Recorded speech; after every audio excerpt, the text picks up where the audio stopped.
individual. My late friend, Congressman John Lewis, was a great champion of American democracy and for civil rights around the world, learning from and gaining inspiration from other great leaders like Gandhi and Mandela. With his final words as he was dying to our nation last year, he reminded our country, quote, "Democracy is not a state, it's an act. Democracy is not a state, it is an act." So over the next 2 days, we're bringing together leaders from more than 100 governments alongside activists, trade unionists, and other members of civil society, leading experts and researchers and representatives from the business community, not to assert that any one of our democracies is perfect or has all the answers, but to lock arms and reaffirm our shared commitment to make our democracies better, to share ideas and learn from each other, and to make concrete commitments of how to strengthen our own democracies and push back on authoritarianism, fight corruption, promote and protect human rights of people everywhere, to act. This summit is a kickoff of a year in action for all of our countries to follow through on our commitments and report back next year on the progress we've made.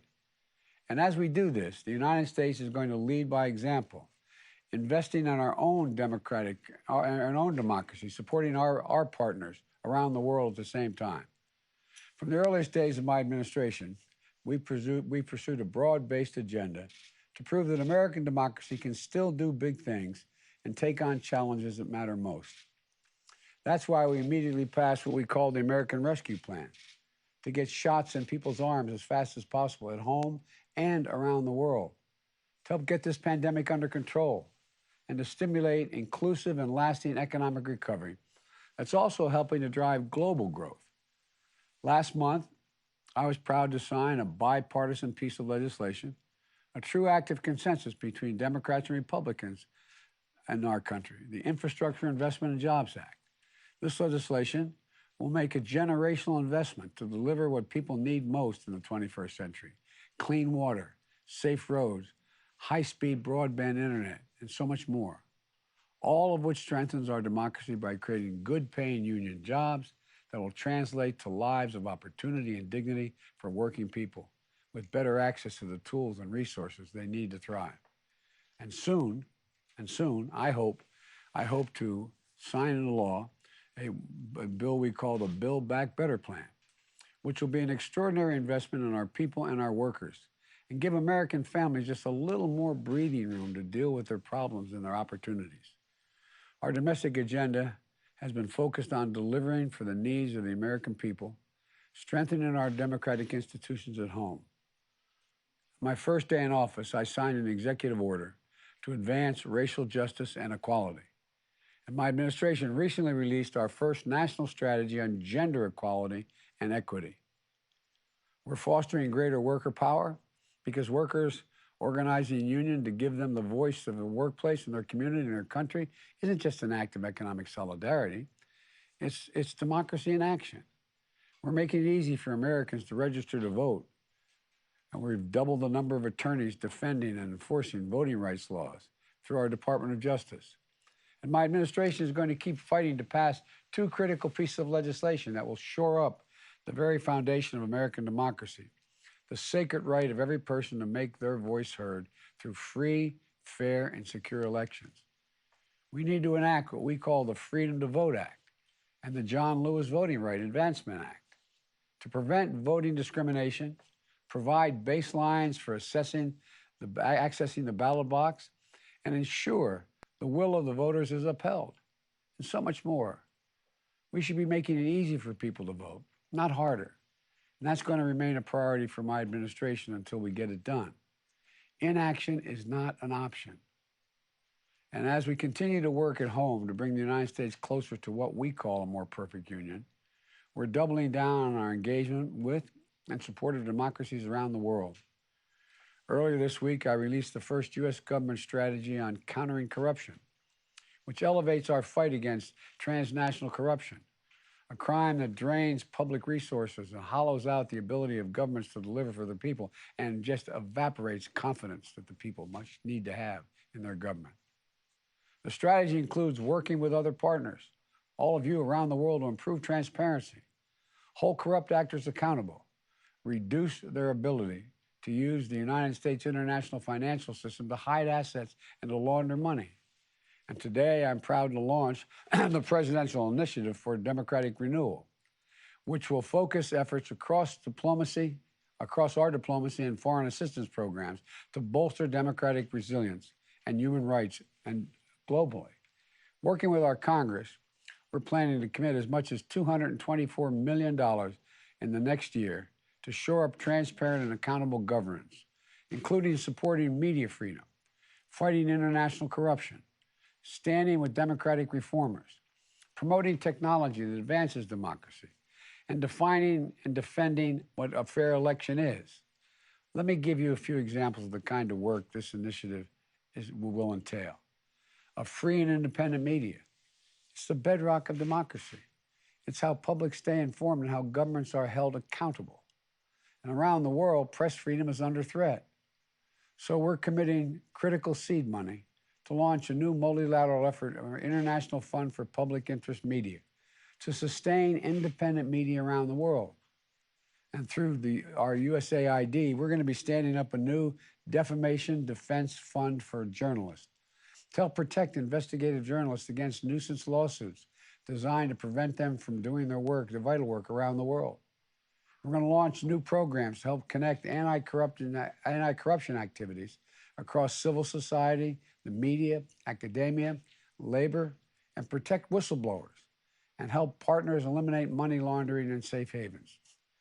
To ensure that our democracies are strengthened by the voice of all citizens, this presidential initiative includes programs to advance women and girls in civic engagement and political leadership, empowering the LGBTQ community, individuals to participate in democratic institutions, promote labor law reform, and work organizations. It includes new lines of efforts with our partners to address online harassment and abuse and reduce the potential for countries to abuse new technologies, including surveillance technologies, to suppress the rights of their people to express their views. And we're going to stand up two rapid response cross-cutting initiatives that support the key goals of this summit: the Fund for Democratic Renewal and the Partnership for Democracy program. It's going to allow the State Department, USAID, to surge funds to support our partners working on democratic front lines around the world. My fellow leaders, members of civil society, activists, advocates, citizens, we stand at an inflection point in our history, in my view. The choices we make, in my view, in this moment, are going to fundamentally determine the direction our world is going to take in the coming decades. Will we allow the backward slide of rights and democracy to continue unchecked? Or will we, together, have a vision and the vision, not just a vision, the vision and courage to once more lead the march of human progress and human freedom forward? I believe we can do that, and we will, if we have faith in ourselves and in our democracies and in each other. That's what this summit is about. I'm so looking forward to a productive session and discussions that we'll have over the next 2 days. I'm looking forward to the connections we'll build to support our work moving forward. So let's get to work. Thank you all so very much for your patience. Mr. President, thank you so much for kicking off the Summit for Democracy and pushing us to consider how we can strengthen our democracies to meet the challenges before us in this new century. As the President mentioned, we have been very much looking forward to today's discussion, the work that's going to follow from it, on how democracies can deliver better for our people. And as the President said, and as I think we all know, our democracies are facing growing challenges around the world, from within and from without. Decreasing citizen trust in government, threats to democratic institutions. We've seen a democratic recession in recent years. And these are not challenges to be taken lightly. We have a lot of work to do. But that's exactly why we're here today. While each one of our countries faces real challenges, we also know that democracy remains the most effective way to tackle those challenges and to advance human dignity. From engagements with civil society to reforms to strengthen democratic institutions, we have an immense opportunity today to learn from each other's experiences. And that's really one of the driving ideas behind this gathering. So we will now begin a closed door session. I'd respectfully request our friends from the media to leave the room as we get started on that.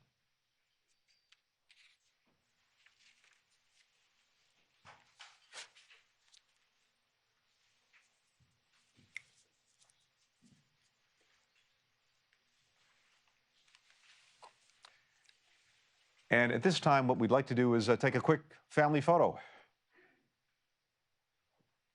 We will begin by taking an official group photo to commemorate your participation in the Summit for Democracy. Please look directly into your camera and smile.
opportunity to take action and commit to a more democratic and moral world. In this respect, Israel is proud to be a part of the global community and stand up for what's right. Israel joined the UN Convention Against Corruption, the OECD Convention on Combating Bribery, and after a lengthy process, we also joined the Council of Europe Convention on Action Against Trafficking in Human Beings, making Israel the first country outside of Europe to join this convention.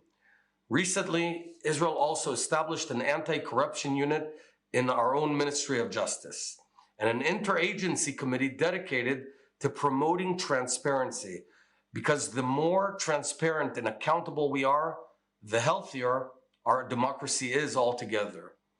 In 2022, we're going to be furthering our efforts to combat anti-Semitism and racism by expanding the coalition of countries dedicated to this important effort.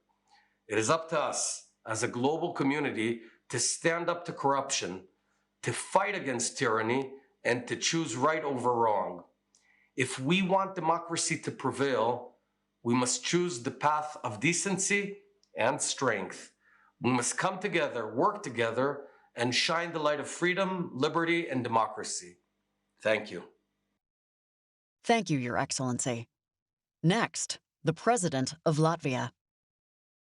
Mr. President, Excellencies, ladies and gentlemen, first, let me thank President Biden for bringing us together.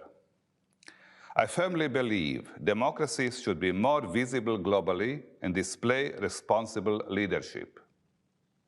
Latvia knows the value of democracy. We regained independence from the Soviet regime and renewed the democracy 30 years ago. We cannot take our freedoms for granted. Aware that people yearn for freedom and empowerment, some autocracies are relentless in their efforts to undermine democratic systems. They use our openness, freedoms, and transparency to erode the fabric of our society and democracy.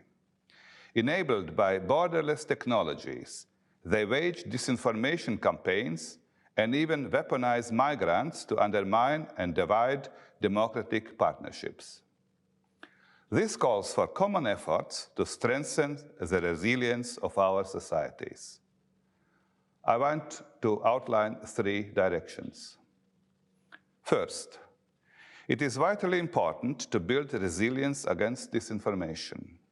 Social networks have become the main source of disinformation and fake news, which facilitates populism. Populism lowers the quality of democracy. Thus, we are working on European Union-level regulations to mitigate the destructive impact on democratic societies. The NATO Strategic Communications Center, established by Latvia, has 10 years of accumulated knowledge in this field. At the same time, the freedom of speech in global platforms should be guaranteed. Censorship, even if well-intended, contradicts democratic principles. We are also committed to strengthening independent quality media. Media literacy in Latvia will be enhanced in all sectors of society and is already included in our school curriculum. Second, the role of civil society is essential in building a strong fabric of democracy. In Latvia, NGOs are always consulted in the process of drafting legislation. Our government meetings are public. We also have a digital civic initiative platform where any citizen can submit legislative proposals that our parliament must consider if it collects at least 10,000 signatures.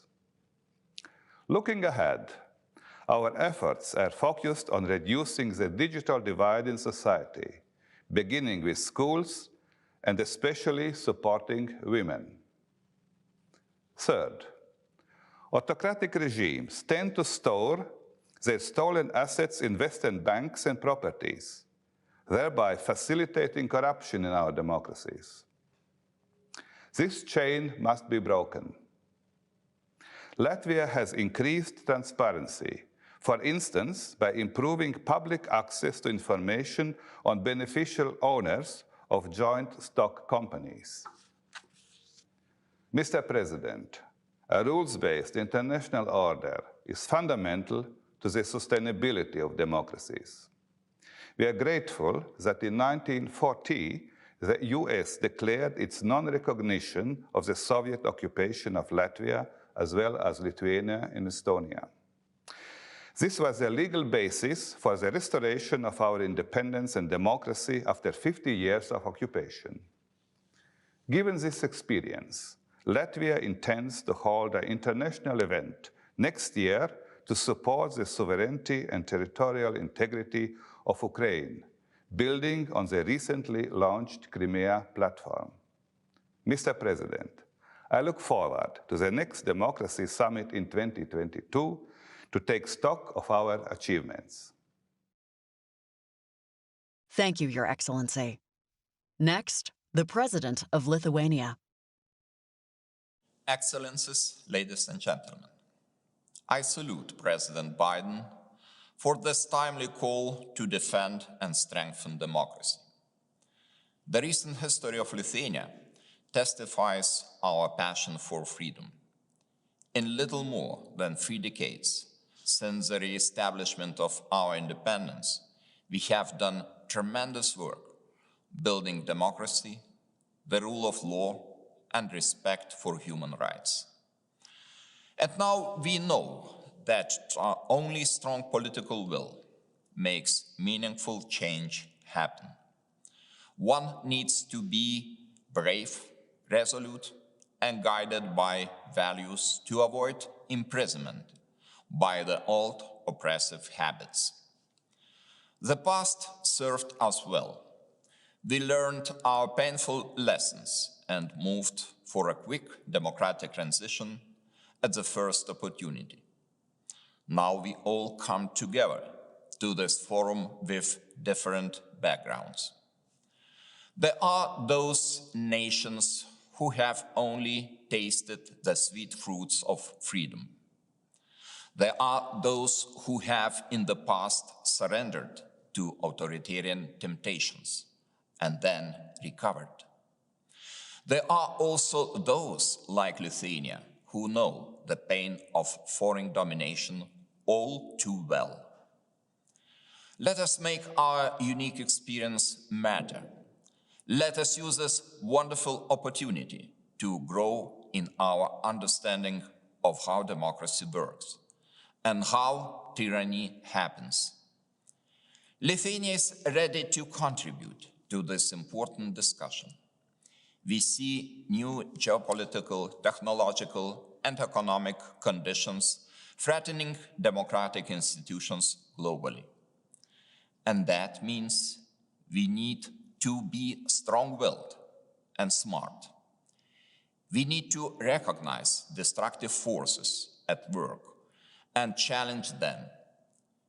We all know tyrants hate free speech and try to destroy it whenever they get the chance. We know corruption corrodes democratic institutions and helps hostile autocratic regimes to gain illicit influence. We know dissidents and human rights activists are still being attacked by authoritarian regimes.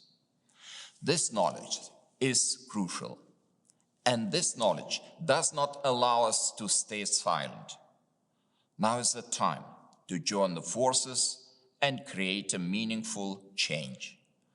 Let us empower our citizens and make democracy stronger. Thank you, Your Excellency. Next, the President of Moldova. Dear President Biden, ladies and gentlemen, we are yet at another crossroads in history where democracy is challenged more than ever by concurrent crises, lack of trust in the capacity of the state to address people's needs, and poor vision on behalf of political leaders for how to protect democracy. Another juncture where the rules-based international order does not seem to be the most attractive or effective model of governance at preempting, preventing, and reacting to the global pandemic, climate crisis, economic recession, and democratic backsliding. The long democratic recession is deepening. The imminent risks are clear, particularly for those who have fought for democracy to be consolidated and cherished during the 20th century. For countries like mine, the Republic of Moldova, which has been struggling for 3 decades to overcome the perils of a prolonged democratic transition, strengthening democracy means everything today. Tireless efforts are necessary to put the missing fundamentals of a thriving future for our citizens at home. To ensure that citizens regain trust in the values of a democratic state, the government and myself have placed the fight against corruption, the strengthening of an accountable and independent justice system at the core of our transformation agenda on how to strengthen our democracy. This means cleaning public institutions from vested interests and placing the national interests at the core of any government activity. It means making the government work for the people. But considering the magnitude of crisis that slow down these efforts today, not only in Moldova, but in all young and fragile democracies across the globe, there is urgent need for global solidarity and leadership to protect democracy. Only when political will at home to undertake the most difficult reforms is backed up by international support, democracy can face and overcome the force of disinformation, populism, crumbling institutions, rising inequalities, and conflicts. We need to remember the value of what we often take for granted: human rights and freedoms, peace and security. For Moldova, this means overcoming social polarization, cherishing diversity, and keeping society united around a common domestic agenda of change. That is why I pledge to put the citizens of the Republic of Moldova at the core of our agenda. We will empower our people so that they can all contribute to developing our country, as entrepreneurs or public servants, farmers or doctors, old or young, at home or from abroad. Moldovans have proven time and again that they have the courage and strength to fight for what they believe in, and they believe in democracy. We must harness this energy to make Moldova thrive to the benefit of all. We need to believe more than ever in the good forces of multilateralism, cooperation, and global solidarity. Togetherness in times of crisis is our best shield, our best chance at saving democracy. Thank you, Your Excellency. Next, the President of Romania. Your Excellencies, ladies and gentlemen, I'm honored to attend this summit dedicated to democracy. I thank President Biden for providing such an important platform. We fully embrace the concept and purpose of the summit, as it is our duty to uphold the democratic values and principles we all cherish. It is also vital to coordinate at global level. Romania is determined to prevent and combat all negative phenomena undermining democratic trust, thus contributing to building democratic resilience. The result of our presidency of the Community of Democracies for the period 2019-2022 eloquently reflect our resolve to play an active role in this respect. Ladies and gentlemen, in the area of human rights advancement, an essential component is to ensure the safety and security of communities, individuals, and institutions against anti-Semitism, xenophobia, radicalization, and hate speech. We pledge to dedicate resources and training and develop best practices for the proper investigation and prosecution of hate crimes. Supporting women's political participation and empowerment is a pledge Romania is assuming at home and abroad. Our first national action plan, accompanied by a national awareness campaign, will contain a series of measures on the labor market, education, work-life balance, decision-making, and gender mainstreaming. Another priority for Romania is preventing and fighting against trafficking of human beings, an objective impossible to attain in isolation. As such, Romania commits to cooperate with all domestic stakeholders, including civil society. I also want to underline that implementing measures to strengthen the institutional capacity against corruption is essential for Romania, not only at home, but also abroad. Strategic areas such as health and the environment are of great concern for our future generations. Let me conclude by stressing that it is high time to coordinate better in order to achieve stronger human rights-based systems. And democracy is the best environment for this purpose. Thank you. Thank you, Your Excellency. Next, the President of Zambia. Much of what we hear about today is the decline of democracy, about the rise of authoritarianism, about the erosion of human rights. As we scan the global landscape, these are concerning trends. But in this short address, I will tell a different story.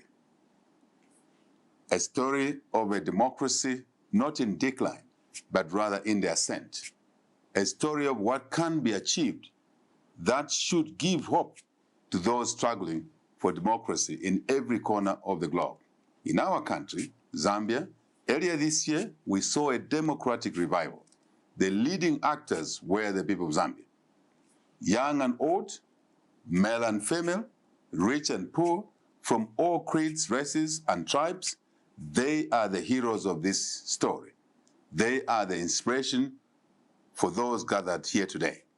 Faced by a violent and increasingly authoritarian regime, empowered by the belief that the eyes of the international community were elsewhere, still the people of Zambia rose up. They were brave and proud. They ignored the threats, the intimidation, and the obstacles that were put in their path to vote for a better future, to vote for democracy itself. And so, our victory was not just a victory for the Zambian people. It was a victory for those who cherish democracy and also oppressed people around the world. Having been elected and given the opportunity to serve this country, our country, we are committed to doing things differently, but certainly better. Today, Zambians are enjoying more freedom than ever before, and we intend to keep it that way. We are restoring the rule of law as one of the critical ingredients to enriching this democratic train. We're working to ensure that the democratic will expressed by the people in August of this year reflects the deepening of the roots of democracy in our country. Through freeing the media, through allowing all citizens and others their democratic rights to campaign and communicate their ideas freely, through the promotion of civil liberties for all our citizens. It is my sincere hope that no Zambian citizen ever again is oppressed, intimidated, discriminated against, and prohibited from expressing their legal democratic rights. We urge the international community to play an ever bolder role in supporting democracy, amplifying and empowering the voices of the marginalized both across Africa and the world. And through these measures, we will not only strengthen and enshrine our democracy, but we will enhance our nation's economic and social prosperity. This promise and realization of a better life for all is what will sustain our democracies around the world, as this is what should constitute the true meaning of democracy dividends. Let us join hands for a better, more peaceful, prosperous, and democratic world. I thank you. The Prime Minister of Albania.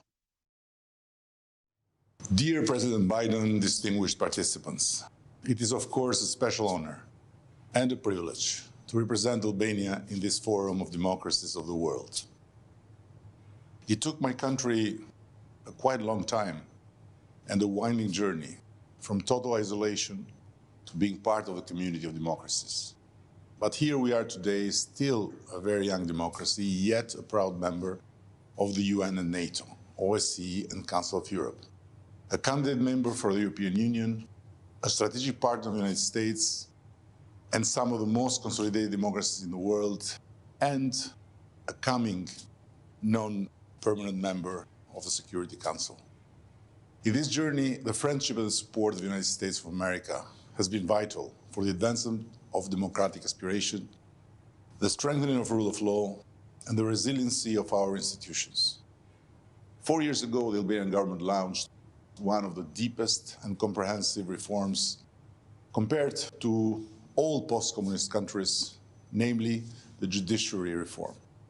In the process and in close cooperation with the US, the EU, and European member states, we are cleaning the judiciary system from over 70% of its judges and prosecutors and are now in the process of rebuilding of the judiciary institutions after the model of consolidated democracies.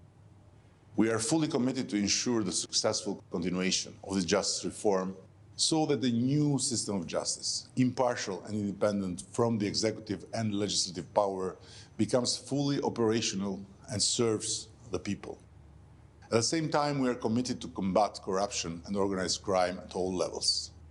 Building on the existing successes in the area of digitalization of public services, we are investing in e-services with a view to close loopholes still vulnerable to corruption and ensure good governance and transparency for all government processes. In order to engage citizens in our reforms, we are launching the Open Government Partnership as a multi-stakeholder forum, which will ensure meaningful public dialogue with all sectors of society. But we are fully aware, despite the successes, our recent history has shown that the reforms are not irreversible. They must be sustained by the daily efforts of a plethora of actors and by enhanced engagement with and integration into Euro-Atlantic structures and institutions. It is for this reason that EU accession negotiations will help consolidate democratic institutions, protect fundamental rights, advance the rule of law.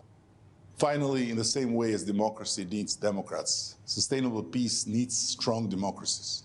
It is only through international and regional cooperation that we can counter conflict and we can bring about peace. Albania's strong multilateralism was demonstrated during the COVID crisis and most recently during the Afghan crisis, when we stepped forward and decided to host thousands of evacuees. By doing thus, we honored our pledge as a NATO ally and as a force for good among the nations. As Albania takes over the non-permanent seat at the UN Security Council for 2022-2023, we rely on your support and commitment to multilateralism to make the UN work better and to find practical yet sustainable solutions for peace. Thank you. Thank you, Your Excellency. Next, the President of Angola. Excelência, Sr. Joe Biden, Presidente dos Estados Unidos da América. Excelências, Senhores Chefes de Estado e de Governo, distintos participantes, Excelências.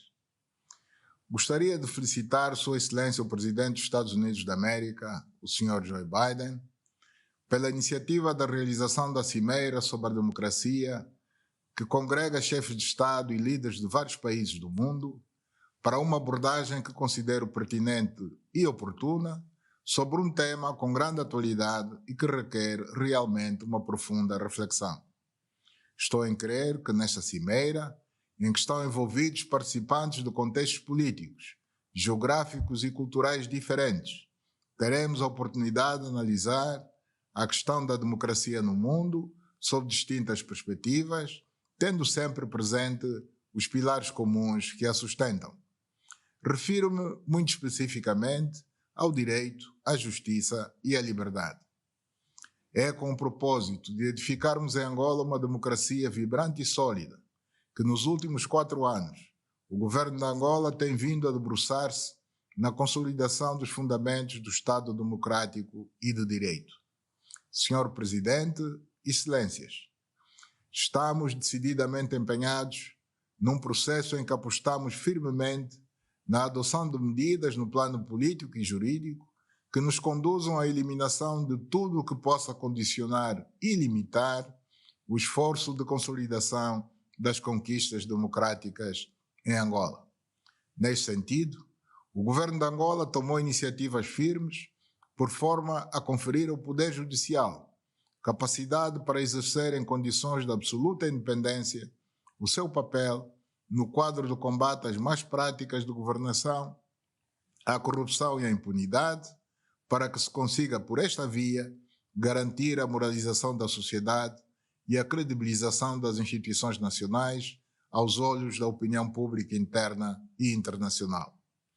Senhor Presidente, Excelências, importa referir o facto de a democracia angolana ser de construção recente, que se tem vindo a consolidar e alargar nos últimos 5 anos, onde a mulher vem assumindo uma intervenção cada vez mais ativa em todos os setores da vida nacional do país. Também se inscrevem neste quadro os progressos que vêm sendo feitos para promover a atividade empresarial privada, incentivar a livre iniciativa e o empreendedorismo, fomentar a produção interna de bens e de serviços, promovendo a diversificação da economia para o incremento das exportações e o fomento do emprego.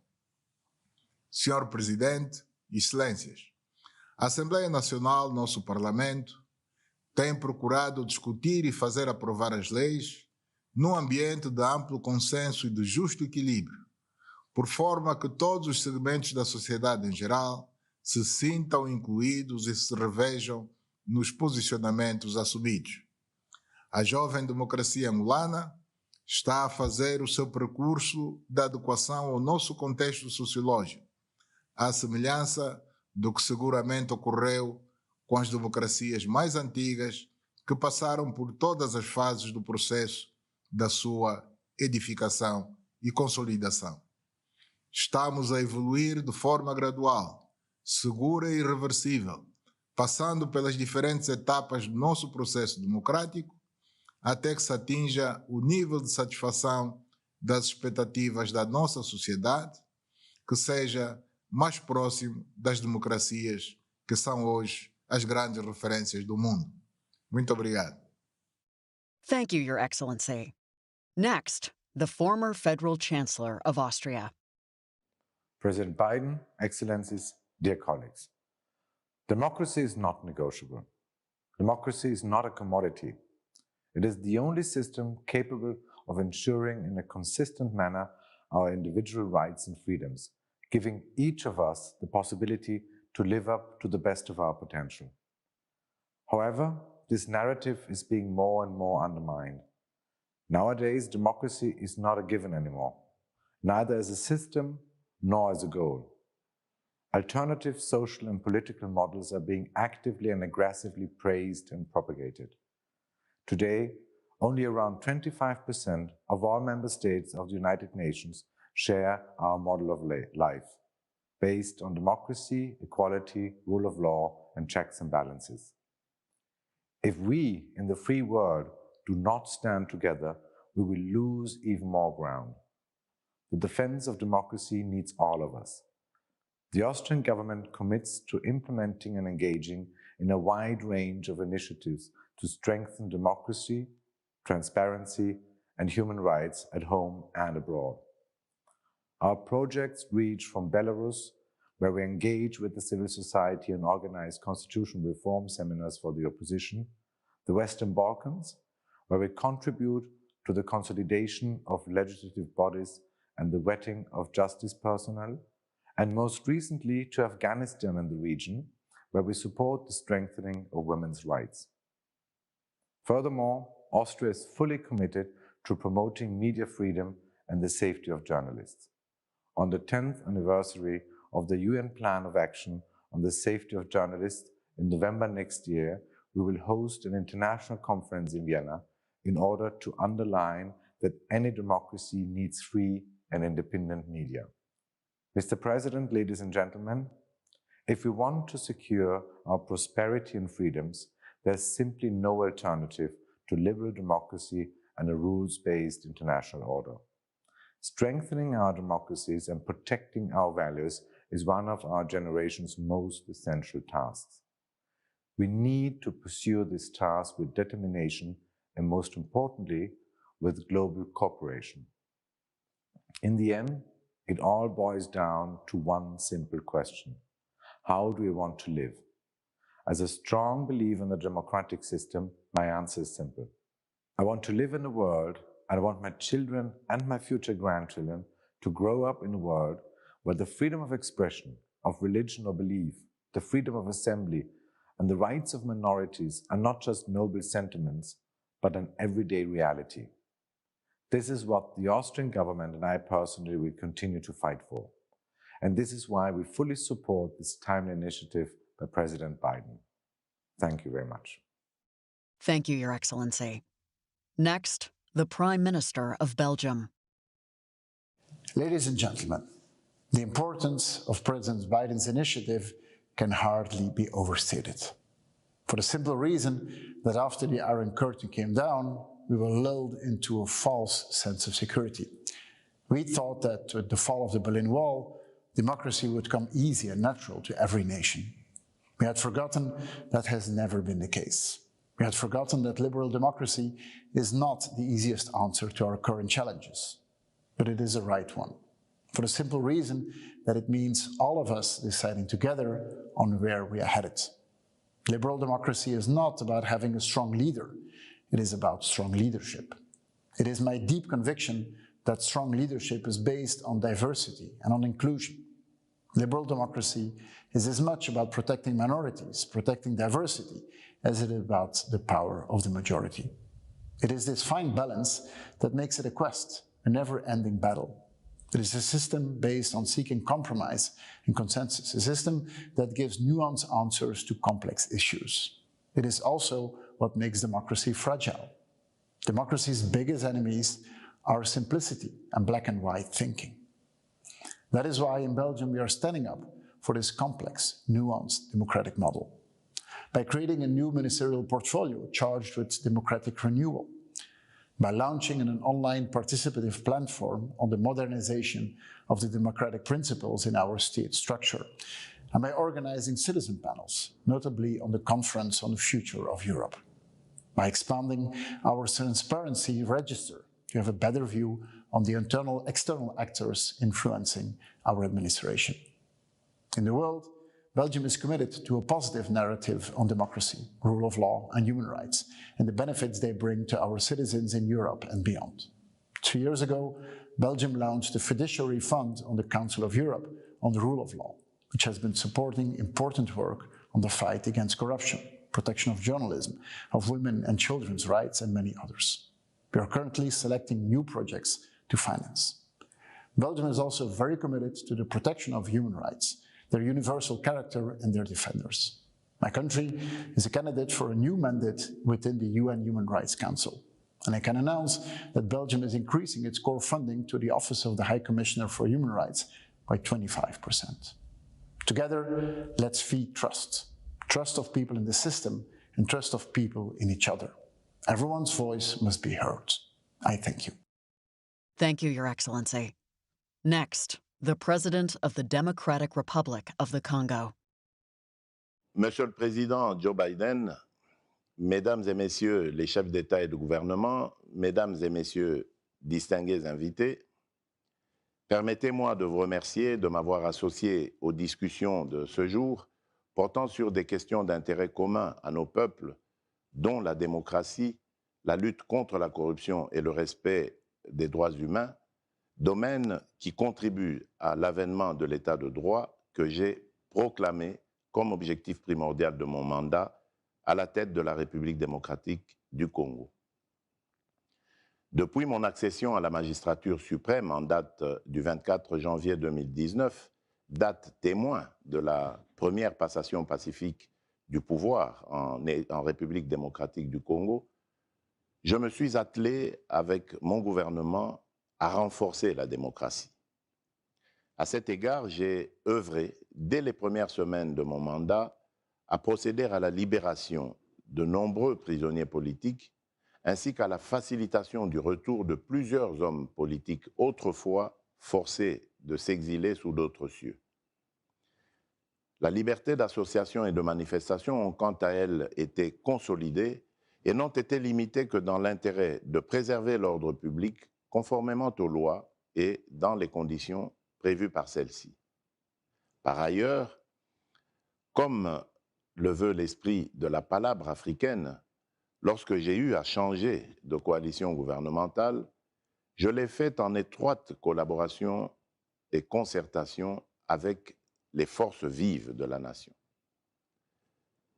Ce dialogue est devenu quasi permanent avec des segments de la population, comme le démontrent mes échanges avec mes compatriotes rencontrés lors de mon séjour dans la partie est de mon pays, meurtri par l'activisme de groupes terroristes.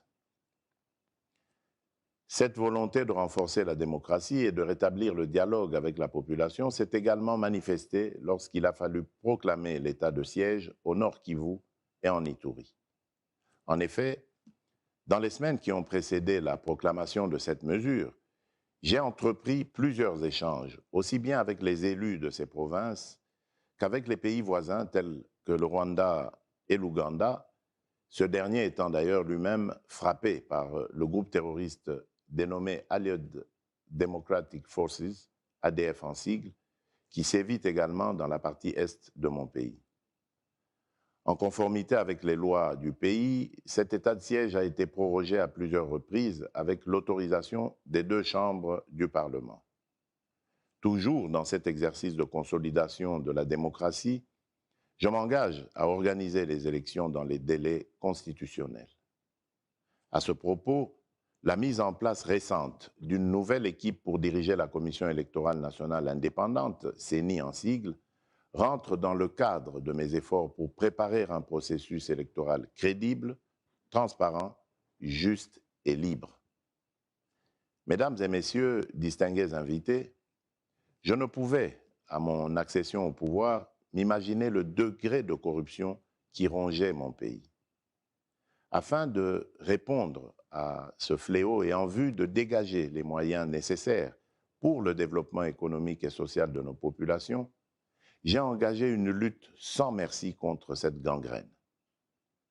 Le renforcement de l'Inspection générale des finances, IGF, et la lutte qu'elle a à mener sans désemparer contre les réseaux mafieux bien installés en République démocratique du Congo ont permis à l'État de commencer à engranger des dividendes de la lutte anticorruption qui contribuent à l'assainissement de nos finances publiques. Ces efforts sont actuellement concentrés sur le secteur minier et le réexamen des contrats parfois léonins signés dans ce domaine en vue d'un rééquilibrage de partenariats et ce, dans l'objectif de les rendre plus équitables. Fort des résultats obtenus à ce jour, je m'engage à poursuivre cette lutte contre la corruption sous toutes ses formes, en adoptant notamment les mesures suivantes. Le renforcement de l'autonomisation de l'Agence nationale de lutte contre la corruption, l'APLC en sigle, le renforcement de la Cour des comptes et des cours et tribunaux, la réforme des lois anticorruption et l'orthodoxie dans la gestion transparente des ressources publiques et de l'exécution du budget de l'État. Mesdames et messieurs, distingués invités, tout en veillant à la prospérité des libertés fondamentales, dont la liberté de la presse, mon gouvernement accorde une priorité à promouvoir, y compris par l'adoption des lois nouvelles, la protection des personnes et des groupes vulnérables, dont les personnes vivant avec handicap et les peuples autochtones. Sur le plan continental, en ma qualité de président en exercice de l'Union africaine, j'ai parrainé l'organisation de colloques internationaux, notamment sur les personnes atteintes d'albinisme en octobre 2021 et sur la masculinité positive dans le cadre des 16 jours d'activisme de lutte contre les violences faites aux femmes. Mon pays ayant un lourd passif en termes de crimes de masse, j'ai pris une option ferme pour la relance du processus de justice transitionnelle, pour lequel des consultations populaires vont bientôt débuter. Dans ce cadre, j'ai mis en place une commission multisectorielle chargée de la mise en œuvre de la dite justice transitionnelle et qui travaille en étroite collaboration avec le gouvernement et le système des Nations Unies en République démocratique du Congo. Je souhaite plein succès à ce sommet sur la démocratie, la lutte contre la corruption et la protection des droits humains. Je vous remercie. Thank you, Your Excellency. Next, the Prime Minister of Croatia. Ladies and gentlemen, distinguished colleagues, I appreciate the opportunity to participate today in this important meeting, gathering countries founded on the same unquestionable values, those of freedom, democracy, and the rule of law. Thank you, President Biden. Issues of maintaining the rules-based international order founded on those principles as the basis of the fundamental peace and security used to be quite straightforward, the conclusions evident. However, we do not have such a luxury at our disposal anymore. Instead, the increasing uncertainties and the gravity of changes in the world demand a new and reinvigorated effort in preserving those values. Therefore, close coordination and streamlining our efforts is as important as ever. We all have our own ways of facing the issues burdening today's societies, such as the spread of disinformation and the false news, attempts to malicious foreign influence, as well as toxic populism and autocratic tendencies. Nevertheless, the dynamics of the global power relations demands more than ever our united response. We, the countries of the democratic world, are all under the same threat from those who see democracy as an obstacle towards their unscrupulous goals. The fundamental values we stand for are more than a point of ethics or identity. They serve as a navigating tool in the face of rapid changes in global trends, as well as the anchor and the safe harbor during geopolitical crisis. Croatia views the Summit for Democracy as an opportunity for like-minded countries to engage constructively with each other in order to share best practices in promoting democracy, rule of law, as well as protecting human rights and freedoms, both regionally and globally. In the current circumstances, despite all challenges and dissimilarities, we see this summit as an opportunity to send a strong message of unity and resilience of the transatlantic partnership and beyond. European Union, together with Croatia and other member states, is always ready to take an active role as an equal counterpart and a global leader in implementing common values, as well as promoting them in a more integrated way. Today's multidimensional crises are more severe and more complex than ever before, amplified by the COVID-19 pandemic and its socio-economic consequences. They have further eroded democracies and weakened institutions. We must work together to reverse this course. Croatia's pledge revolves around the idea of preserving and promoting a vibrant, healthy, and stable democratic society. Thus, our flagship project aims to combine our own unique experience with best practices in the field of conflict and post-conflict resolution, while at the same time ensuring inclusiveness and reconciliation by using rehabilitation and education as main tools.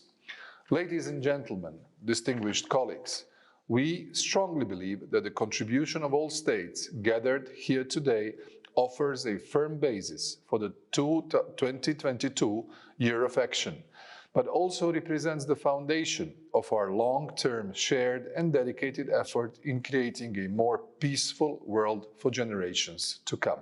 Thank you. Thank you, Your Excellency. Next, the Prime Minister of the Czech Republic. Mr. President, Excellencies, ladies and gentlemen, I would like to thank President Biden for convening this summit and for his leadership in our common endeavor to strengthen democracy and support human rights around the world. The Czech people know full well that democracy is something what we need to constantly work on and fight for. Just a few weeks ago, we commemorated the 32nd anniversary of the Velvet Revolution and the restoration of democracy in our country. Today, while there are hardly explicit challenges to the concept of democracy as such, we see countless subtle or at times very blunt moves to undermine democratic institutions. Corruption or disinformation campaigns, they are all subversive to the smooth functioning of democratic institutions. In addition, even more dangerously, they erode citizens' trust in the democratic system and international law as such.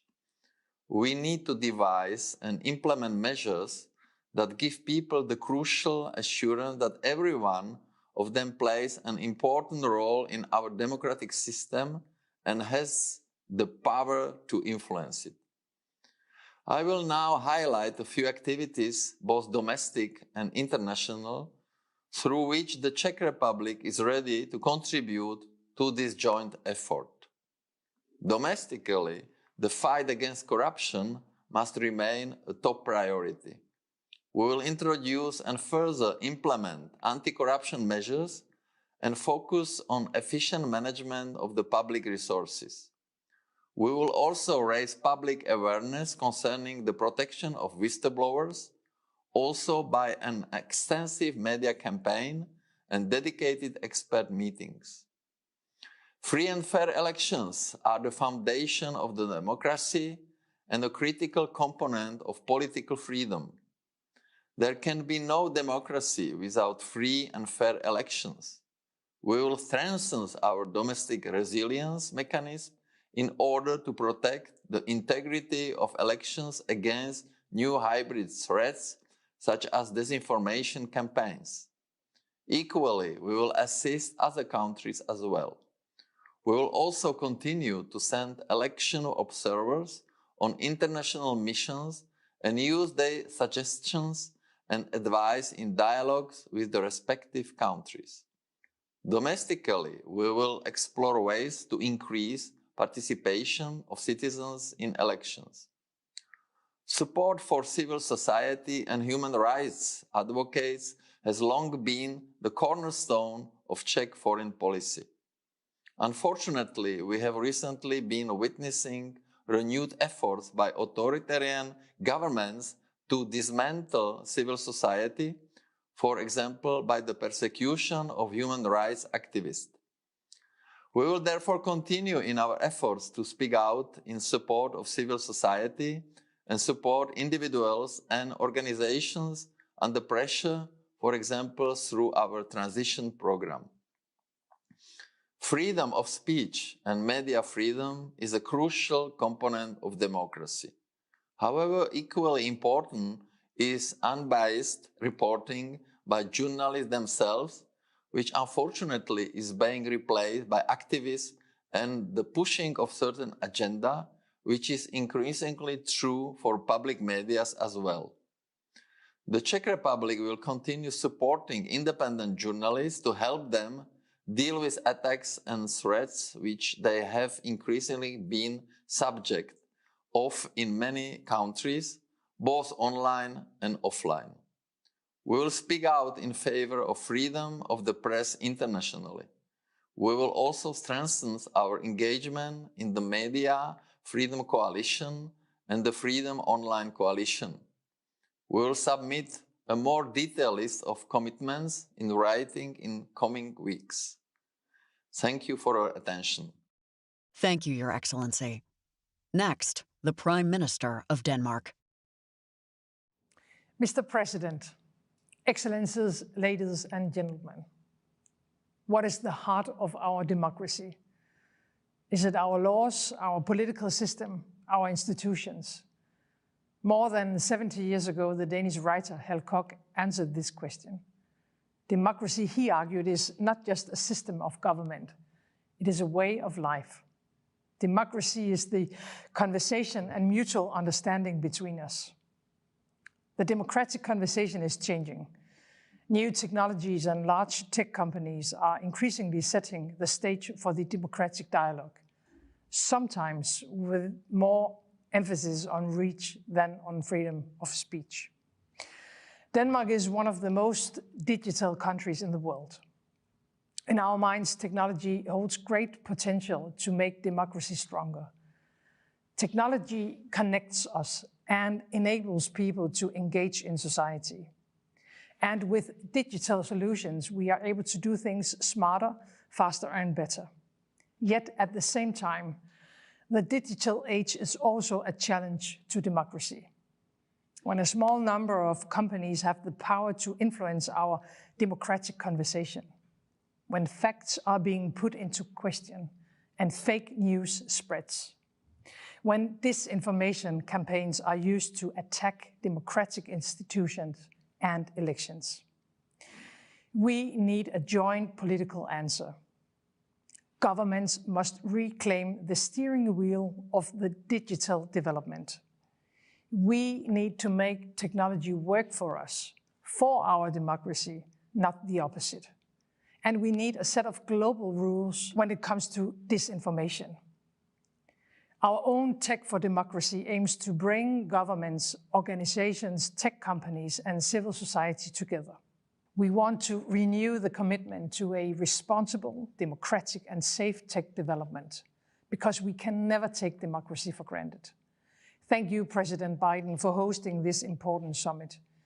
We share the responsibility to make democracy bloom in the digital age. Thank you. Thank you, Your Excellency.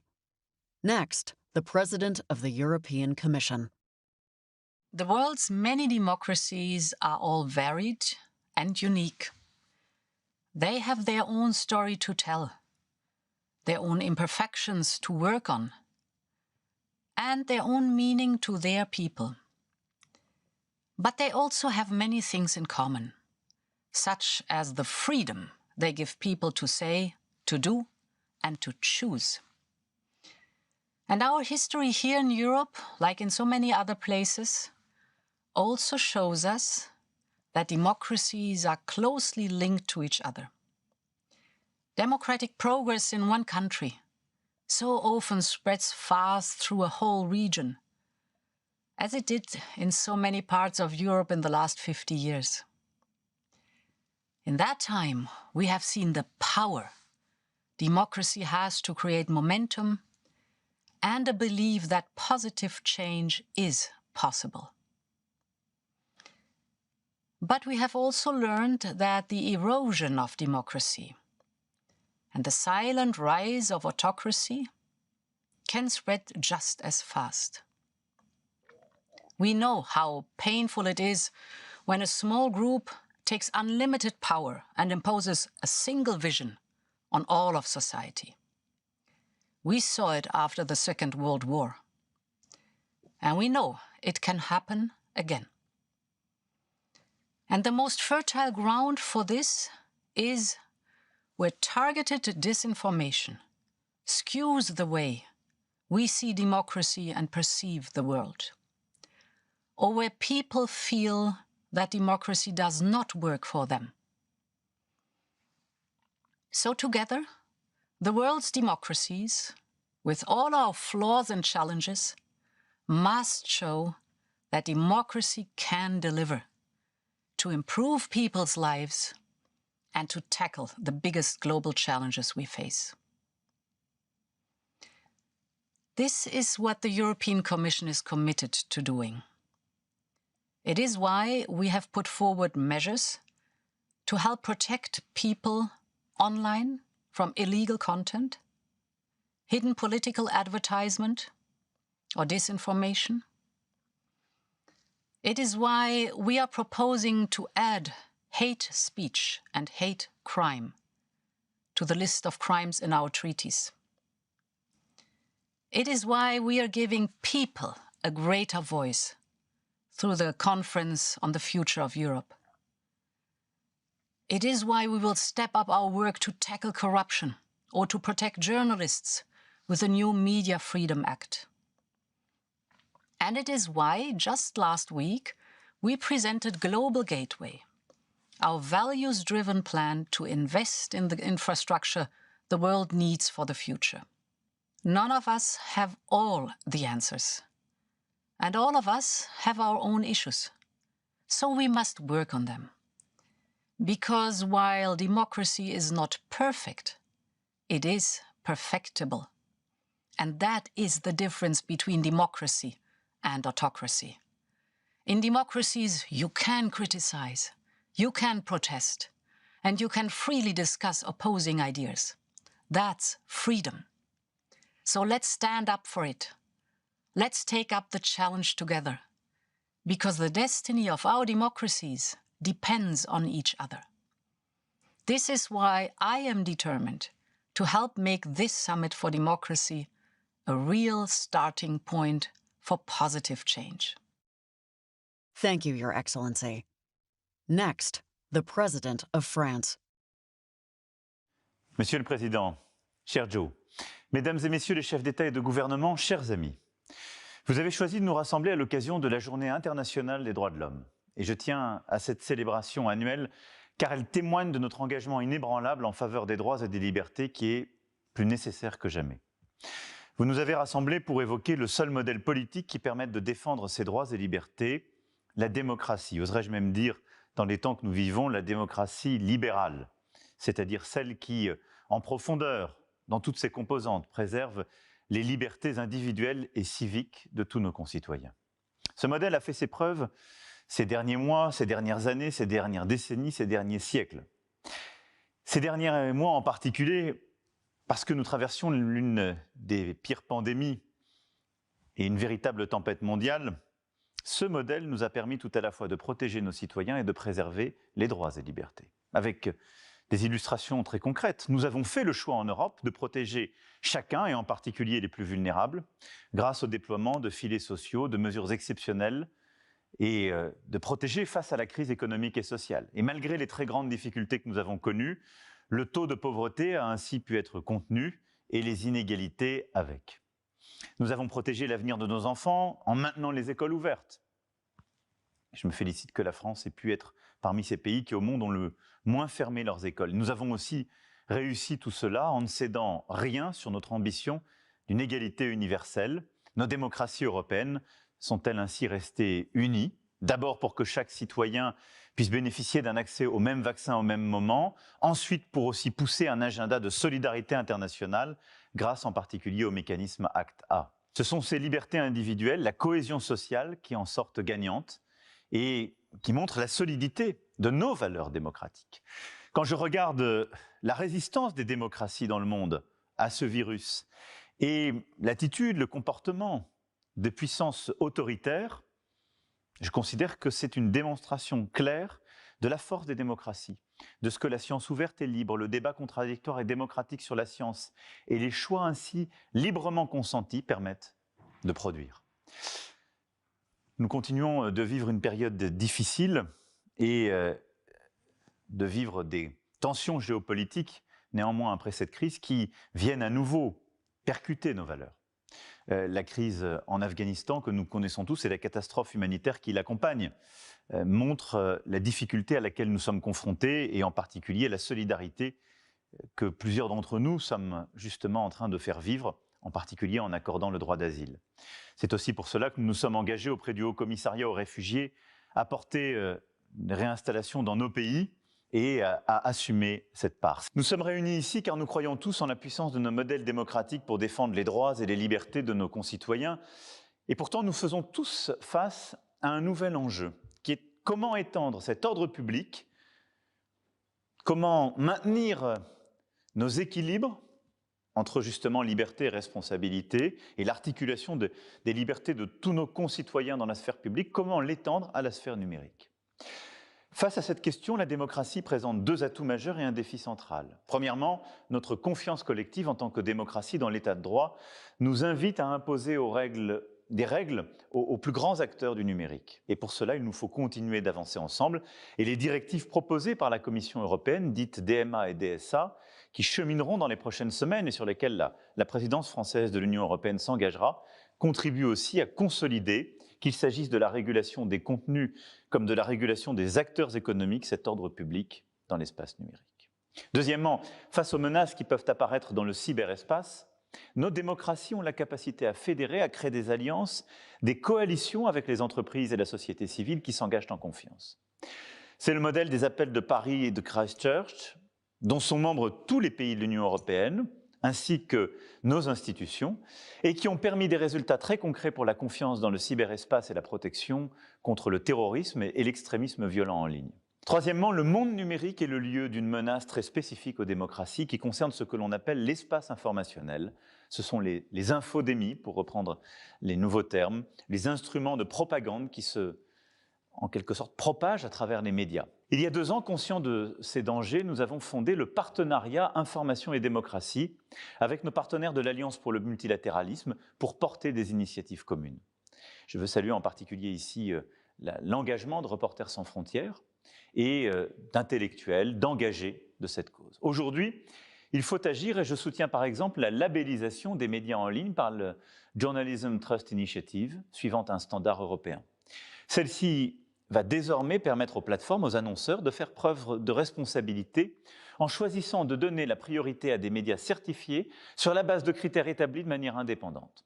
En France, je souhaite que nos instruments de soutien aux médias, via Canal France International ou encore le nouveau Fonds pour la démocratie, puissent respecter cette norme et s'engager dans la même voie. S'il existe de multiples chemins vers la démocratie, et nous le savons bien de part et d'autre de l'Atlantique, il est, je crois, de notre devoir d'aider nos partenaires à renforcer leur propre modèle vers plus de démocratie. Pas en leur donnant des leçons, pas en considérant qu'il y aurait un modèle unique, mais en permettant de faciliter l'émergence démocratique avec justement la vitalité du débat public qui l'accompagne dans les différentes sociétés du monde. C'est à ce titre, par exemple, que lors du nouveau sommet Afrique-France, le 8 octobre dernier, nous nous sommes engagés à créer un fonds dédié à l'innovation démocratique, hébergé pour la première fois sur le continent africain, et qui sera doté de 50 millions d'euros sur 5 ans. C'est pourquoi je suis aussi favorable à l'émergence d'un fonds international pour les médias d'intérêt public, car l'accès à une information libre, plurielle, fiable, est au cœur de notre modèle. Et nous serions très heureux de le soutenir en France. Voilà les quelques mots que je souhaitais dire au début de ce sommet. Et je vous remercie, cher Joe, cher Président, de nous permettre de partager ainsi cette conviction forte qui nous anime. La France et l'Europe qui ont inventé cette idée « un homme, une voix » seront au rendez-vous des initiatives de cette année de l'action, pour favoriser le cheminement démocratique de nos partenaires, pour renforcer nos propres vies démocratiques. Thank you, Your Excellency. Next, the Prime Minister of Italy. The pandemic has posed a major challenge for democracies across the world. We've had to balance individual freedoms with collective security and guarantee prosperity throughout a sharp downturn. So far, we've been up to the task. Our institutions have remained strong and effective. We have upheld the rule of law. Our economies are rebounding sharply thanks to the unprecedented support from governments and central banks. The experience of the European Union offers a prime example of the resilience of democracies. In the darkest days of the crisis, we launched Next Generation EU, a 750 billion euro program of reforms and investment funded through joint borrowing. We chose to stand united and share collectively the costs of the recovery. We turned the pandemic into an opportunity to reverse long-standing inequalities, enhance sustainability, and nurture innovation. In short, we bet big on future generations. Over the next 5 years, Italy will spend in total over 235 billion euros to meet these goals. We aim to boost renewable energies, renew our transport system, build better services for Italian citizens, from healthcare to schooling. We have already begun to undertake major reforms, from the judicial system to the public administration. And we have put in place new mechanisms to ensure we prevent fraud and corruption and spend the funds with integrity and transparency. In doing so, we are showing that democracies can plan ahead, act quickly, deliver meaningful change. As we strive to respond to the needs of our citizens, we must do all we can to stand up for universal values.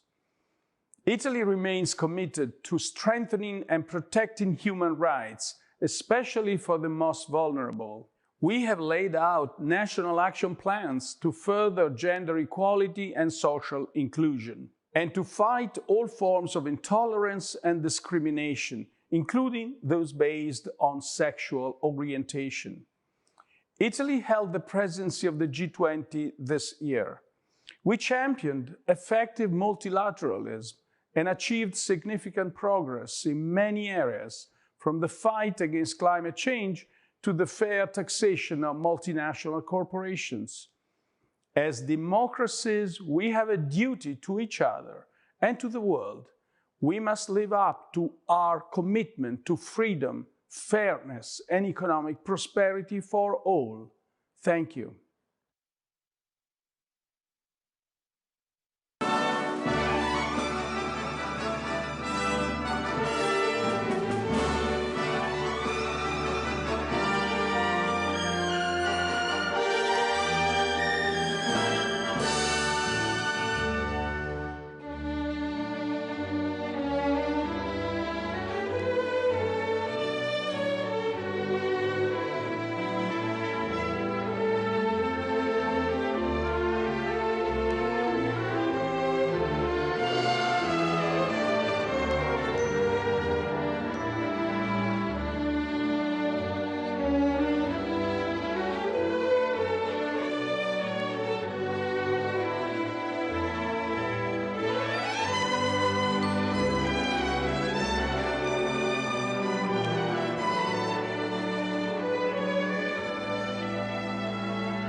Thank you, Your Excellency.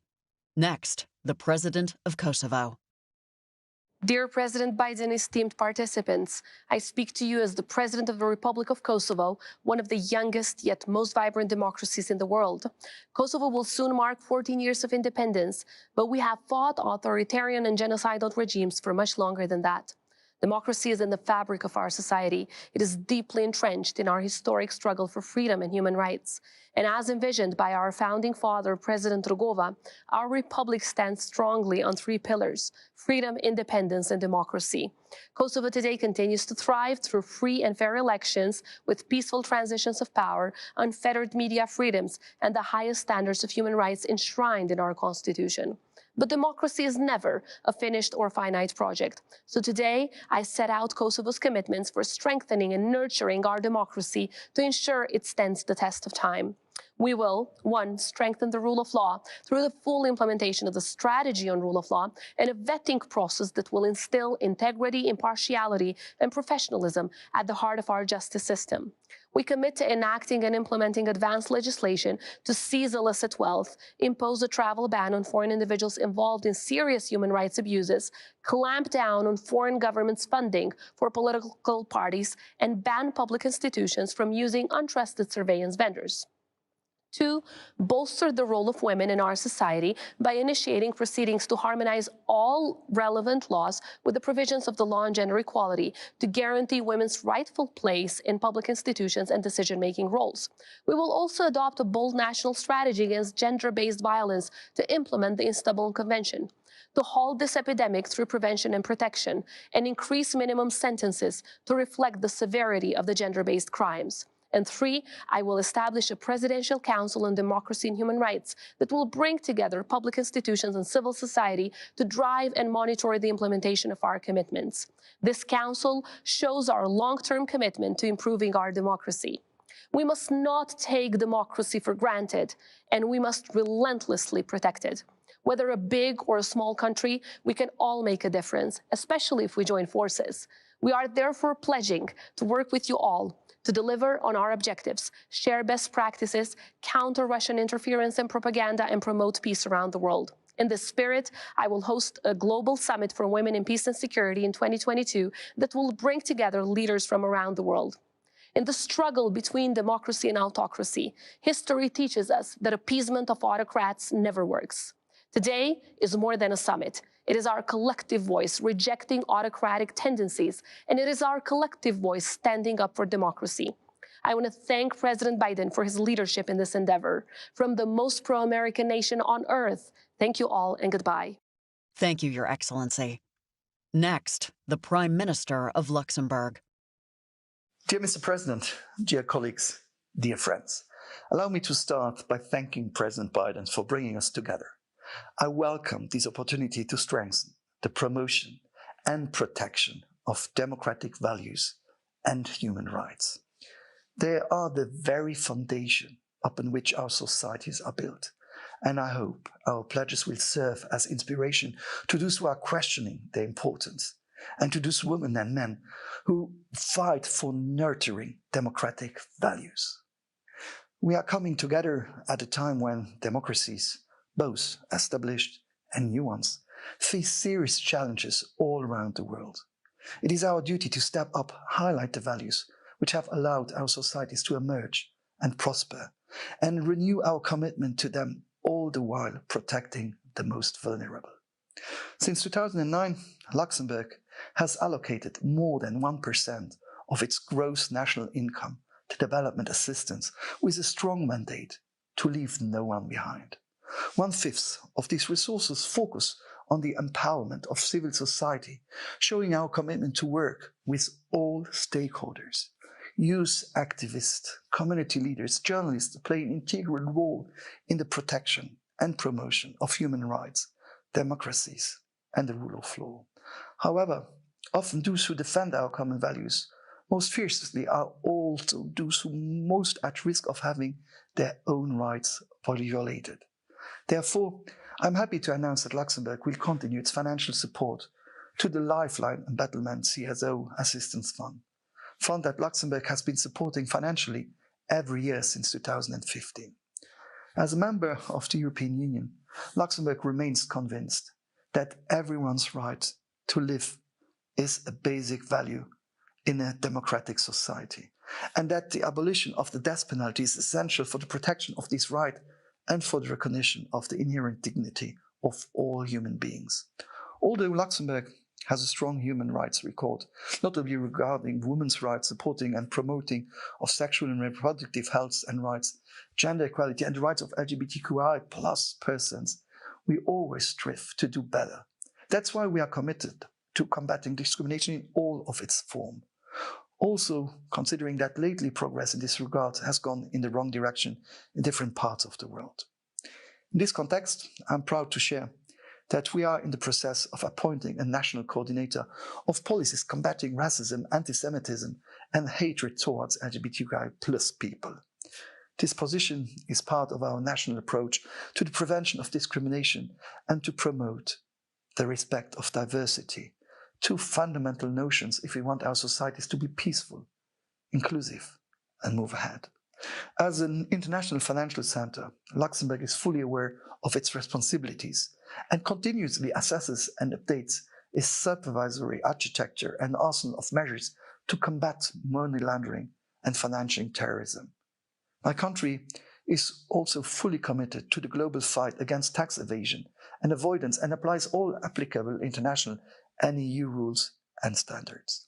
Colleagues, in order to achieve our goals, we must all work together.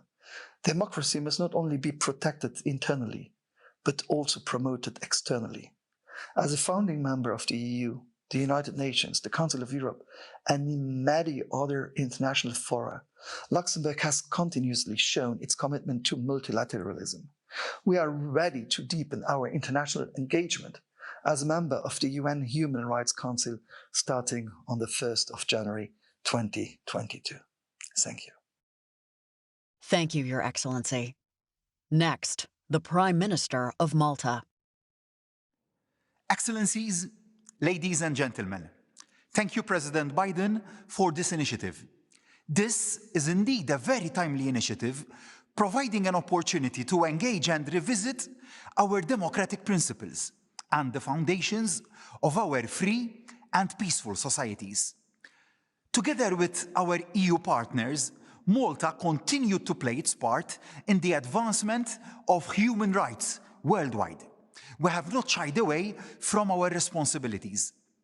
Empowering citizens and ensuring that they have a voice in addressing and resolving issues that concern them and impact their lives contributed greatly to Malta's success in this field.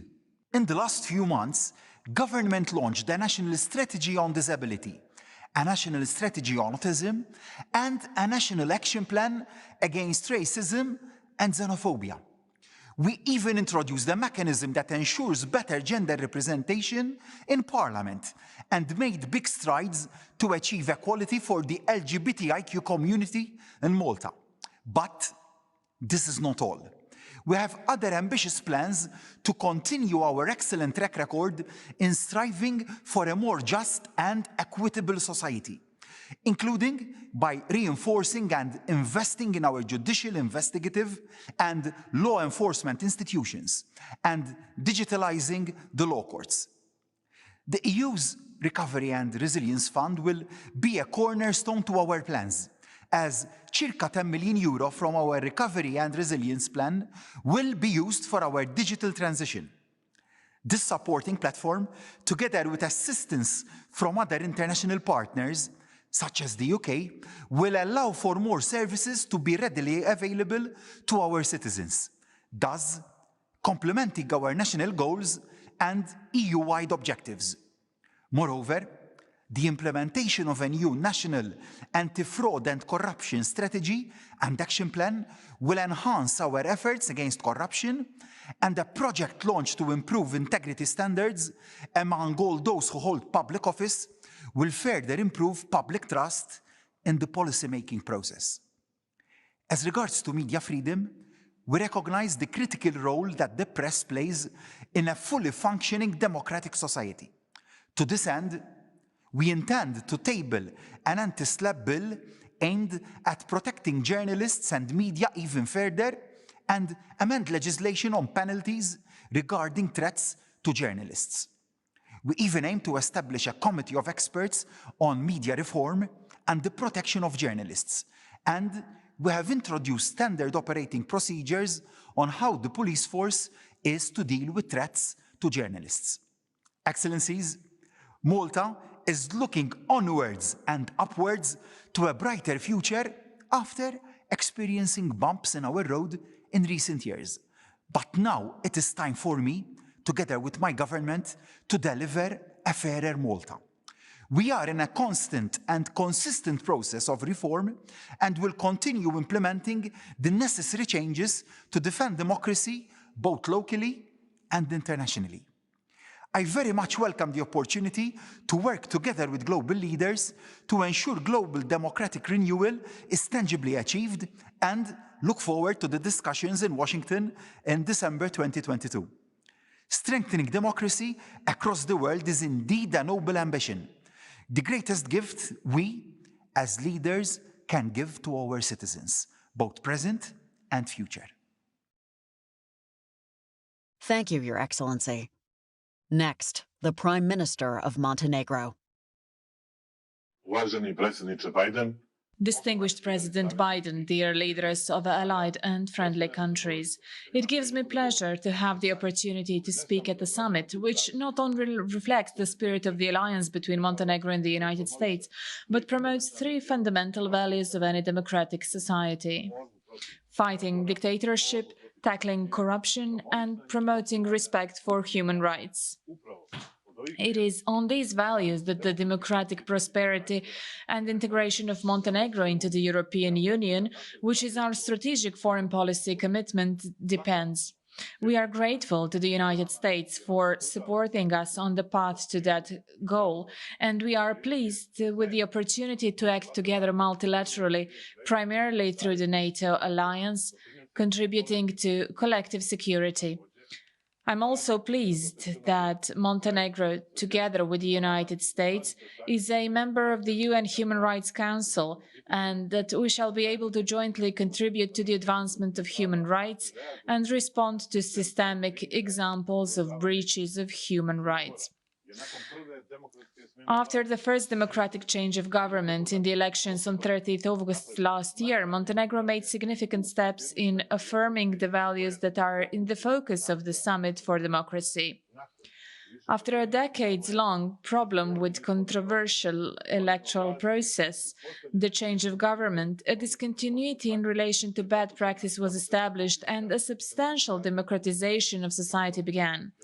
According to estimates by the World Bank and the European Bank for Reconstruction and Development, the growth of the Montenegrin economy by the end of this year will be over 12%. Like the American Build Back Better program, the budget for next year already envisages the Europe Now program, which aims to, in addition to fiscal adjustments, significantly raise the minimum and average salary in the country and protect socially vulnerable categories.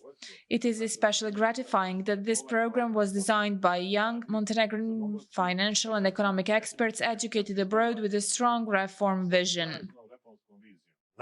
Last but not least, free and independent media, including the non-governmental sector, remain the basis for the development and survival of any democratic society. Knowing this government has put the promotion of media freedom at the top of its agenda, including their protection and smooth functioning, with special emphasis on shedding light on attacks on journalists, which were frequent during the previous government. All cases of such attacks on media representatives which took place during the mandate of this government have been resolved. The abolition of the monopoly over the public TV broadcaster and its depoliticization are also one of the examples that support our achievements. Dear President Biden, thank you for your invitation to participate in the summit, which articulates care for the entire democratic world and its achievements. I'm confident that in the near future we will jointly overcome the COVID-19 pandemic and that we will meet live next year and present the results of the work we have advocated for today. Thank you for your attention. Thank you, Your Excellency. Next, the Prime Minister of the Netherlands. Ladies and gentlemen, in the Netherlands, a country located in a complex river delta and largely below sea level, democracy has been a necessity for centuries. We have to get water management right. And since medieval times, this has required decision-making procedures that reflect the interests of all stakeholders. We have continued developing our democracy ever since. Democracy is not a byword for harmony. Its institutions can be strained by tensions and competing interests. Nor is democracy a guarantee of perfect policy. But ultimately, democracy is best placed to deliver the most equitable outcomes for social issues, large and small. Yet many democracies are now facing profound challenges. Some previously democratic countries seem to be succumbing to authoritarian ideas. Others are struggling to preserve the independence of the judiciary. So this Summit for Democracy, hosted by President Biden, is a timely initiative, bringing us together to reflect on and strengthen our democratic practices. And yes, we need to do more. Democracies worldwide should stand together in solidarity when our values and interests are at stake, and work together to make sure that we continue to deliver for our citizens. New technologies will revolutionize our way of life and transform societies. By working together, we can provide innovative leadership. We can make sure new technologies support democratization and human rights. Every healthy democracy needs journalists who can independently investigate, report, and hold governments to account. Unfortunately, more and more, media freedom is being trampled underfoot. Media outlets are being forced to close. Journalists are being sued, threatened, and even killed. We must stand firm and reverse this trend. That's why my country, among other steps, is launching a fund that will provide emergency support to journalists and media workers in need around the world. The Netherlands looks forward to working with the United States and other democracies on these and other priorities, to make democracies more resilient and protect our way of life. Thank you. Thank you, Your Excellency. Next, the President of Niger. Monsieur le Président Joe Biden, distinguée Majesté, Président, chef de gouvernement, Mesdames et Messieurs, le peuple et le gouvernement du Niger sont très heureux, à travers moi, de participer à cet important sommet portant sur cette question fondamentale qu'est la démocratie. Aussi, voudrais-je, à l'entame de mon propos, rendre un hommage appuyé au président Biden et saluer son initiative qui nous permet d'échanger et de renforcer la symbiose autour de l'idée de démocratie. Je suis d'autant plus heureux de participer à ce sommet que par choix et conviction politique personnelle, je suis un adepte de la démocratie pour l'avènement et la consolidation de laquelle j'ai beaucoup lutté dans mon pays, le Niger. Au terme de la 7e Constitution de la République du Niger, promulguée en novembre 2010, le peuple nigérien s'est résolument engagé à bâtir un État de droit garantissant d'une part l'exercice des droits collectifs et individuels, la liberté, la justice, la dignité, l'égalité, la sûreté et le bien-être comme valeurs fondamentales et d'autre part, l'alternance démocratique et la bonne gouvernance. C'est une œuvre de longue haleine dans laquelle nous nous sommes engagés avec détermination depuis 2011 et ce, dans l'esprit de notre conférence nationale souveraine tenue au cours de l'année 1991, qui est au fondement de notre démocratie. C'est ainsi que pour la première fois au Niger, depuis l'indépendance en 1960, un président démocratiquement élu a passé le témoin au terme de ses 2 mandats constitutionnels à un autre président à la suite d'élections libres et transparentes le 2 avril 2021.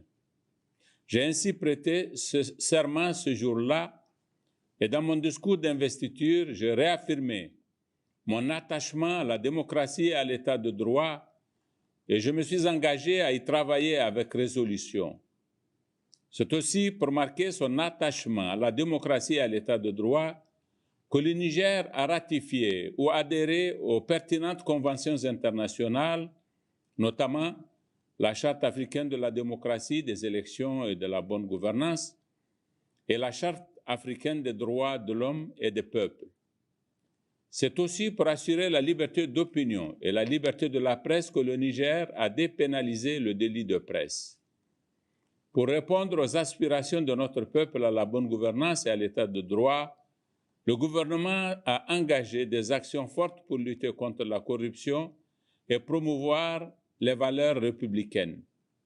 J'ai saisi l'occasion de ce sommet pour lancer un appel à tous les partenaires bilatéraux et multilatéraux, ainsi qu'aux ONG internationales, afin de soutenir et accompagner les États africains dans leurs politiques et programmes d'éducation civique et citoyenne, de promotion et de consolidation de l'état de droit.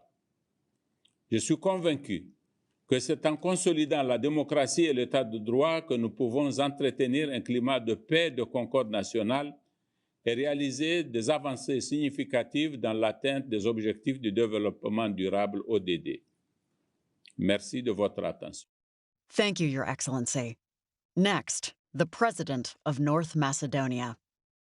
Distinguished Excellencies, dear friends, I would like to express sincere gratitude to US President Biden for hosting this Global Summit for Democracy. It is taking place at a most critical period of time when we are all witnessing the weakening of the immune system of democracies worldwide. This Summit for Democracy coincides with the International Anti-Corruption Day and the International Human Rights Day. I am deeply convinced that we will send a unified message to all the populist and authoritarian regimes that strive to undermine our values and suppress the freedom of the people. This year, North Macedonia celebrates 3 decades since its Independence Day, from the time we embraced democracy and enshrined in our constitution liberty, fundamental human rights, and justice for all. Our democracy emerged after half a century of authoritarian rule. Following the fall of communism, we passed simultaneously through a complicated process of state and democracy building. Unlike the Central and Eastern European countries that enjoyed the benefits of European unification, North Macedonia, despite successfully avoiding the civil war, was part of the region in Europe where the most horrific war atrocities were committed after the Second World War. Despite this enormous regional impact on the Macedonian multicultural society, we have managed to build and maintain a functional model of multi-ethnic democracy. The strategic goal to become members of NATO and the European Union were strong incentives to additionally reinforce citizens' trust in the democratic model of governance. However, in the last decade, on all continents, even in established democracies, we have witnessed a rise of populism and authoritarian tendencies, challenging and making democracy vulnerable. Dear friends, there is no alternative and we shouldn't waste a minute. Revitalizing democracy is essential to handle this unprecedented challenge of our lifetime. We are fully aware that our security, prosperity, and fundamental rights and freedoms are interconnected. North Macedonia fully supports the main cause of this gathering and is willing to recommit itself to the very fundamentals of the free world. First, to defend together our way of life against authoritarian states and entities in a determined and coordinated manner. Second, to redouble our efforts in fighting corruption and organized crime, since they distort the rule of law and public trust in democracy, and as such, pose a national security threat. Third, to safeguard human rights and freedoms by building resilient, accountable institutions, a strong civil society, and free media. Dear friends, democracy has all the credentials to prevail over authoritarianism, and the community of democratic nations is obliged to promote and protect it. The alternative is going back in history, marked by destruction and the immense suffering of millions of people. The world deserves a much better future.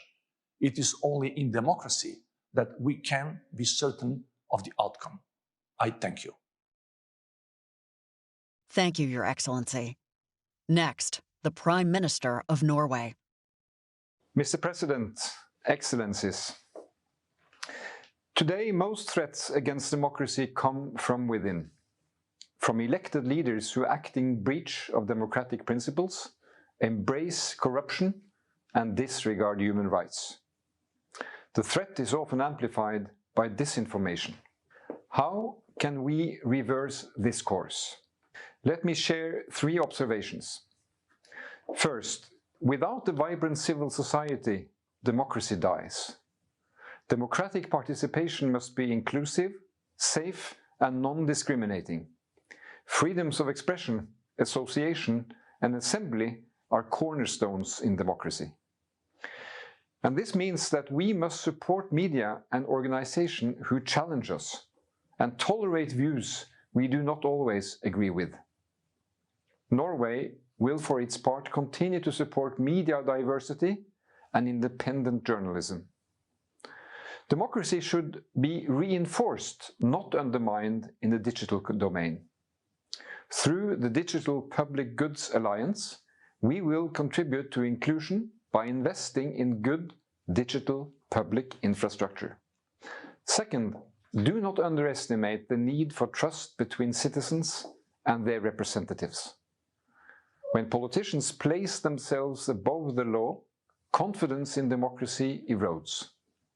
Transparency, accountability, and integrity build trust. Norway remains committed to strengthening international norms and take action to prevent and combat corruption and illicit financial flows. Third, lastly and importantly, the years ahead will be defined by the transition to the low-emission economy in all countries. That is the single most important task we're up against and a stress test for our political systems. The transition comes with opportunities, growth, and jobs. A better and healthier society awaits us. But let's be honest, it also comes with changes to the way we live. Inequality is already dividing many societies. If green transition increases inequality, we can be sure of one thing: we will not succeed. We need to bring everyone along. We need to arrive at a society that is more equitable, not less. We need opportunity and prosperity, not for the few, but for the many. This requires political leadership. It requires a political system with legitimate institutions and processes where people have a say. And that system has a name: democracy. Thank you. Thank you, Your Excellency. Next, the President of Poland. Mr. President, ladies and gentlemen, heads of state and government, co-leaders of the democratic world. Allow me to share a personal reflection with you. 31 years ago, I voted in free elections for the first time, and for the first time in the history of Poland after World War II, my generation could democratically elect a president. A year ago, as the second president in our history, I won re-election. It happened with a record turnout and after a very close competition with my opponent, Rafał Trzaskowski, the incumbent mayor of Warsaw. If I had stood in front of you just several months ago, I would have probably talked, as many of you have, about my country, about Poland, which had to shed blood for democracy time and again. Furthermore, I would have probably talked about the priorities of our generation of world leaders and about a great task facing us. And that, in my opinion, consists in the overcoming of the polarization, which is unfortunately increasingly evident in the post-pandemic world, on a scale we have not seen before, and in almost all countries. My country is no exception in this regard. I would have probably said that democracy must return to its root, that debate must be debate again, not a call to censor opponents. that political struggle must not be tantamount to dehumanization of the opponent, because the opponent is simply a person who, for various reasons, has different views than we do. In the meantime, however, something happened that changed my perspective on the democracy debate. 4 weeks after my re-election, when over 20 million of my compatriots, Polish women and men, exercised their right to vote, our neighbors, Belarusian men and women, were once again deprived of this right in the most brutal of ways. And mind you, Belarus lies 180 kilometers from Warsaw. There runs a border of democracy, and maybe even more than that. There is a yawning gap between democracy and the lack of it.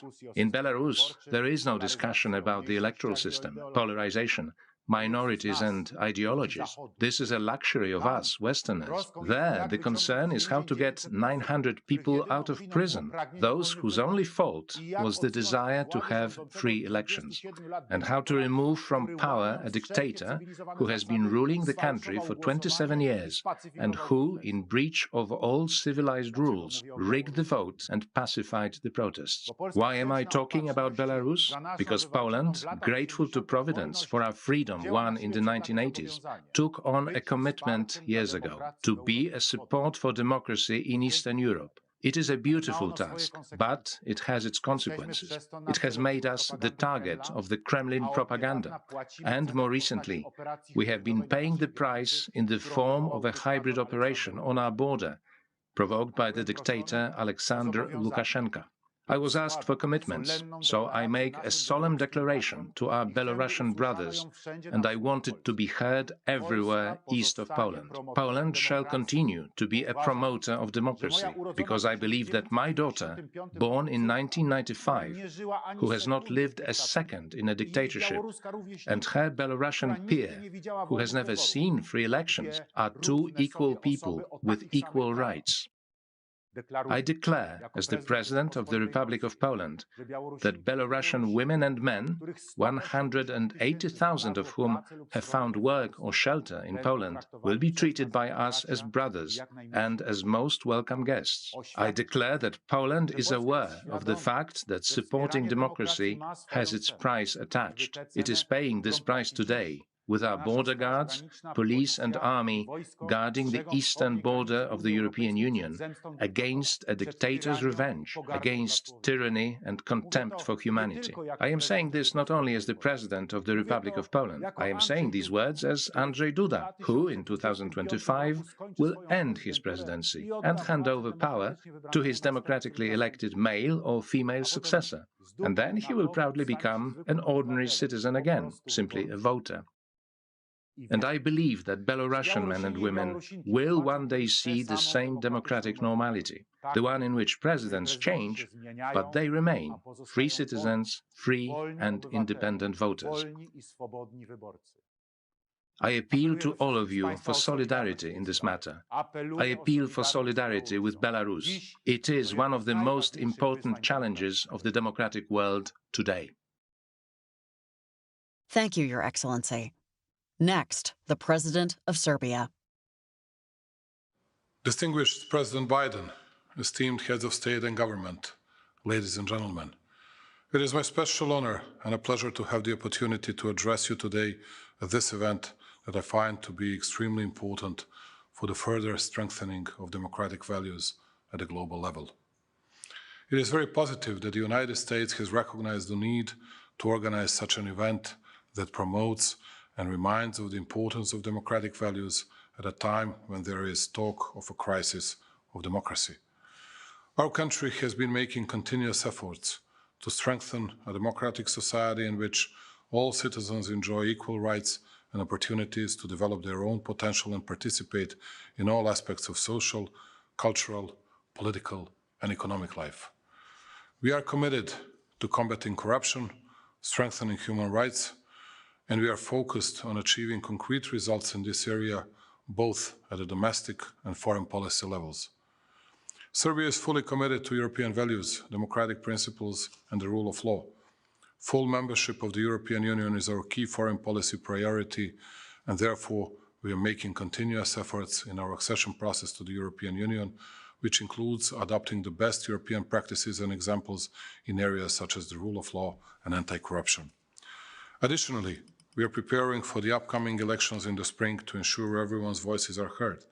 We reinstated the working group on elections mediated by the EU and have amended laws to ensure political parties feel equal. In the previous period, we paid special attention to achieving the best possible overall relations and cooperation in the region. Strengthening of contacts and better infrastructural connectivity are the starting point for a higher quality of life for citizens, which facilitates dialogue and respect for democratic values. In this spirit, Serbia has launched the Open Balkan Initiative, together with our friends from the Balkans, which I'm convinced that by promoting the 4 freedoms of movement of people, goods, capital and services, creates conditions for the strengthening of all democratic values. Our guiding principle is that no one should be left aside in the exercise of fundamental rights and freedoms. Therefore, let me express my conviction that the Summit for Democracy is the right opportunity to highlight the need for equal treatment of all peoples and religious groups in the region in order to further strengthen stability in this part of Europe, which is a precondition for creating an even more prosperous and future-oriented Western Balkans. Serbia has also demonstrated the contribution it makes to the rule of law and the strengthening of the democratic process through results in the transparent approach achieved at the national level in the fight against corruption and the strengthening of the rule of law. Let me also emphasize that our country is equally committed to respecting minority rights, which are a legacy we are especially proud of. In that sense, we remind you that our system of protection of minorities has received the highest praise from a number of impartial international sources. Serbia is also the leader in the region when it comes to gender equality. The government of Serbia is led by a female prime minister and consists of almost 50% of women.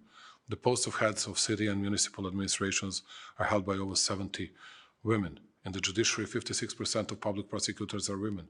In courts of general jurisdiction, there are 69% of women, and in courts of special jurisdiction, 76.3%. I'm also announcing a new initiative, which I believe that the other leaders of the Western Balkans also support. Together, we need to accelerate inclusion for the Roma. We need to invest in Roma who are demographically vibrant, entrepreneurial, and multilingual, but this community has been the most excluded from prosperity and hardest hit during COVID-19 crisis. With every abuse of democratic principles, we are only deceiving ourselves, thus hampering our own well-being in the first place. This was especially highlighted by the current pandemic, reminding us that no one is immune to global threats and that we must demonstrate that democracies are capable of rising to these common challenges and delivering for our citizens. Serbia is ready to be a consistent and reliable partner to the United States and to this end in the future as well. Many thanks for your attention. Thank you, Your Excellency. Next, the President of Slovakia. Dear colleagues and friends, dear President Biden, thank you for launching this important initiative. Slovakia has embarked on a path of democracy and freedom only 3 decades ago. We soon understood that the democratic rules we adopted and institutions we built lacked the resilience of those in long-established democracies.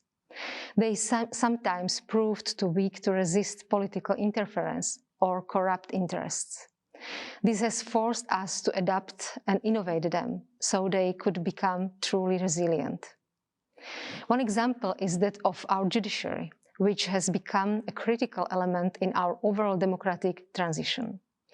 In the 1990s, we strengthened the judiciary independence, but not the accountability mechanism, opening space for arbitrariness and political or business interference. Therefore, we are now finishing reforms to increase the judges' accountability, while also improving their professional expertise and impartiality. As in many other transition countries, our evolving democratic system could not always deal with corruption. Having adopted transparency measures that have worked elsewhere, we added several innovative tools to combat high-level corruption and money laundering. We create a special prosecutor's office and dedicated criminal court to deal with such cases, which some other countries also adopted since then. We eliminated secrecy from public finance transactions.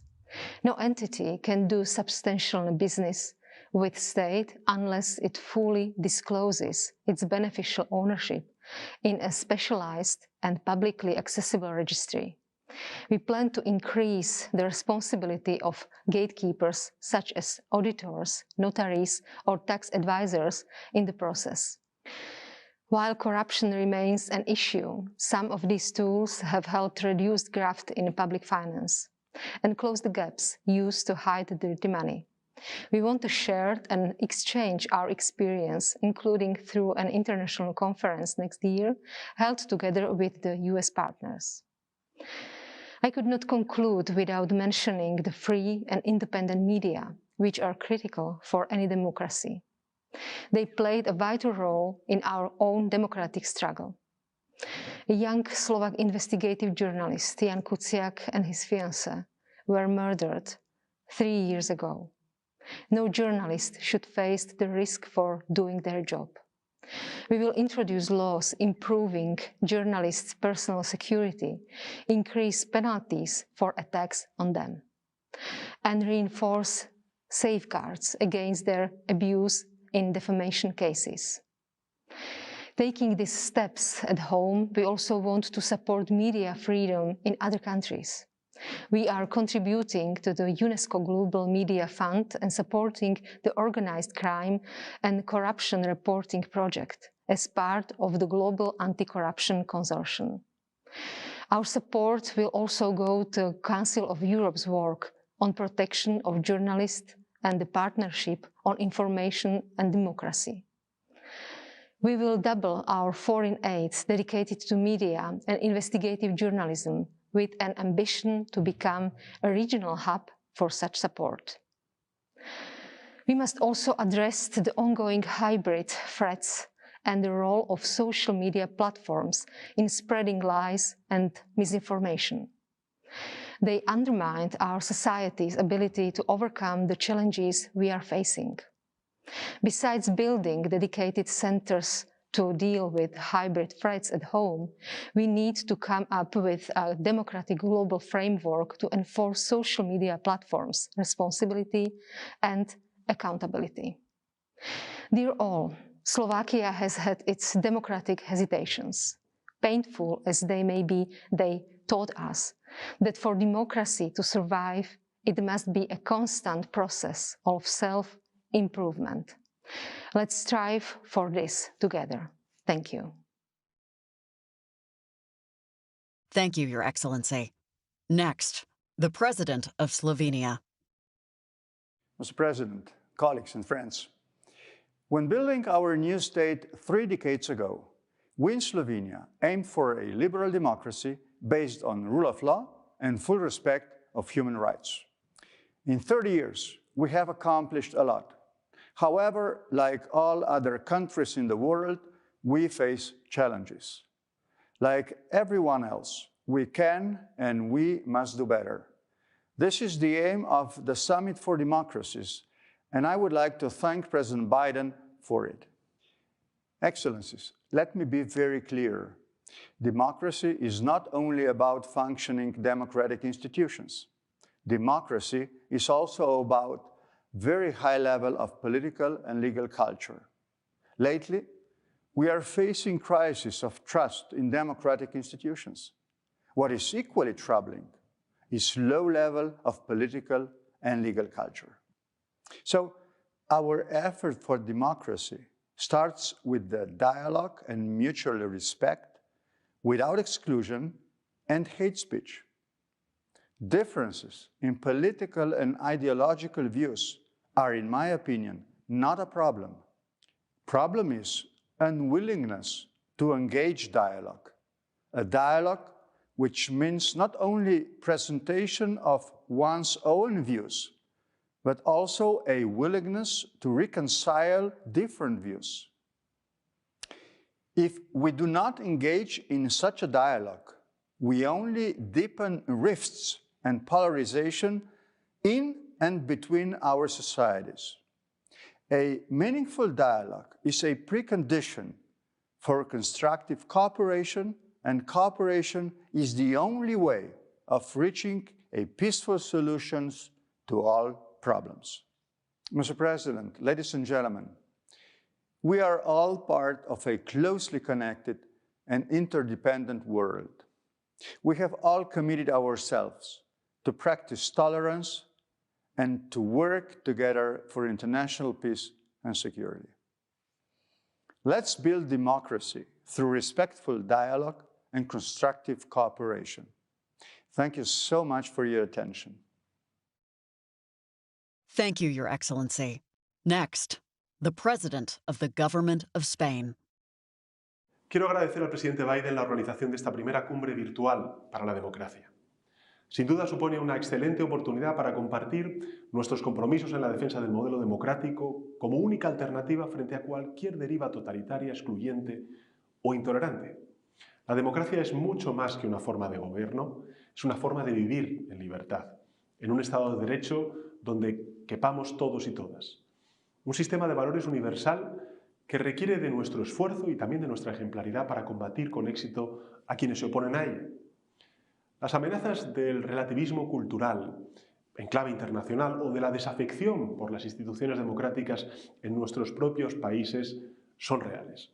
Y para combatirlas debemos lograr que nuestras sociedades adopten un nuevo contrato social, trabajando principalmente en dos frentes. En primer lugar, luchando contra la desigualdad y la exclusión social. El aumento de la brecha entre ricos y pobres es uno de los factores que más afecta a la estabilidad política y más debilita nuestras democracias. Así que como Estado tenemos la obligación de adoptar políticas con un impacto real en la vida cotidiana de las personas, en sus salarios, en su acceso a la vivienda, a la sanidad o a la educación universales y de calidad. Y asegurarnos de que se aprovecha el talento del conjunto de la población, especialmente de las mujeres, que sufren más severamente las situaciones de crisis. A más igualdad, mejores democracias. Y en este sentido, España está canalizando sus esfuerzos tras la pandemia hacia una transición verde, digital y sobre todo inclusiva, como mejor antídoto frente a la tentación de aquellos movimientos reaccionarios. Y en segundo lugar, necesitamos también fortalecer los mecanismos de diálogo social, de transparencia, de rendición de cuentas. Debemos restablecer la confianza y la credibilidad en las instituciones, luchando contra la desinformación a través de medidas de gobierno abierto que nos aproximen cada vez más a la ciudadanía. España está apostando por metodologías innovadoras, como es la unidad de rendición de cuentas, creada para hacer un seguimiento minucioso, objetivo, público de cada uno de los compromisos del gobierno. Y no podemos olvidar las lecciones del pasado. Tenemos el deber de proteger y fortalecer el legado de generaciones y de hombres y mujeres que nos precedieron y que lo dieron todo por la democracia y por la libertad. Muchas gracias. Thank you, Your Excellency. Next, the Prime Minister of Sweden. Mr. President, Madam Vice President, Excellencies, ladies and gentlemen. Democracy is the result of women and men demanding fair and equitable sharing of power. And it is something that we must continue to work for each and every day. And I commend President Biden for holding this Summit for Democracy and for suggesting concrete pledges to sharpen the focus of the work on democracy. Sweden will do its part in this process. Across the world, we see growing authoritarian tendencies and human rights being violated with impunity. To reverse these trends, we all have work to do. We must stand up for shared values and confront those advocating authoritarian government. And the best way of doing so is by showing that democracy still delivers. It is the form of government that credibly safeguards human rights. It allows scrutiny of power, accountability, and peaceful transfer of power. It creates stability, security, and economic prosperity. And it remains the only reliable way to facilitate social and economic equality. As decision makers, we must also safeguard equality and inclusiveness. Because when excluded from society, people are also excluded from any meaningful opportunity to exercise their civic rights and duties. If we allow inequalities to keep growing, the foundations of democracy will ultimately be threatened. As Prime Minister of a country celebrating a century of democracy this year, I am committed to developing and deepening our democracy. We will strengthen our work to counteract racism, enhance legal protection against discrimination at home, and remain an active partner for promotion of democracy abroad. We will also expand and increase our international outreach through the Drive for Democracy initiative and enable more frank conversations on how to best overcome democratic challenges. And as the current chair of the OSCE, Sweden promotes human rights, democracy, and the rule of law. It is our conviction that promoting democracy is an investment in stability and security.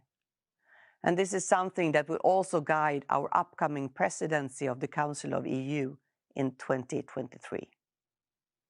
And as a leading tech country, we aim to ensure that technological standards are developed based on democratic principles to serve open societies and democratic development globally. And in assuming the presidency of the International Holocaust Remembrance Alliance, we will follow up on the many pledges made during the Malmö Forum in October to remember the Holocaust and to combat anti-Semitism and other forms of racism. Dag Hammarskjöld, the former UN Secretary General, once wrote, "Only they who keep their eyes fixed on the far horizon will find the right road." So, let us keep our eyes fixed on the horizon. If we do, I'm sure that we will not only find the right road, but also more companions along the way to democracy for all. Thank you. Thank you, Your Excellency. Next, the President of Switzerland. Mr. President, Excellencies, ladies and gentlemen, let me begin by thanking the President of the United States of America, Joe Biden, for offering us this timely opportunity to compare notes and join forces on this most fundamental yet challenging subject, democracy.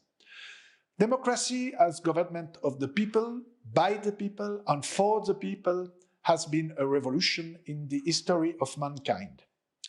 Some in the past have argued that it is impractical or even dangerous. But history has shown that democracy can bring justice, social stability, peace, freedom, and economic prosperity. Better than any other political system, it allows for the self-realization of individuals. Democracy's universal appeal has not diminished, especially not to those living in non-democratic countries. At the same time, we face a worrying trend in established democracies of weakening support for the institutions. The sense of community and the subtle balance between rights and duties is being eroded. The growing complexity of issues we are confronted with sometimes seems to favor technocratic solutions lacking democratic foundations. Along with important opportunities, digitalization of our world poses an additional challenge to democracies. My claim is that there is reason for optimism. Democracies are resilient.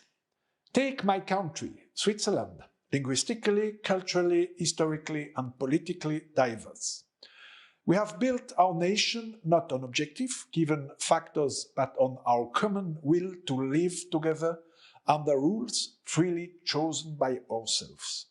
Today, this diversity is our great strength, since it allows for creativity and innovation in a globalized context. Direct democracy is a key element in the Swiss political system. The people not only elect their leaders, but also vote on concrete issues that affect them, at the national, cantonal, and communal level. This leads to better policy outcomes and increases the legitimacy of political decisions. Of course, Swiss democracy is not perfect. For example, we excluded women for much too long. The Swiss experience also reminds us that democracy is not a stable condition.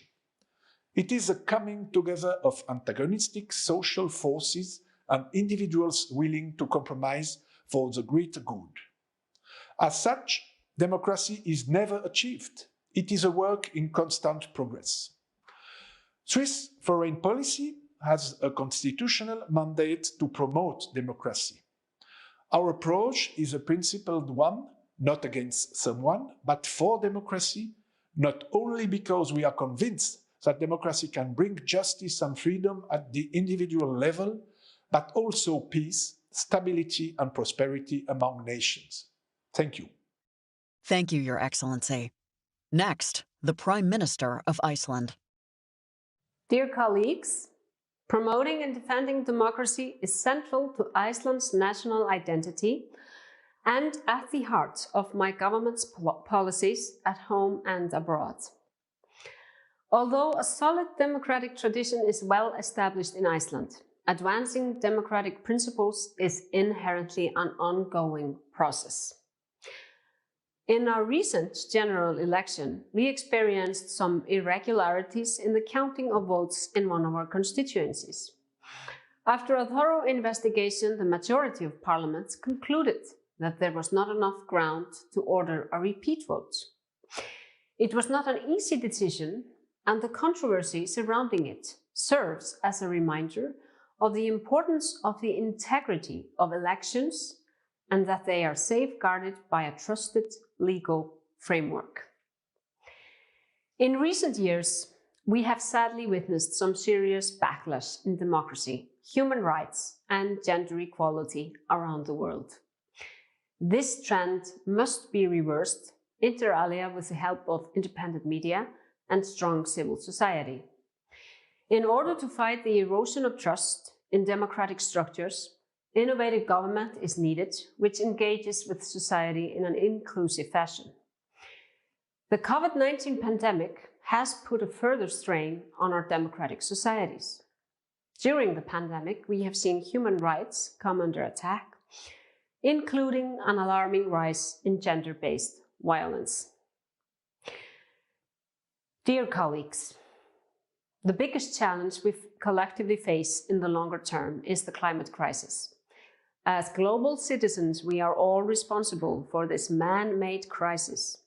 And those of us with resources have a moral duty to assist climate refugees, the number of which is bound to increase as this crisis deepens. As we make the inevitable transformation to a carbon-neutral society and a more circular economy, we must ensure that this transition does not lead to new inequalities. Our societies are also going through a continuous digital transformation, a process that we must ensure leads to more equal societies. A key part of Iceland's determination to advance democracy focuses on gender equality and rights of LGBTI people. And my government has agreed on a range of concrete actions to be implemented over the next few years. Dear colleagues, in closing, I would like to thank you, President Biden, for convening this summit. Iceland is proud to keep on working towards advancing democratic values and fundamental respect for human rights for everyone. Thank you.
the Prime Minister of Ireland.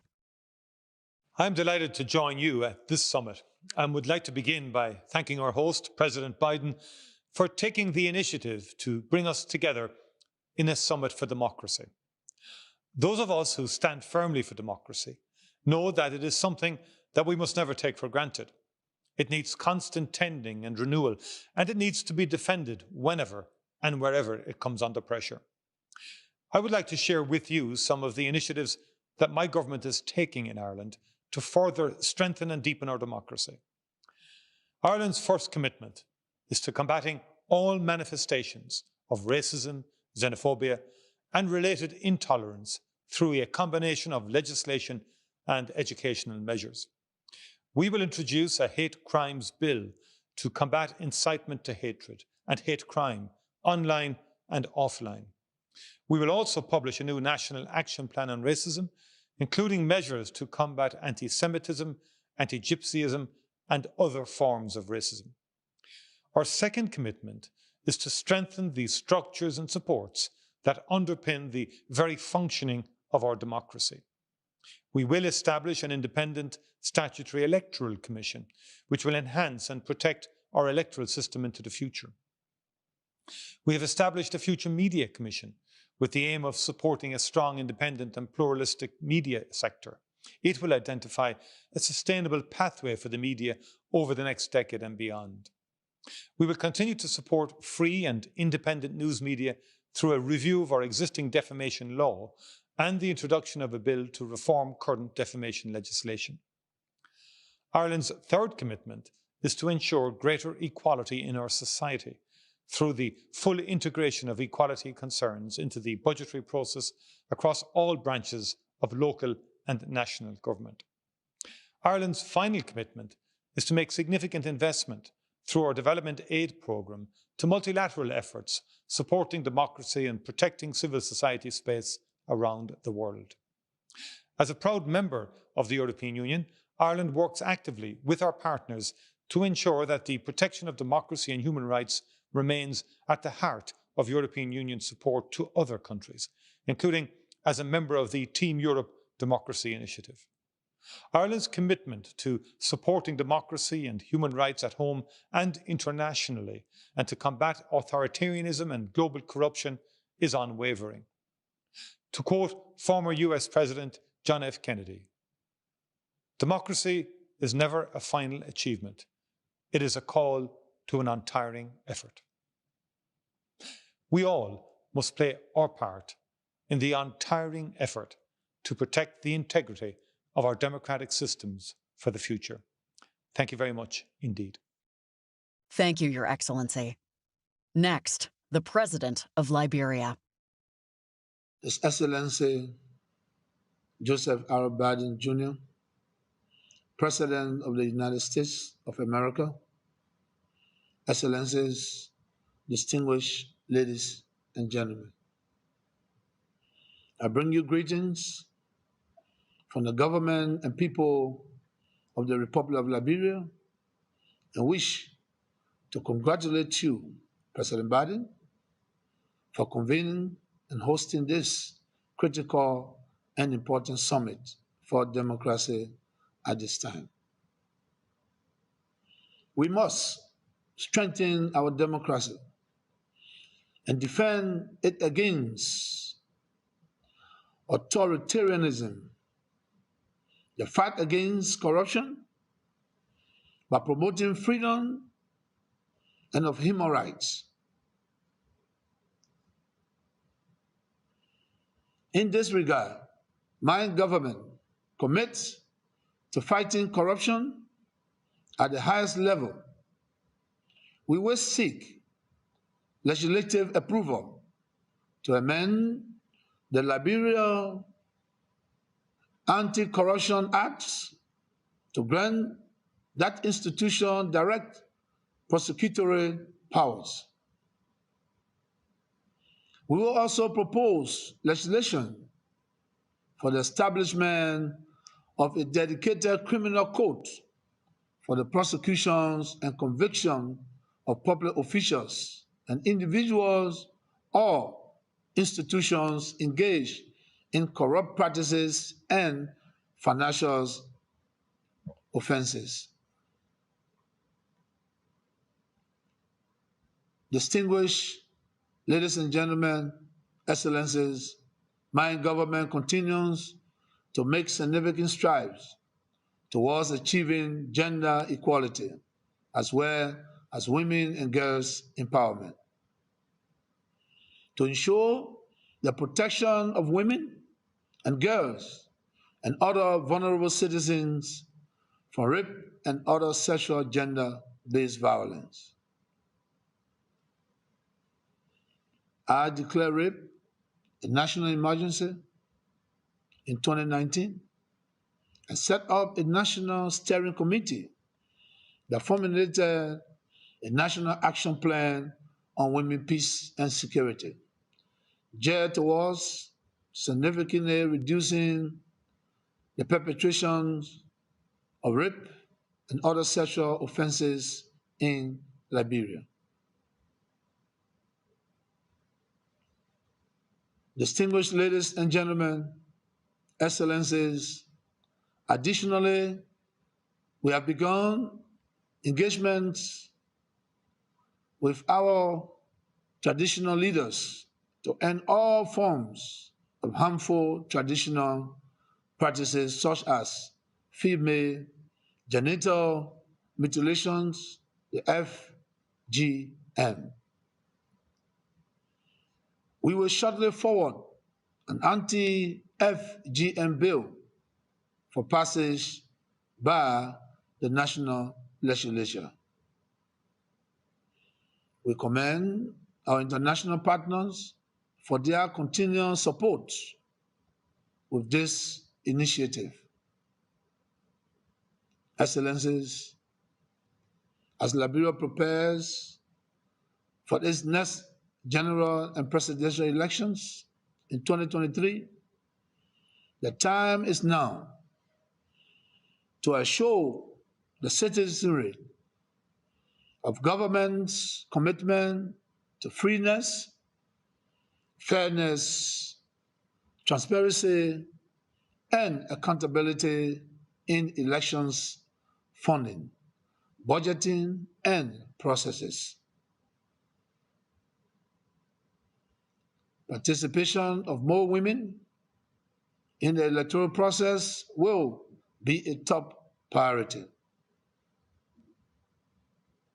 We will also make efforts to ensure that more women contest for seats in the legislature, as well as to hold key positions in the structures of government.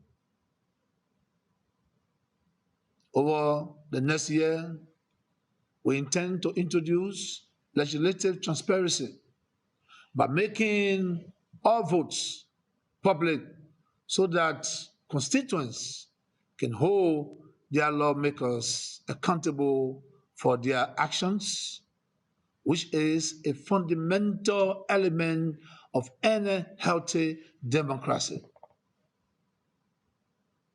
My government also commits to the formalization of customary land tenure, bringing security of tenure to historically marginalized communities. I thank you. Thank you, Your Excellency. Next, the President of Portugal. Your Excellency, the President of the United States of America, Mr. Joseph Biden, Excellencies, ladies and gentlemen, it's a pleasure in joining you to focus on such an important leaders' event on democracy. You will agree with me that democracy has withstood the test of time, and while other forms have failed, democracy stood strong. It has time and again proved its importance and impact. And yet, here we are, feeling the need to discuss the challenges facing democracy globally and within each one of our countries. How resilient are indeed our democracies? In a way, Europe has turned the page on its oppressive past and worked to build constitutional parliamentary systems in which its citizens enjoy participation in elections and practice their free speech, enjoying the benefits of living in societies governed by the rule of law. In the case of Portugal, democracy has been linked to the project of European construction. In fact, our request to join the European Union had a lot to do with the goal to preserve the still young democratic institutions in the troubled years after our '74 revolution. Nevertheless, many of our societies appear less protective today of their pluralism and more accepting of populism. My experience has been that populism thrives most easily where people have lost trust in their governments, parliaments and courts, where large numbers of citizens feel deprived of opportunities. Minorities have not been integrated into wider society.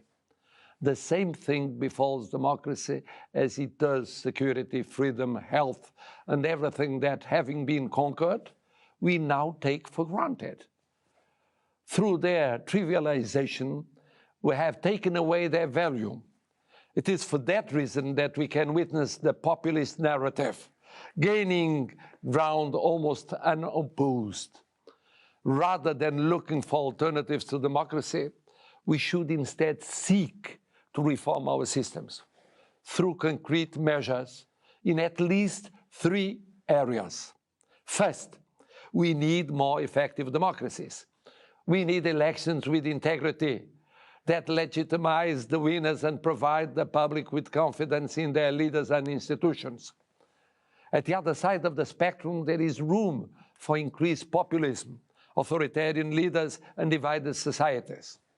Second, we need to tackle inequality, both economic, social, and political, meaning also more inclusive democracies, bringing in the young, the women, the poor and minorities into the political system. Third and last, we need to champion democracy. Let's not forget that democracy is always a work in progress. We need to cherish and defend it. We need to reform it for the future generations. Excellencies, we should not take as granted something that needs to be built together again and again every day, in words and in deeds. In words, as we're doing here today, in deeds providing our citizens with freedom and democracy, proving that rights are indeed rights and not just promises. Democracy must be lived and felt by each and every citizen. In other words, this time by President Jimmy Carter, the experience of democracy is like the experience of life itself, always changing,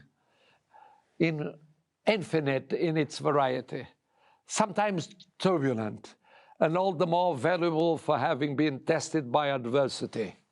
And so, I wish you every good fortune in this so meaningful event, fighting today as yesterday and tomorrow for democracy. Thank you, Your Excellency. Next, the President of Senegal. Chers collègues, Mesdames, Messieurs, je remercie chaleureusement le président Joe Biden pour son aimable invitation et salue son excellente initiative d'organiser ce sommet pour la démocratie. L'histoire du régime démocratique est inséparable de celle des libertés et droits fondamentaux de l'homme, lui permettant de vivre, de s'épanouir et de choisir librement ses dirigeants. Elle renseigne également qu'au-delà des principes et des textes, l'exercice démocratique repose d'abord et avant tout sur l'équilibre entre liberté, responsabilité, respect des institutions et de l'ordre public. C'est ce qui fait la force du régime démocratique, mais aussi sa délicatesse et ses vulnérabilités. Quel que soit son âge et son degré de maturité, la pratique démocratique n'est jamais une œuvre achevée. mais un idéal en construction et dont les fondements peuvent vaciller à tout moment. C'est dire qu'en la matière, nous devons faire preuve d'humilité, car il y a plus d'expériences à partager que de leçons à donner. Nos valeurs partagées fondent notre adhésion aux idéaux communs. En même temps, gardons à l'esprit que nos expériences historiques et nos réalités socio-économiques peuvent être différentes et que chaque régime démocratique évolue selon son propre métabolisme.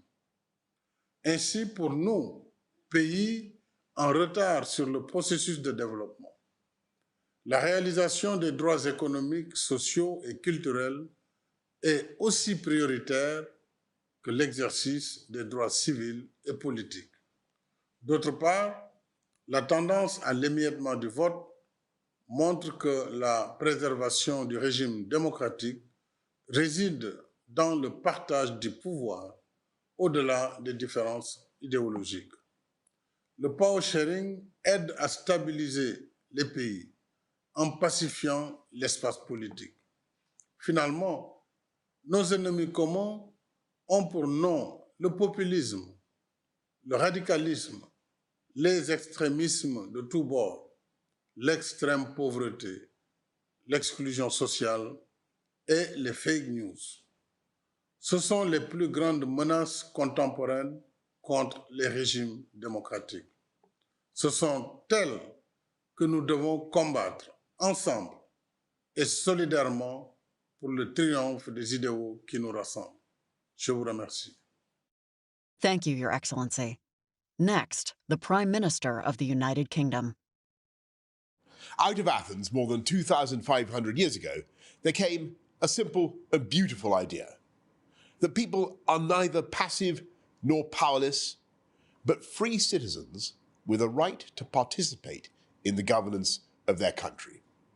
The idea of democracy has gathered force down the centuries, inspiring billions across the world and converging on the principles we all share. We believe that our peoples are entitled to elect and remove their governments through the ballot box, overseen by independent courts and a free media.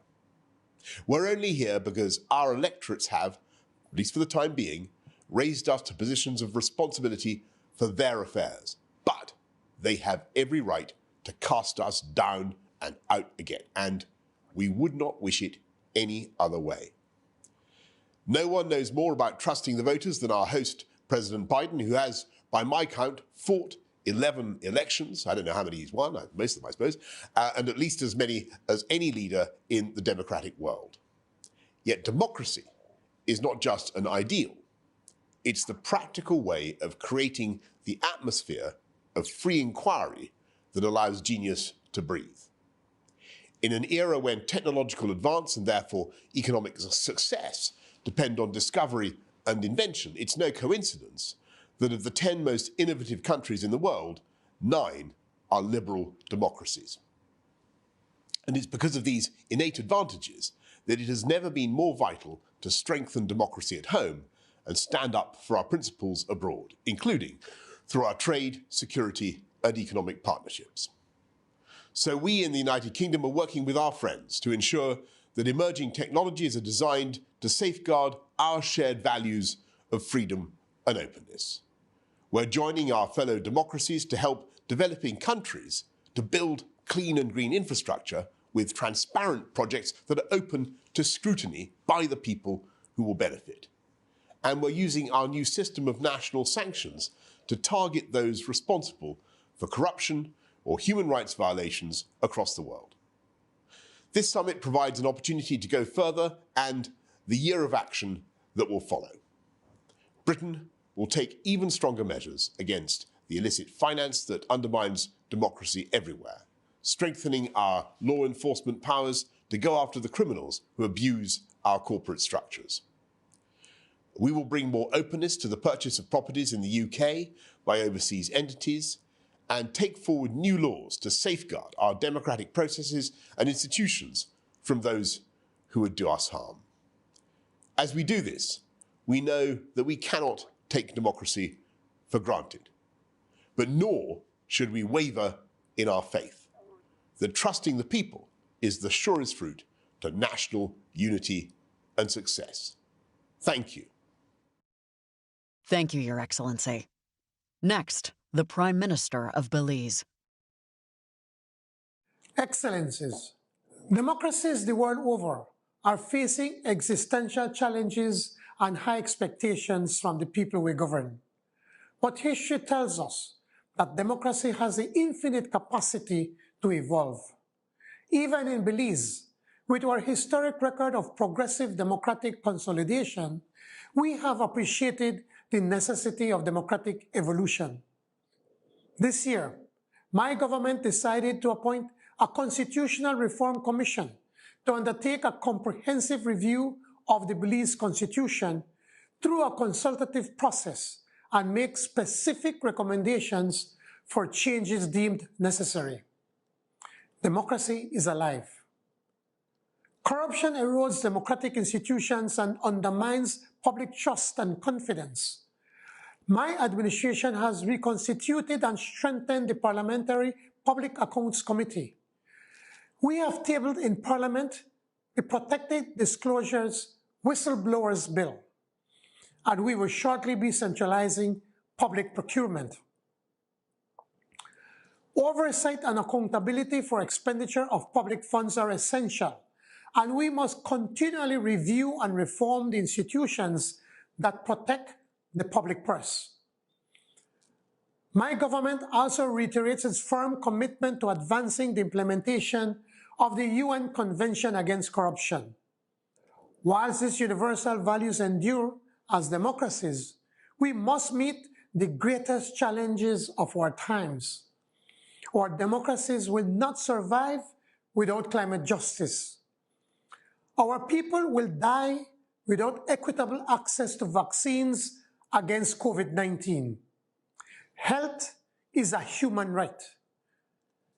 Eradicating extreme poverty remains the single greatest challenge of our lifetime. Hunger and want know not democracy. Our democracies must be robust and resilient, but must also be tolerant enough to accommodate contending ideas and cohesive enough to protect and appreciate diversity.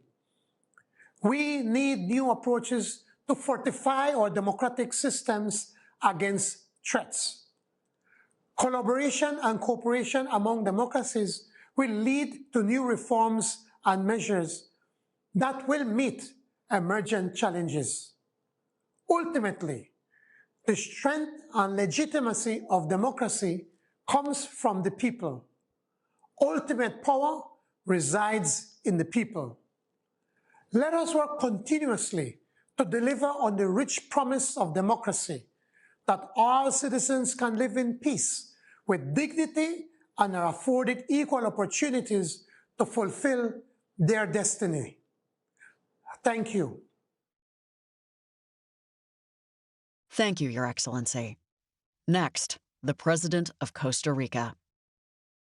El escritor mexicano Octavio Paz dijo que una nación sin elecciones libres es una nación sin voz, sin ojos y sin brazos. ¿Cuánta verdad hay en estas sencillas palabras, que retratan uno de los principios fundamentales de la democracia, como es el proceso libre y transparente de elección de las y los gobernantes? Pero sabemos también que la democracia es mucho más que un proceso electoral. Una democracia sólida implica garantizar la institucionalidad democrática, la separación e independencia de los poderes del Estado, el respeto al diálogo, la promoción del respeto, la tolerancia, la libertad de expresión y el pluralismo político, el respeto al otro. Todos estos valores son necesarios para alcanzar la paz, el progreso y el bienestar, pilares sobre los cuales se construye una verdadera sociedad democrática. Como parte de los anuncios nacionales de esta cumbre, Costa Rica se compromete a una serie de acciones que buscan dar continuidad al proceso de fortalecimiento de su propia democracia, a su sistema de paz y justicia social. Para ello, seguirá promoviendo el acceso a la justicia como un pilar fundamental de la democracia, a fortalecer la independencia judicial y defender el presupuesto nacional para el Poder Judicial. Igualmente, reconociendo el impacto social positivo del programa Sembremos Seguridad, una estrategia nacional que gracias al apoyo de los gobiernos de los Estados Unidos y socios, amigos, también como Colombia, se ha afianzado en el país, buscando priorizar y focalizar delitos, riesgos y otros factores que inquietan a nuestra ciudadanía, mediante herramientas para la prevención de la violencia, y así ampliar el programa a todos los gobiernos locales en todo el país. También compartiremos como una mejor práctica este programa en otros países de la región. Aspiramos a construir un programa similar llamado Sembremos la Anticorrupción.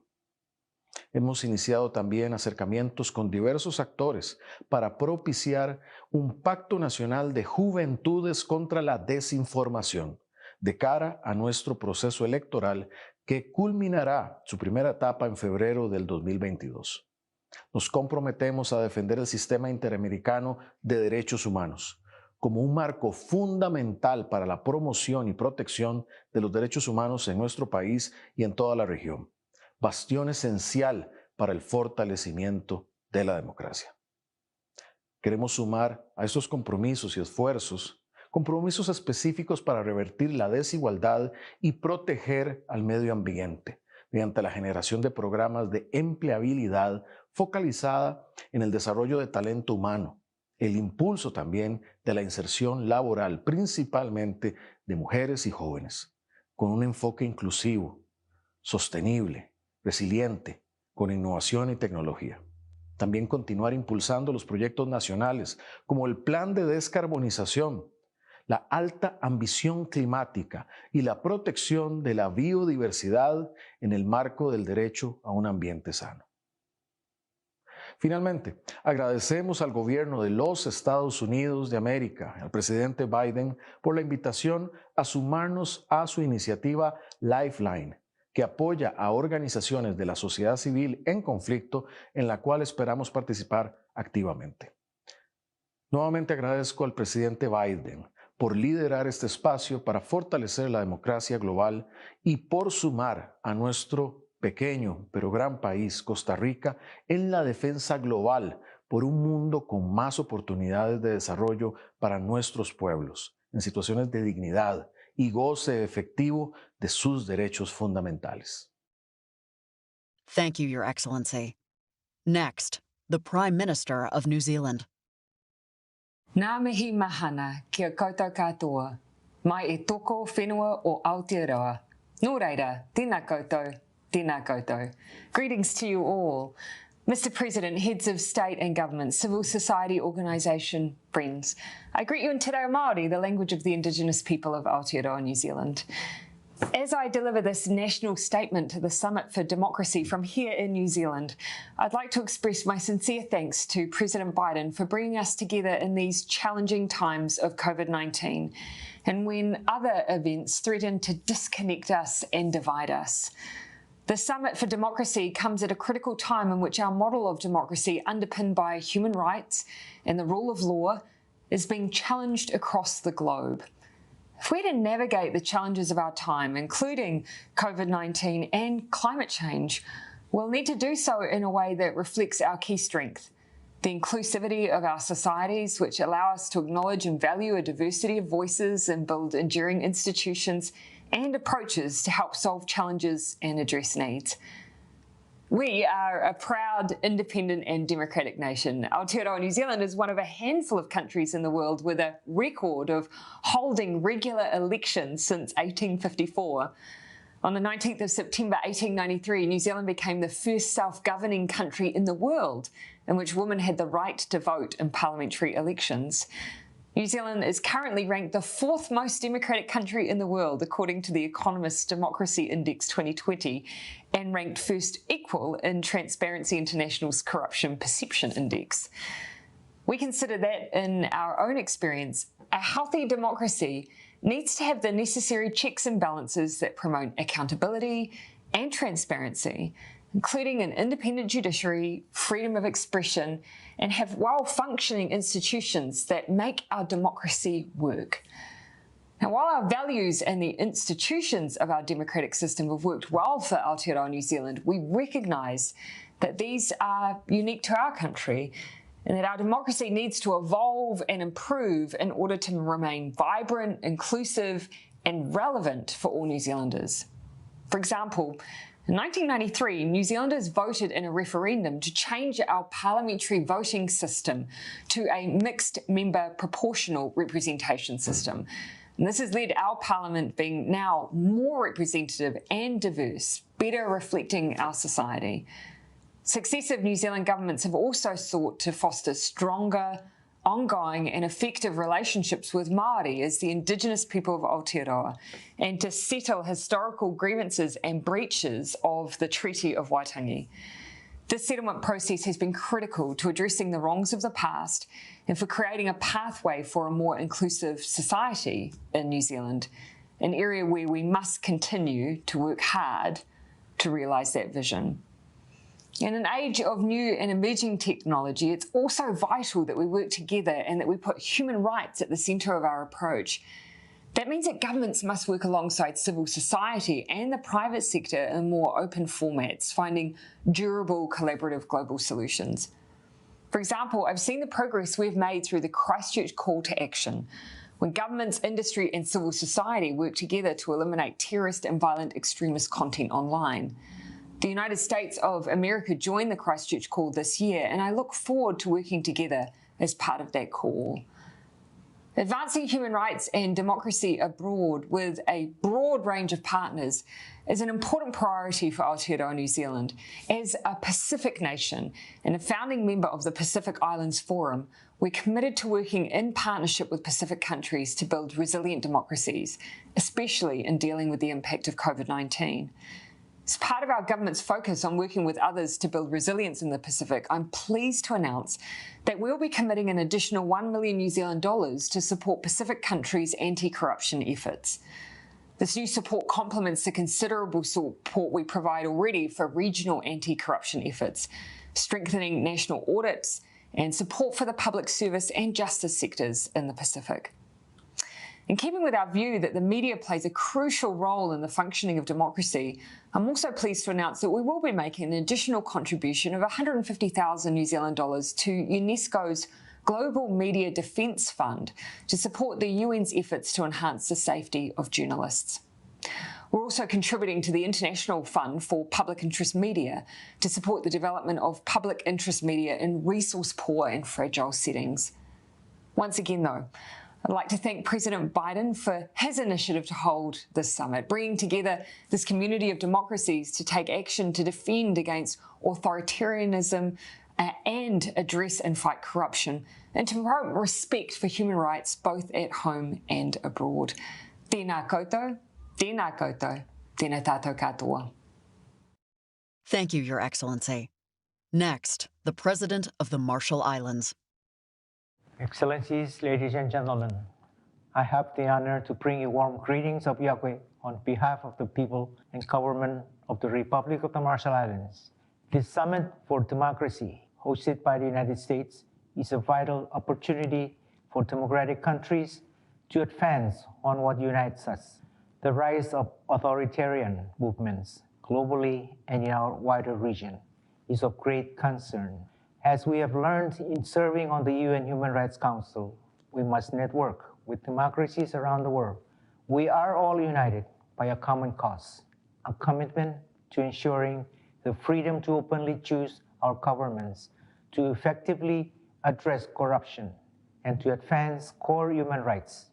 The Marshall Islands enshrines these values directly in our Constitution and implements them in our practice. Our compact of free association with the United States is a shared commitment to ensure our democracy, our freedom, and development defense, including against authoritarianism. As a relatively young nation, we face some very difficult, unique challenges in our economy, core social development, and environment. The rising seas, driven by climate change, and the impacts of nuclear testing are especially difficult threat to our future. As a large port state for tuna fishing, we are actively engaged in all efforts in our capacity to secure our maritime boundary, to curb illegal fishing, and to address human and drug trafficking to ensure our people the freedom and prosperity they deserve. But no matter our challenges, we spare no possible opportunity to ensure our people the importance of our custom and culture, to have the freedom and dignity of human rights embedded in our Constitution. Neither the global pandemic nor any other unique development burden can ever be used by the Marshall Islands or any other nation to justify human rights violation or evade accountability. I agree with US President Biden that our commitment must be in actions, not just lofty rhetoric. So we look forward to joining many of the initiatives put forward. In the region Nauru communique, the 5 leaders of the Micronesian President Summit, Kiribati, Marshall Islands, the Federated States of Micronesia, Nauru, and Palau, issued a first-ever commitment to develop an initial statement of shared foreign policy goals. In this regard, the Marshall Islands look forward to working with other Micronesian countries to address the key themes of this summit. This is a key opportunity to strengthen the links between our region and other democracies around the world. Thank you, and Komol Dada. Thank you, Your Excellency. Next, the President of Nauru. I extend very warm greetings to all heads of states, leaders of civil society organizations and the private sector, as well as representatives alike who are in attendance of this Summit for Democracy.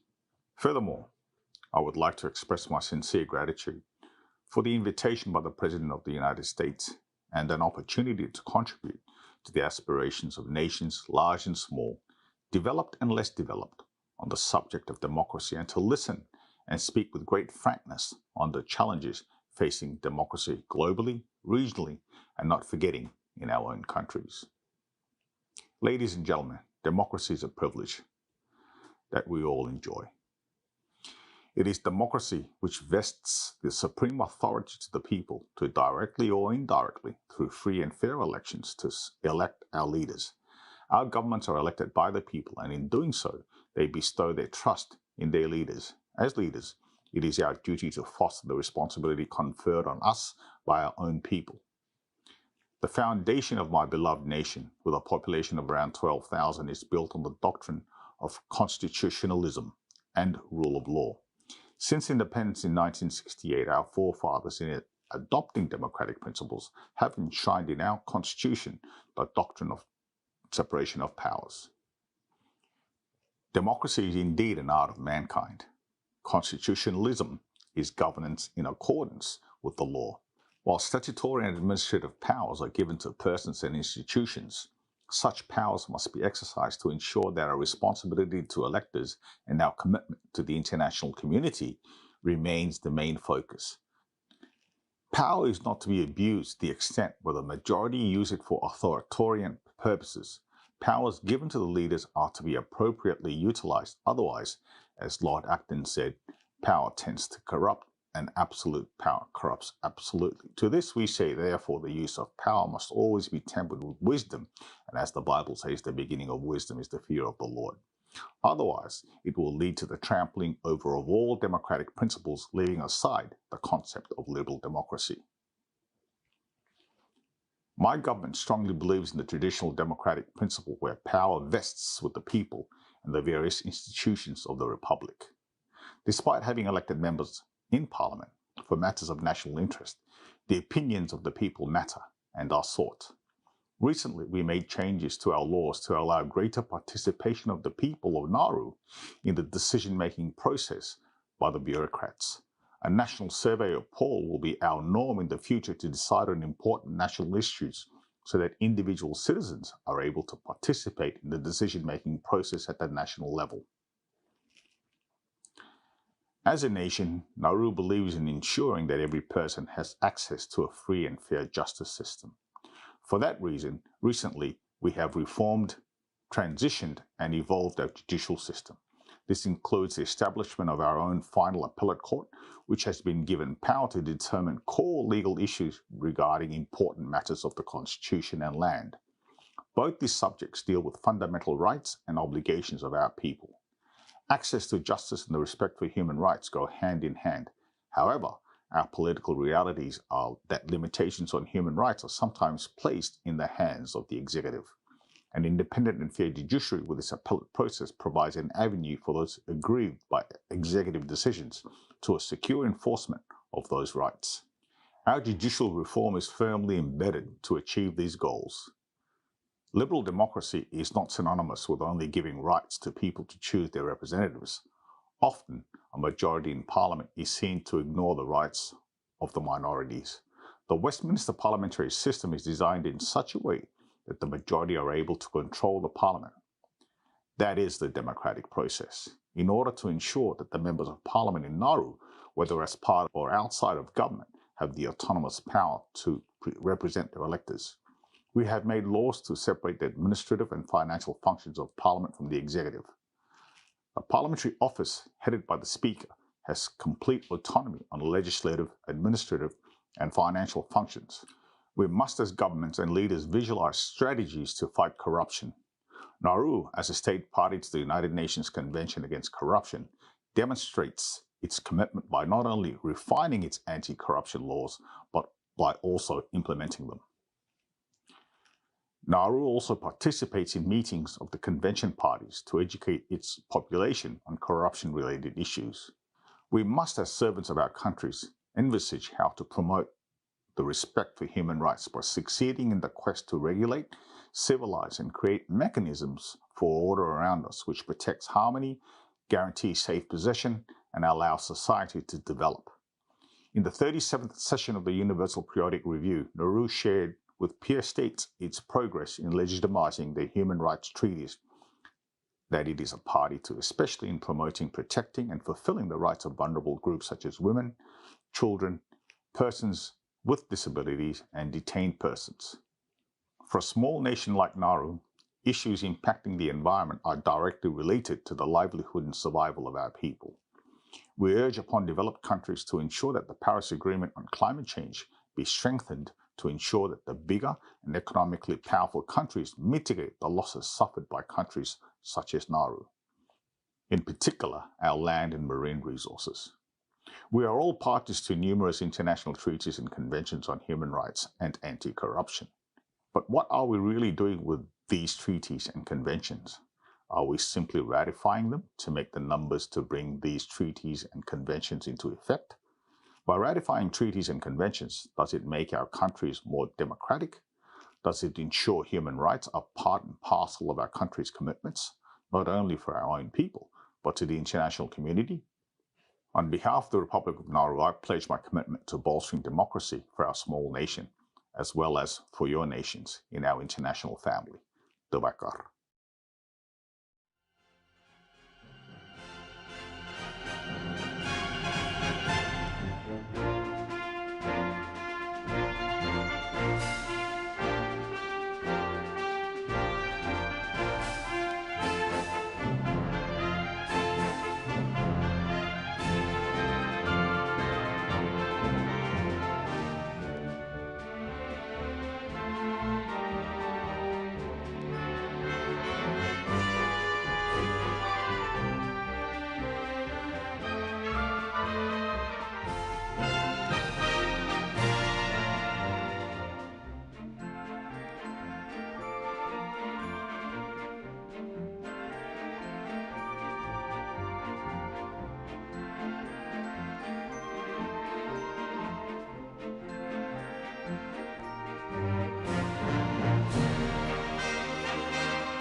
Democracy has been under a lot of pressure.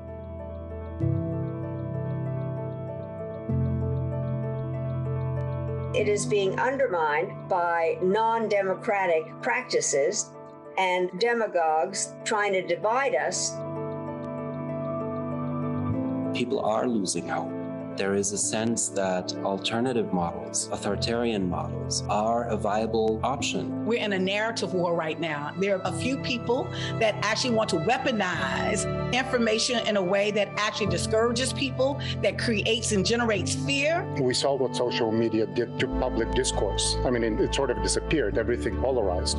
And that is very, very dangerous. When we're talking about democracy, we're not just talking about the process of democracy. We're literally talking about a value that says that all people are created equal, that their voices matter. It's about justice, about fairness. It's really about people having agency over decisions made about their lives. To choose their government and to have governments that they feel are accountable to them. Democracy is not a spectator sport. If you do not participate, then there is no democracy. And this is that opportunity, and I'm seeing human rights defenders around the world living those values as they try to heal and move their communities out of these crises. It is a prerequisite for us as activists to really dramatically reach out from our own bubble and try to find allies, or even unlikely allies.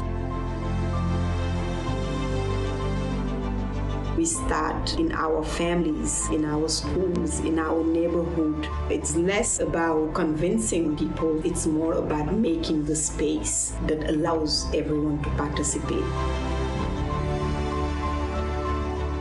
When we're traveling around communities, we're connecting with people on a human-to-human level. Just saying, I see you, and I see your community, and your communities matter. The idea was to lower the barriers for young people to participate in public conversation. And it's not just about bringing people together who have differing views. It's very much about structuring conversations around the commitment to a common search for truth, a common search for solutions. All action doesn't have to be about challenging an authority. It can be about what's possible. If the safest thing for you is to keep reading novels and connecting with other people who read novels, and that's how you keep the light on, let's do that. The democratic challenge is, how do we rebuild consensus? How do we create conditions for people to heal together? To actually radically reimagine the system we have and think about, how do we make it stronger? How do we make it more equitable? To have our share of joy and beauty. We have to make the case of the importance of democracy to people, their families, their communities, their nation, as the best way of protecting their freedoms and protecting their futures. With the humility that we're not the ones with the answers, not all the time. The fight for democracy has been a long one. People have gone to jail, people have been tortured, but the seeds that were planted, they will remain and they will grow. Democracy doesn't happen by accident. We have to defend it, fight for it, strengthen it, renew it.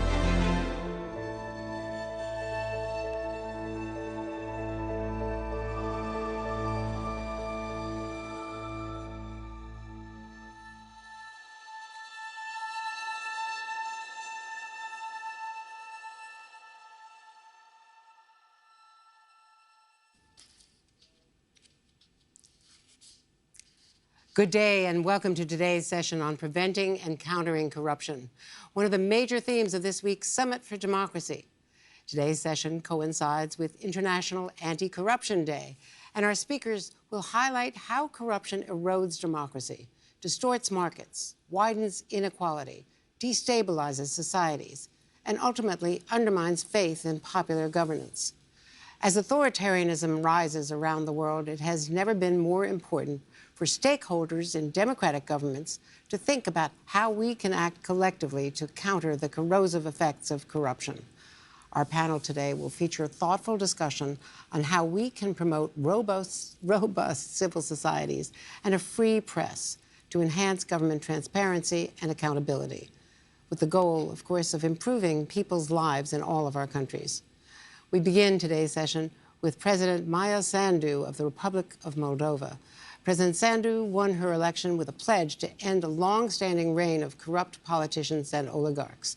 She has more than lived up to that promise, leading the fight against corruption in Moldova, and most recently launching a 6-member anti-corruption independent consultative committee to investigate and prevent future corruption in her country. Welcome, President Sandu. We look forward to your remarks. Thank you. Distinguished guests, ladies and gentlemen, it's an honor for me to address this high-level forum on International Anti-Corruption Day on behalf of the citizens of my country, the Republic of Moldova. Despite setbacks we have experienced in the past, Moldova's citizens continue to believe in fundamental justice. They have once again rallied together to demand from politicians an end to the pervasive graft that has hindered our young democracy. Moldovans have always struggled for democracy.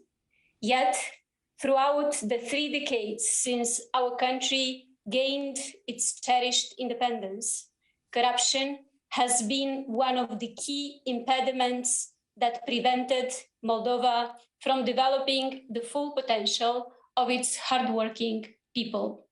Corruption is the reason we fail to create a functional state with equal opportunities for all. Exploiting the weaknesses of state institutions, corrupt groups stole from people, used dirty money to buy political parties, and abused media networks to manipulate public opinion and cling to power. While in office, they used government institutions to build up more illegal wealth. The more they achieved their venal goals, the more Moldova failed.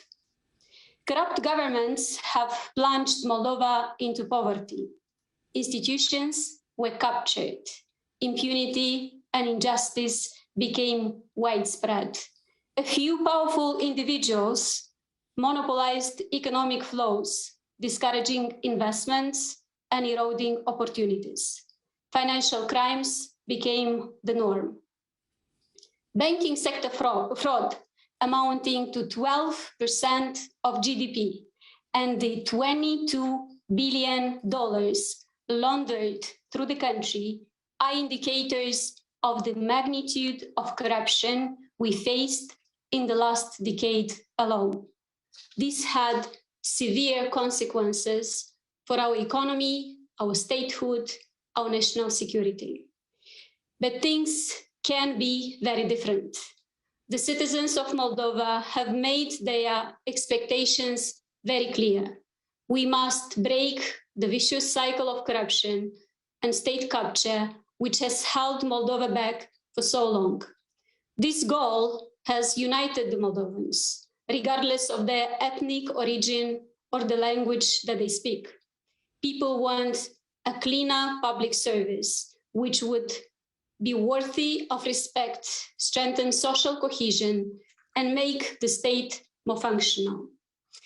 Our fight against corruption includes specific measures: eliminating corrupt people from the justice system, including through an extraordinary external evaluation of judges and prosecutors, building strong anti-corruption institutions, tracing and recovering the stolen money, promoting fiscal transparency and accountability, and ending illegal financing of political parties.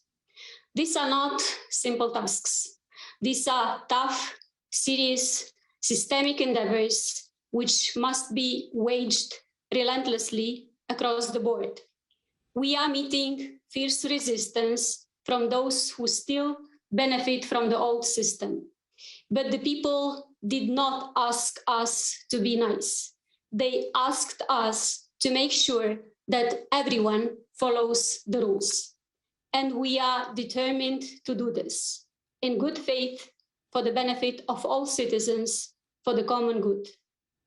This takes me to my final message. Corruption has to be tackled from both ends, both where money is stolen from and where money is moved to. Without targeted help from consolidated democracies, we will not succeed. Corrupt officials with their ill-gotten gains should not be allowed to settle and lead comfortable lives in Western democracies after looting vital resources from their home countries. The $1 billion from the banking fraud and the $22 billion laundered through Moldova traveled through the accounts of entities in 60 different countries. We need more cross-national investigations against cases of large-scale corruption. We need tighter enforcement of international regulations against money laundering by established democracies. Assets should be more easily returned to the people from whom they were stolen. They should improve people's lives and not be enjoyed by fugitive criminals. I know that what I'm asking for is not cost-free. It involves delicate trade-offs. But to see the success of democracy in the 21st century, meaningfully enforcing these laws and regulations is a very small price to pay. My state, the Republic of Moldova, is moving forward. At the same time, we are determined to go after corrupt politicians who have plundered our people in the past. But we cannot do it alone.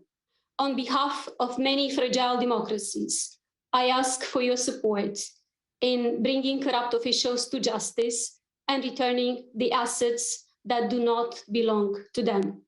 They must know that justice will reach them no matter where they flee or how inventive they are in stashing their ill-gotten gains.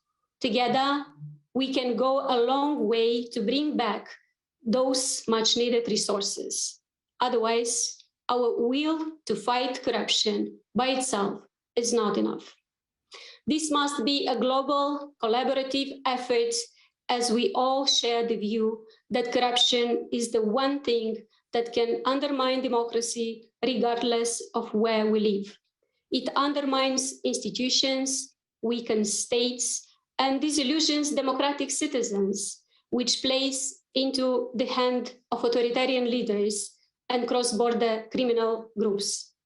We should combat corruption collectively to uphold and fulfill the promises of democracy for our people: development, freedom, economic opportunities, and equal treatment of everyone before the law. Thank you. Thank you, President Sandu, for launching this discussion with such a specific call and a roadmap for what the world needs to do collectively. Thanks to you. And now to Dr. Mo Ibrahim, the founder and chair of the Mo Ibrahim Foundation, who has led initiatives to improve governance and leadership in Africa by delivering reports of government performances and rewarding African leaders who strengthen democracy. Dr. Ibrahim was the recipient of the Clinton Global Citizen Award, the Eisenhower Medal and for Distinguished Leadership and Service, and many honorary degrees from major universities. His most recent efforts have advanced Africa's pandemic recovery. Dr. Ibrahim, you have the floor. Thank you very much. And let me start by really expressing my gratitude to President Biden for convening this summit. Today is the International Anti-Corruption Day. It's only appropriate, if we're talking about democracy, to also address corruption. Because corruption really undermines democratic institutions and rule of law. It distorts markets, it slows economic development, heightens conflicts and instability. It also contributes to environmental destruction, and it erodes trust between citizens and governments. In Africa, which is my continent, illicit financial flows out of Africa are really staggering. It's averaging over $107 billion annually. every year. That's the average, over $100 billion a year. This is much more than the sum of all foreign aid coming to Africa and the debt, concessional debt over to Africa. The tsunami of money leaving Africa. What does it mean for Africa? It means that 600 million people are without electricity. It means lack of resources to improve health and education. Maybe you could have got a little bit more money to buy some vaccines if it is possible. I mean, other people are hoarding the vaccine, even with money you cannot buy it, but it also means more inequality and instability. This is the cost of corruption. It is a real cost for people's lives and way of living. Now, despite the work of the United Nations, the Financial Action Task Force, the OECD, despite the red flags from the World Bank, from the IMF, and despite the wonderful work of many foundations, very little progress has been made. Why? I think maybe because we're not very serious about tackling corruption. Take transnational bribery, cross-border bribery and corruption. This has been legal for centuries, have been legal. Until 1977, when the United States introduced the Foreign Corrupt Practice Act. It took many years for Europe to follow. However, very few companies have been charged, especially in Europe. Actually, in some European countries, nobody has been charged. China had a big drive against corruption, yet we haven't heard of any prosecution for any Chinese company for misbehavior in Africa. This means one of two things. Either there's no corruption in Africa, and or we're not serious. You can decide for yourself which one of those. Let us consider the anonymous companies, where nobody really knows who are the beneficial owners. This is the ideal place to park your illicit funds. This is a safe house for drug traffickers, criminals, terrorists, corrupt politicians, corrupt business people. There's no social or business need for these companies. Yet, many countries are reluctant to introduce or to force registers for the beneficial ownership in these companies. And the few countries which did legislate to issue, to force registers for this company, said the register will only be available to competent authorities. They don't appreciate that in some places, competent authorities are really captured by people of interest. Anyway, we really don't need to wait for the leaks from Panama or from the Belize Island but to see some transparency here. We really need to have registers and we need to make them public. That if we are serious. In Africa, we also need to be serious.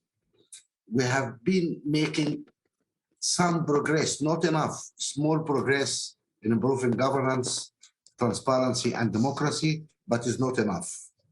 And actually, in the last couple of years, we have seen some democratic recession. And in this context, I really would like to salute the Sudanese young people, Sudanese youth, who have been for 2 years out there fighting for the democratic transfer in this country. This is wonderful for those young women and men. I say, guys, I really love you. It's wonderful. But we have to understand We cannot deal with corruption unless we have on board also the business community. We need good governance in the business community. The bulk of this illicit tsunami of water leaving Africa is because of mispricing, profit, juggling profits and avoiding tax. This is a problem which really the business need to deal with it. And we need some commitment from those guys. Business should be part of the solution, not part of the problem.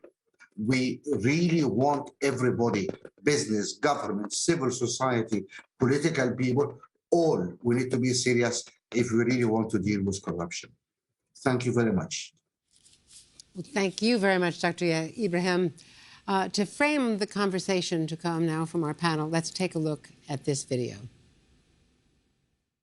Corruption is a cancer that eats away at a citizen's faith in democracy, diminishes the instinct for innovation and creativity, and most importantly, it denies the people their dignity.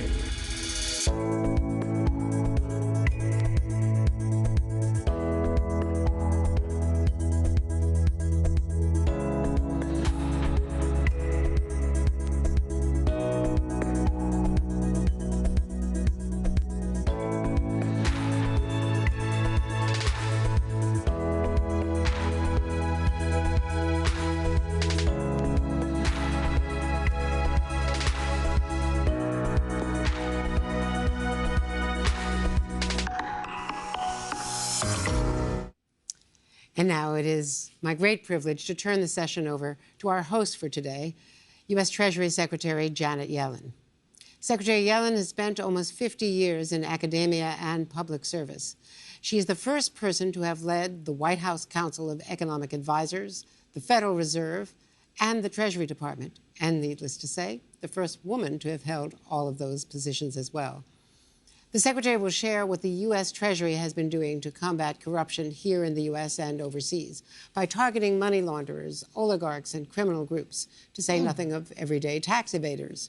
Just yesterday, the U.S. announced sanctions targeting 16 individuals and 24 entities across several countries in Europe and the Western Hemisphere, targeting organized crime groups in line with the global Magnitsky Human Rights Accountability Act. And then just today, the Treasury sanctioned 15 individuals and entities across several countries in Central America, Africa, and Europe, including corruption related to the pandemic, to COVID-19 procurement. So, Secretary Yellen, thank you so much for hosting us today. The floor is yours. Well, thank you, Andrea, and thank you all. This gathering is a remarkable cross-section of the world's democracies. And as we've heard so far, we share a common adversary, corruption. Whether it's public officials on the take or laws that apply to everyone except the well-connected, corruption makes a mockery of our free and fair institutions. That is one thing all acts of corruption have in common. But today, I'd like to focus my remarks on another shared link, and that is the global financial system. Corruption, after all, is just a form of financial alchemy. It's the transformation of power into illicit money, or illicit money into power. And in order to catalyze that transformation, bad actors usually need an intermediary, a place to store or launder their ill-gotten gains, a shell company, a real estate transaction, an art purchase. For this reason, combating corruption is not just the work of the justice ministries, of prosecutors and law enforcement agents. It's also the work of finance ministries, of financial regulators and economic development experts. And we believe that our finance ministry, in particular, the United States Treasury, must play a leading role.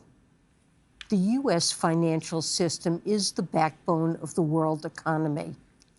Enormous amounts of illicit funds can pass through or land in our markets.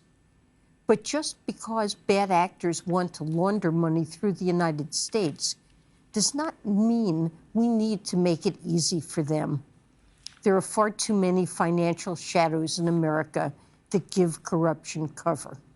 And we need to throw a spotlight on them.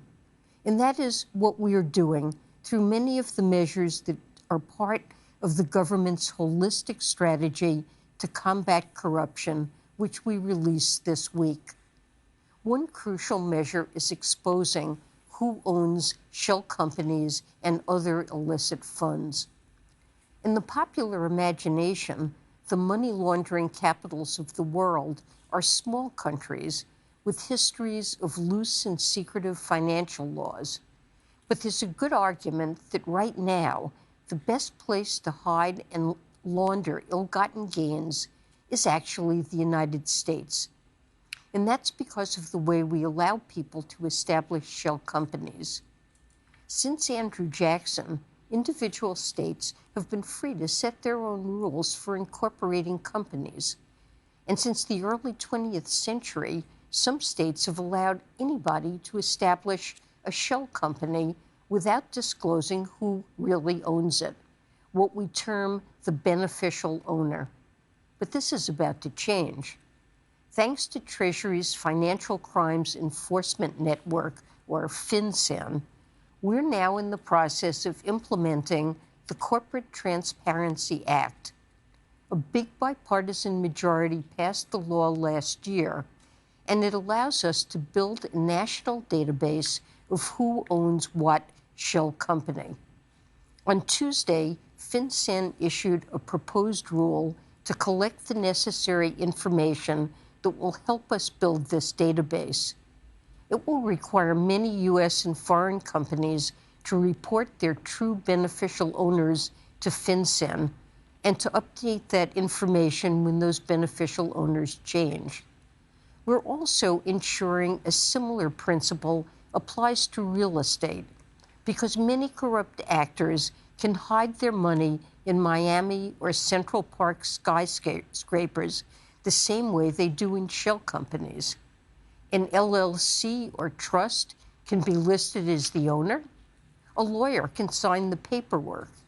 Indeed, sometimes the only thing these luxury properties are home to are ill-gotten gains.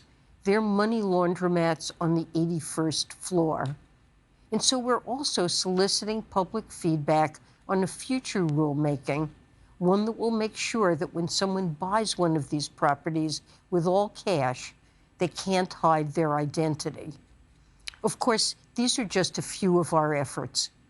Once we shine a light on places where corrupt actors operate, we need to go after them, like when we see people pocketing money that is meant to go towards crucial public efforts like fighting the pandemic. Today, Treasury sanctioned several corrupt actors, including 2 who did exactly this. We've also established a kleptocracy fund to reward people who can provide intelligence about where corrupt foreign leaders are hiding their money in the United States. This work, the work of shutting kleptocrats out of American markets and pursuing them abroad, is work we're carrying out with partners at state, justice, and USAID. In fact, today, the State Department announced a new coordinator on global anti-corruption issues and committed a substantial amount of funding to support members of the media and other activists who expose bad actors. USAID is launching a series of programs with similar goals.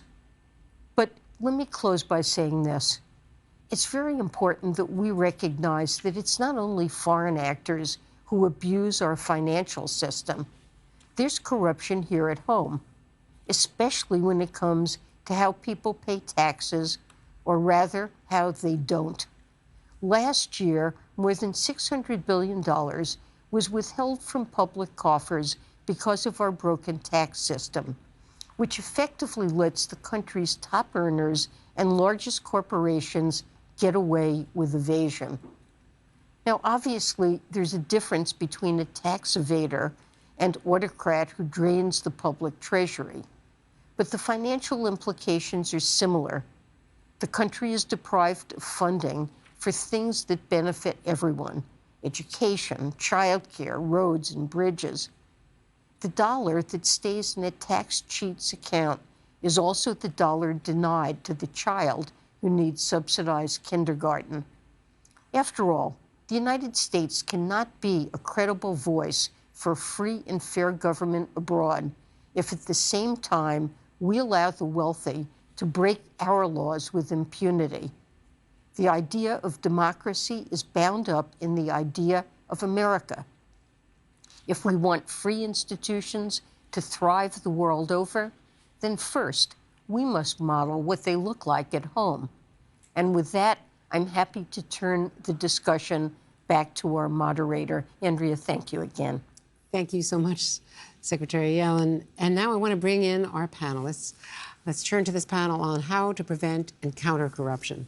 We are very fortunate indeed to have with us several world leaders and award-winning defenders against corruption. Each of them have demonstrated a profound commitment to democracy, setting an example for the global community in their respective roles. Joining us today, we are honored to have the President of the Republic of Botswana, Mokgweetsi Masisi, who has pledged his commitment to fight corruption in his country. The President of the Slovak Republic, Zuzana Čaputová, the first woman to be elected head of state in her country.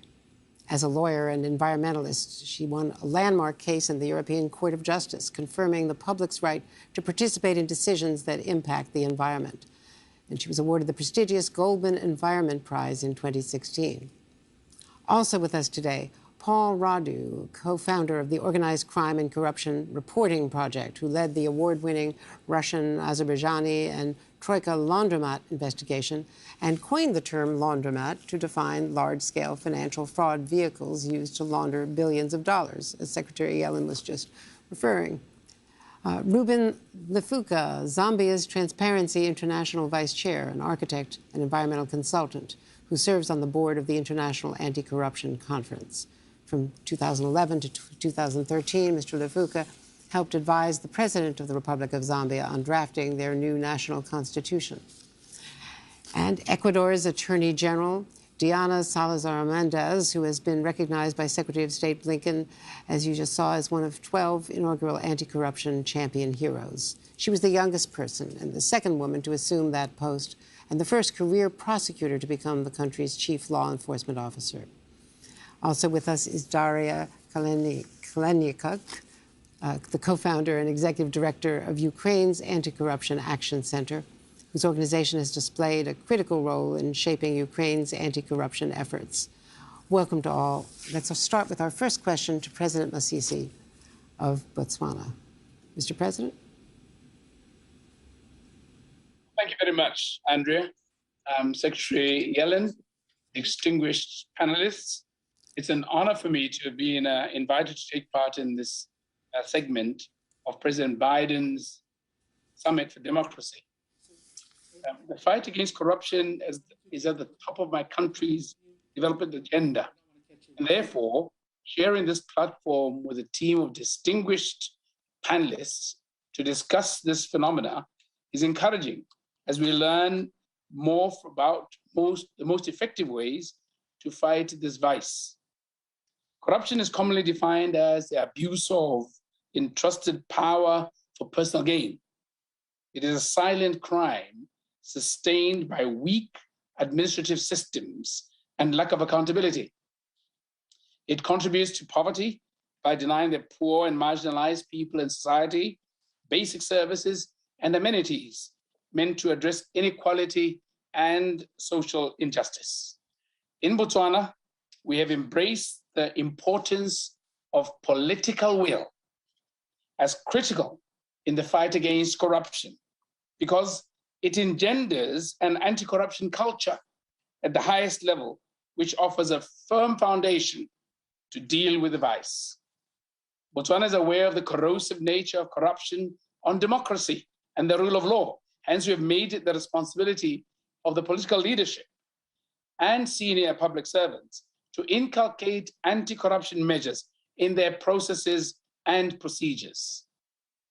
In this respect, we have taken a deliberate decision to ensure that all government ministries and departments have anti-corruption units within their structures to conduct transaction monitoring for early detection of corruption practices.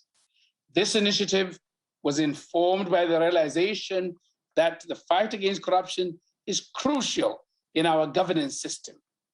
We therefore encourage all systems of government to promote ethical behavior, integrity, commitment to standards and processes in their daily transaction as an anti-corruption tool. With rapid economic development, Botswana, like other countries, experience incidents of corruption, both in the public and private sectors. The fight against corruption is an effective tool and key to promoting good governance. As such, the agency mandated to combat corruption must be well-resourced and granted independence to conduct its affairs without any form of interference. To that end, the government of Botswana continues to ensure that the Directorate on Corruption and Economic Crime and other organs charged with the responsibility to address issues of corruption are adequately resourced. This is meant to enable them to conduct their affairs with acceptable levels of integrity and efficiency. Furthermore, the laws established in the DCEC grants it the necessary independence to insulate it from external interference. The legal framework establishing the Anti-Corruption Agency is premised on the United Nations Convention Against Corruption and other related international instruments. As a result, government's fight against corruption continues to identify relevant, mutually and comparable beneficial bodies to create strategic partnerships in the fight against corruption. In this regard, Botswana has signed memoranda of understanding with several countries and international institutions to ensure her effectiveness in the fight against corruption. I thank you for your audience. Thank you so much, President Moise, for telling us about the commitments in Botswana. And I want to also now introduce the President of Slovakia. President Chaputova, you said at your inaugural in November 2019 that we cannot hope for neither service delivery nor achieve any of our national objectives if our institutional frameworks are not robust, transparent, and accountable, and free from corruption. What measures and mechanisms of good governance have you put in place since taking office? I'm sorry, that was a question for the President of Botswana that I should have read. President Chaputova, when you became the first female leader of Slovakia after running on a platform of anti-corruption, what reforms have you made since coming into office? If you could tell us that, and then I'll return to give the President of Botswana a moment to answer that other question. Dear Secretary Yellen, dear Presidents, dear all, I am honored to represent Slovakia at this panel. There are many ways to fight and prevent corruption, and I'm glad we are discussing them today. For me, the most interesting lesson in fighting corruption is that important is not just the quality of our legal framework or institutions, but also people with integrity who lead the law enforcement agencies. In Slovakia, after the fall of communism in 1989, our legacy was the lack of quality anti-corruption legislation and a culture of zero trust in authorities. A popular saying in the communist era was, if you are not stealing from the state, you are stealing from your own family. In the 1990s, we started with creating new legal standards, adapted the existing institutions, and built new and independent ones. Let me present some of the examples. The first one was the Freedom of Information Act. It's a powerful tool for public and investigative journalists to oversee state affairs and finances. When it comes to transparency, we added a simple rule. No contract with state is valid unless it's published in a public registry.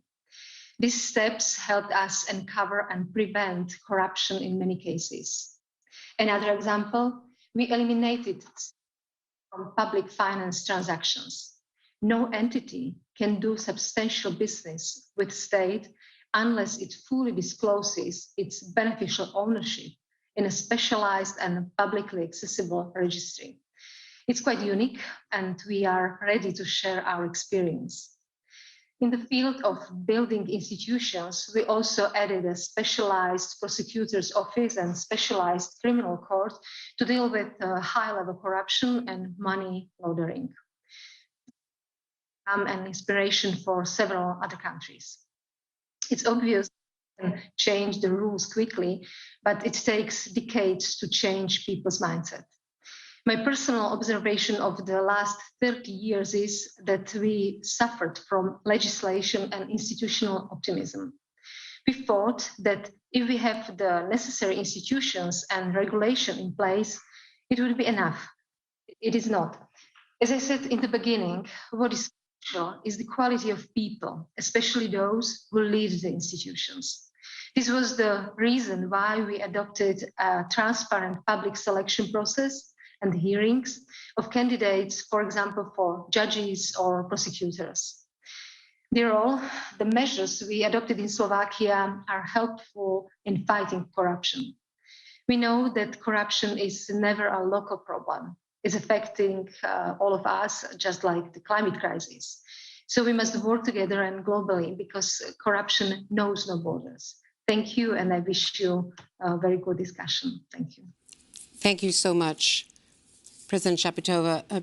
President Masisi, if I could just follow up on, you described your commitments since your inaugural in 2019. How do you ensure that your government has the finances to maintain the institutions you've put in place to fight corruption and keep them insulated? Thank you very much. The first responsibility is to make sure that you budget for them. It's a commitment. It's a principle of governance. And if you believe in it, you better put your money where your mouth is. So we established an entity, as in the Independent Anti-Corruption Agency, and so we fund it from government coffers. For that answer. And now I want to bring in Paul Radu. You're the co-creator of Investigative Dashboard, a research desk that helps journalists to trace people, companies, and assets in criminal networks and to keep track of information in more complex investigations. So what do you see as the greatest obstacle to holding governments accountable, in particular in Romania and also around the world? Thank you, Andrea, and thank you very much for inviting me to speak at this forum on behalf of my amazing colleagues at the Organized Crime and Corruption Reporting Project. We are investigative reporters working tirelessly in investigating organized crime, exposing the highest levels of corruption. And one of the main obstacles in investigating corruption, in exposing corruption, is the infrastructure that was built over more than 30, 40 years, over decades, the infrastructure, the criminal infrastructure that allows for this corruption to flourish.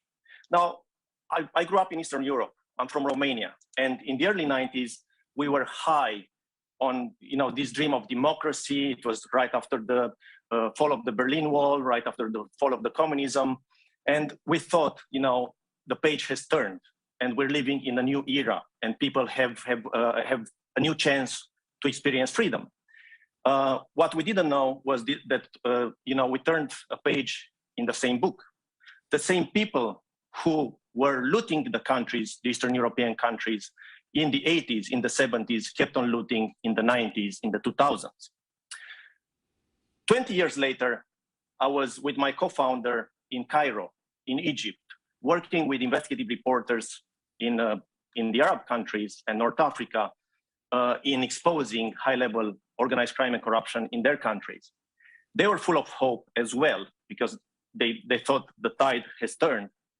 And, you know, hope was quashed at every turn, because what we didn't see, what many didn't see, was that this corrupt infrastructure that the criminals put in place over decades was still left intact.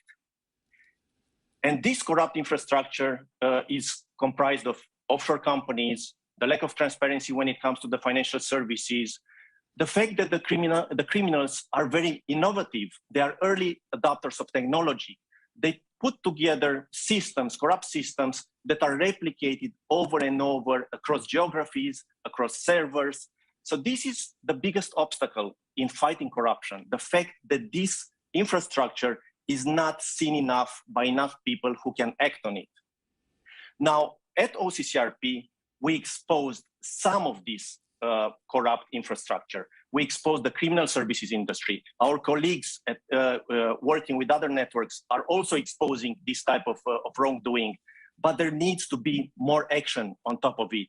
We need to come together a lot more. We need to build technology. We need to make sure that journalists can safely report on corruption. And this is the main point. This is a critical point. We're seeding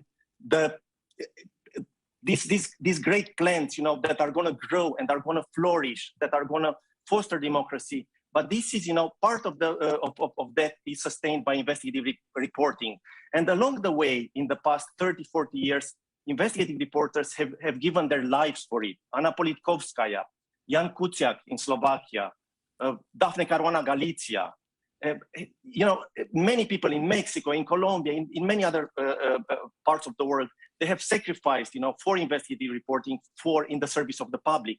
Right now, you know, our colleagues in Serbia at CRIC, Stevan Dojcinovic, are under immense pressure trying to reveal this corrupt infrastructure. This is what we need. We need your help to expose it, and we need your help to act on it. Thank you.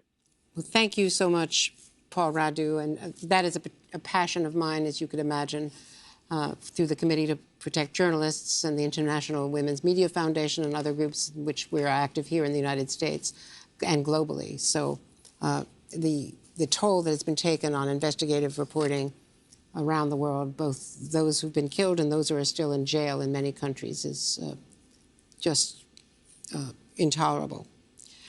Let me follow up as I bring in Ruben Lafuca, who is the Vice Chair of Transparency International in Zambia, which is dedicated to the global fight against corruption.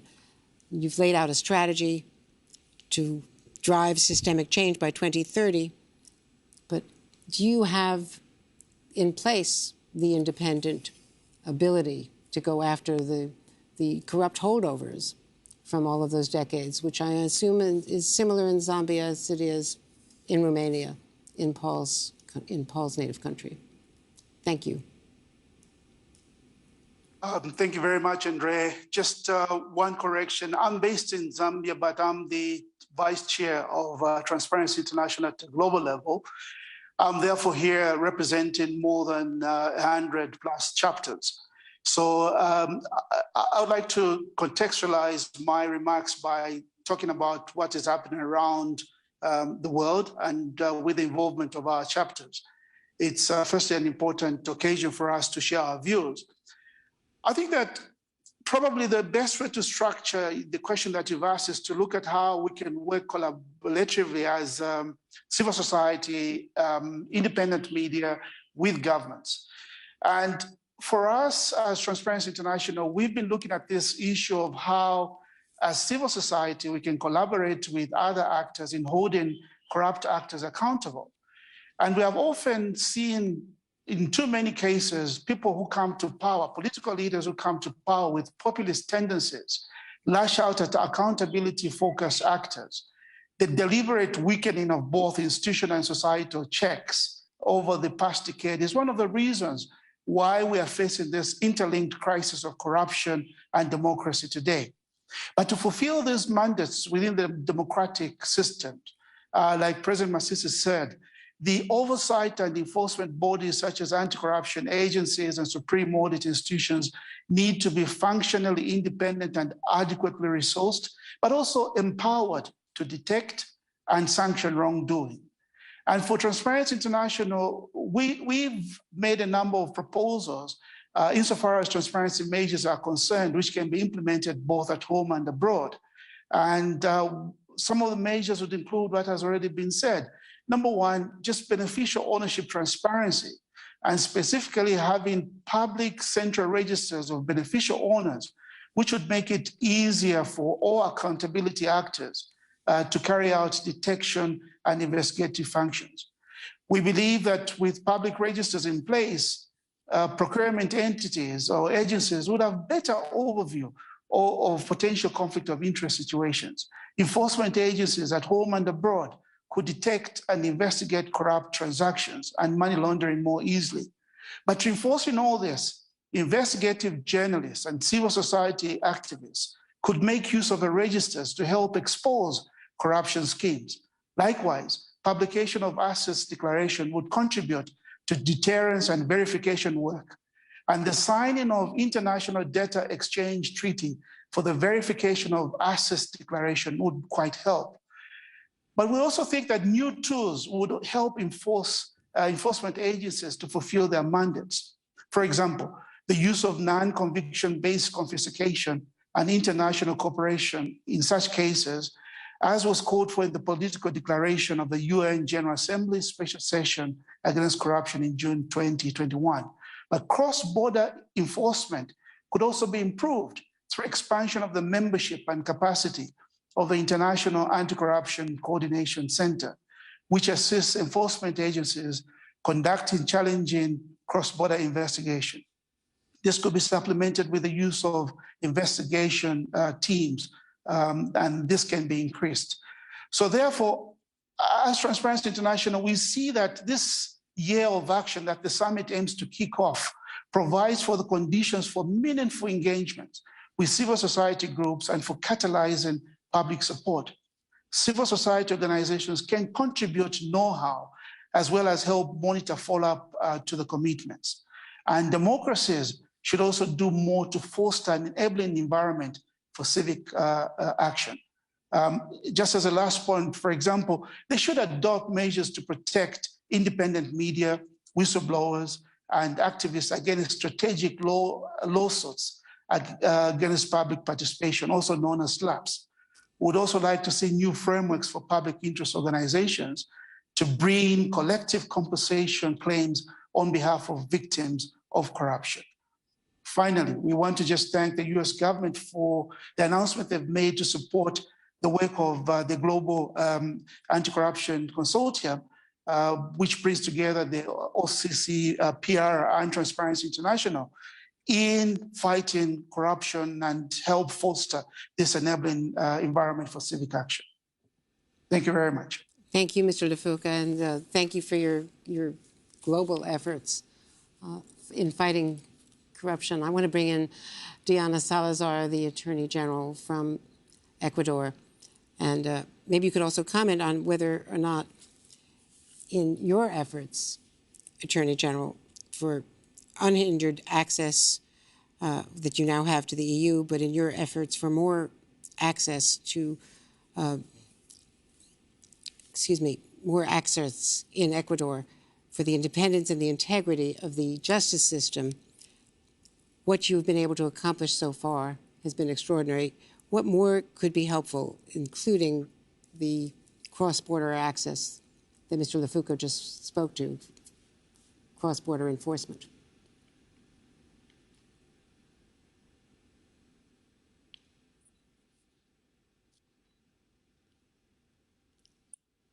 Muchísimas gracias, Andrea, y quiero agradecer al Departamento de Estado, especialmente al presidente Biden, por esta oportunidad a propósito del Día de Lucha contra la Corrupción.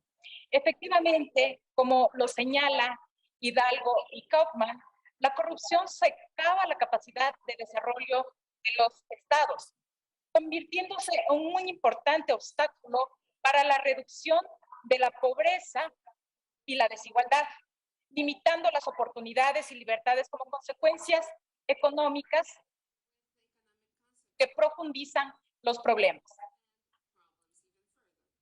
Ahora bien, centrándonos en los esfuerzos que hemos venido realizando desde el Ecuador para garantizar la cooperación y proporcionar los recursos para combatir la corrupción, la creación y fortalecimiento de lazos de cooperación entre las democracias es la mejor vía para trabajar juntos en la modernización, coordinación y promoción de recursos para combatir la corrupción.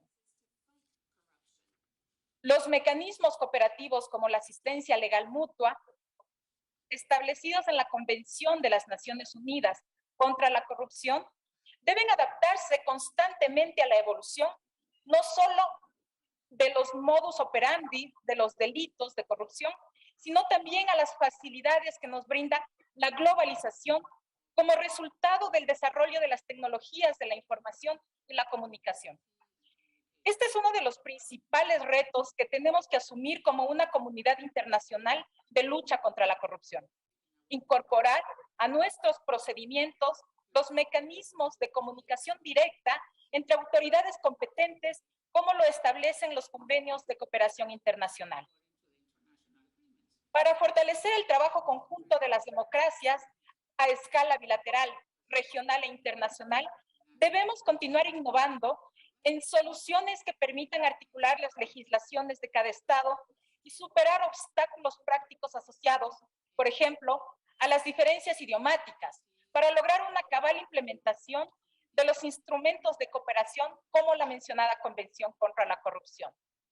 Además de un compromiso de cooperación internacional multipartes y un instrumento mundial oficial y vinculante, como dicha convención, también es indispensable que en cada democracia las instituciones técnicas y políticas tengan la voluntad real de comprometerse con firmeza, responsabilidad y ética en acciones conjuntas encaminadas a prevenir y contrarrestar eficazmente la corrupción.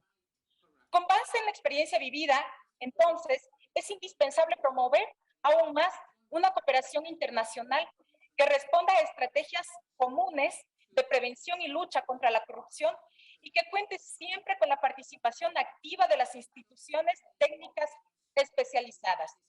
También se debe suscitar el constante intercambio de buenas prácticas y el fortalecimiento institucional mediante la capacitación y especialización de la cadena penal.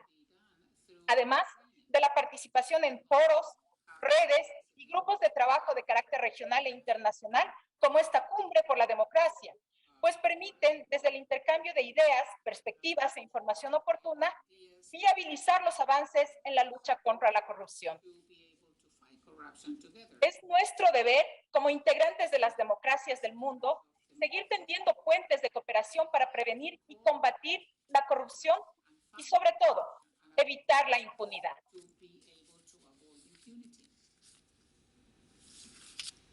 Thank you very much, Attorney General. I want to turn to Daria Kaleniuk from Ukraine. Had the great opportunity to meet with you in June when I was in your country. You wrote recently for the Atlantic Council that Ukrainian oligarchs and corrupt officials who are obstructing reforms have unhindered access to the EU, which of course continues to enable corruption in Ukraine. And corruption is a big issue that you have to meet certain standards before you could have your aspiration to join NATO, as has been described by President Zelensky. How can the EU address this and help you in Ukraine? Thank you very much. Thank you, Andrea, for the great question. And I would like to answer it with my big thanks to Secretary Yellen for imposing today personal sanctions against 2 Ukrainian individuals who are attacking anti-corruption reforms. And what EU could do is simply to follow the lead of the United States. Because what we lack is the synchronization of the sanctions against oligarchs and against corrupt individuals in power with all well-developed democracies. So it's good to have US imposing personal visa bans and sanctions, but still the money and crooked individuals can move to countries in the European Union. And we see that there are problems with imposing sanctions there. And what we also think EU could do more is follow the leadership of the United States and simply to admit that corruption is a security threat. It's a security threat to Ukraine. We know that corruption kills. There are 200,000 troops on the border of Ukraine. I'm talking to you from Kyiv, and Kyiv is, announcing how to evacuate people. So we are preparing to war. But we know that these 200,000 troops prepared by the Kremlin regime to attack Ukraine were sent by Putin in order to protect his right to steal and rob Russian people and its natural resources. And they know that they won't be able to continue if Ukraine succeeds. If Ukraine succeeds in building rule of law, in building strong institutions, when Ukrainian people will be able to live in dignity. So, and we have quite a lot of progress there. We've done a lot. We've built independent anti-corruption institutions. We have just launched judicial reform with the help of international partners. And we are very transparent. We were the first one in Europe to open public register of beneficial owners of companies. We have the extensive asset disclosure system. And we actually call for all other countries, both in transition democracies and developed countries, to follow and to have the same asset disclosure system. I also applaud to Secretary Yellen for announcing that real estate agents will be checked, and they will have to check actually who buys real estate in the United States. I hope the same will be done in the EU. There are a lot of real estate being bought by Ukrainian or Russian or some other oligarchs and crooks in Austria, in Switzerland, and they've been bought by trusts, by companies, and it's impossible to find who actually owns this real estate. And when this information will be public, it will give more opportunities for us and for law enforcement agencies to follow, to investigate, and to prosecute. Thank you so much, Daria Kaleniuk. I want to follow up on all of this now. First to Ruben Lefuka.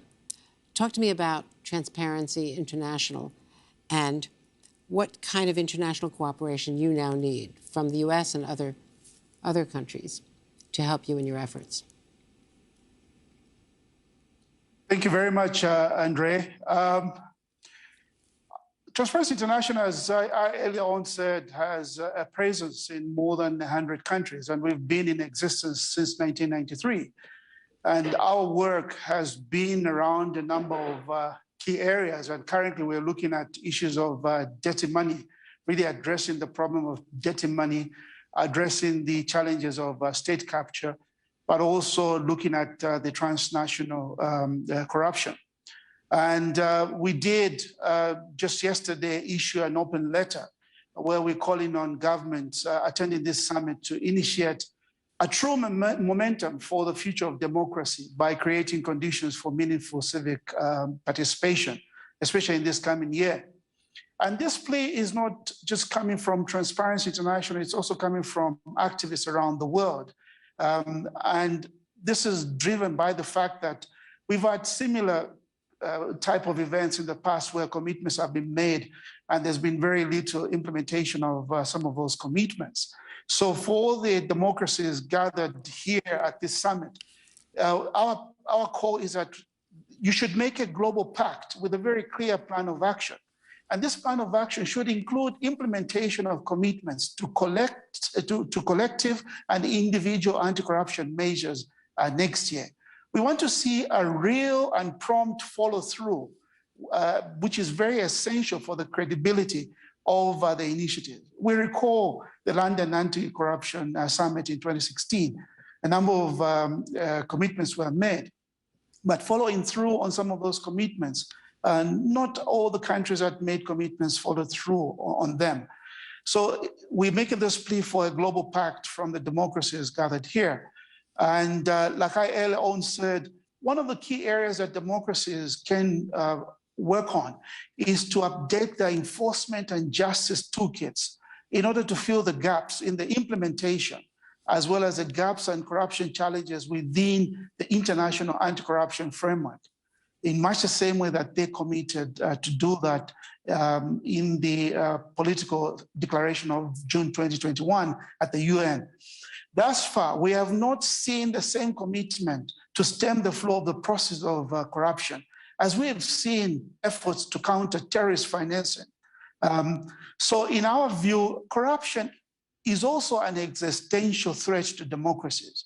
Countries committed to combating illicit financial flows should work together with civil society and other stakeholders to create roadmaps to guide country, regional, and global action. And the roadmap I'm talking about, which we are proposing, should include specific steps to improve information sharing, such as the exchange of financial data. And this would go a long way towards preventing processes of corruption from easily entering global financial systems, including through greater transparency of beneficial ownership information. And another approach we are proposing is to create a joint fund to collectively support networks of journalists engaging in cross-border investigative work to expose corruption and activists driving systemic change. The support should include providing assistance where they face repression. I also want to just conclude by urging the advanced democratic economies like the US to respect treaty commitments and enforce existing laws and make use of available justice mechanisms to tackle transnational corruption linked to their jurisdictions. For example, much more could be done in major exporting countries to enforce against bribery of foreign public officials by their companies. Transparency International did produce a report last year in which you found that of the 47 major exporting countries surveyed, only 4 actively enforce their own laws against foreign bribery. This is an obligation under the OECD Anti-Bribery Convention, as well as the UN Convention Against Corruption. Therefore, countries should show that they are serious about fighting corruption, and this should include ensuring that processes of foreign bribery are confiscated and returned to victims. Thank you. Thank you. And Attorney General Salazar, if you could also answer, what more do you need internationally from global partners to fight corruption at home?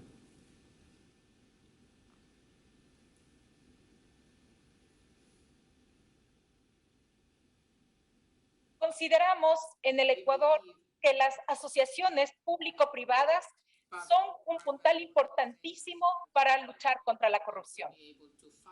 Toda vez que en los últimos años se han consolidado como una forma de abordar los problemas sociales, jurídicos, económicos, considerando el desarrollo con la vinculación al sector de la cooperación internacional. De esta manera, dejan de ser un fenómeno aislado para convertirse en un mecanismo en plena madurez para, a la vez, tener una estrategia clave en la política pública. En la lucha contra la corrupción, y no solamente quisiera enfocar al caso del Ecuador, sino a nivel general, estas alianzas podrían describirse como una relación de agencia en la que una o más personas contratan a otra para realizar algún servicio en su nombre. Así ya tenemos algunas entidades como Transparencia Internacional, asociaciones que pueden coadyuvar en la investigación de casos para que el Estado, con las agencias encargadas del cumplimiento de la ley, puedan asumir la prevención y sobre todo la erradicación y luchar contra la impunidad. En consecuencia, diversos esfuerzos internacionales para combatir la corrupción generalmente contienen una clara estrategia de política criminal que pretende incentivar a las empresas, que son los puntos generadores de riesgo, a responsabilizarse de la prevención de actos delictivos inherentes a su actividad.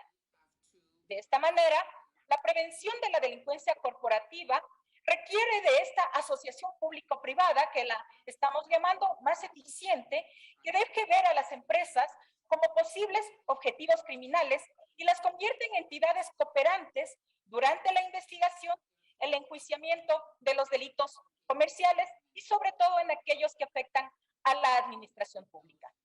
Con la acción colectiva resultante de estos lazos de cooperación, el sector corporativo se convierte en un agente significativo del cambio, principalmente en lo concerniente a las políticas y procedimientos anticorrupción. Así, desde la raíz de esta relación entre las instituciones públicas, las corporaciones, se entiende la debilidad del monopolio estatal en la prevención de delitos empresariales y sobre todo en lo que nos concierne aquí, la prevención de la corrupción vinculada a las inversiones internacionales. Por otra parte, no se podría dejar de lado que por medio de estas estrategias se crean plataformas de confianza que estimulan la colaboración, cooperación e incremento de los índices de transparencia. Además, gracias a su adaptabilidad a diversas formas de aplicación, desde acuerdos a corto plazo o iniciativas de larga data con aplicación externa, el modelo de alianzas público-privadas en la prevención de la corrupción basaría un funcionamiento efectivo de incentivos cada vez más variados para esta cooperación. Incluso obteniendo este compromiso del sector privado, estamos nosotros reduciendo el riesgo que se tiene frente a los actos de corrupción. Thank you so much, Attorney General Salazar.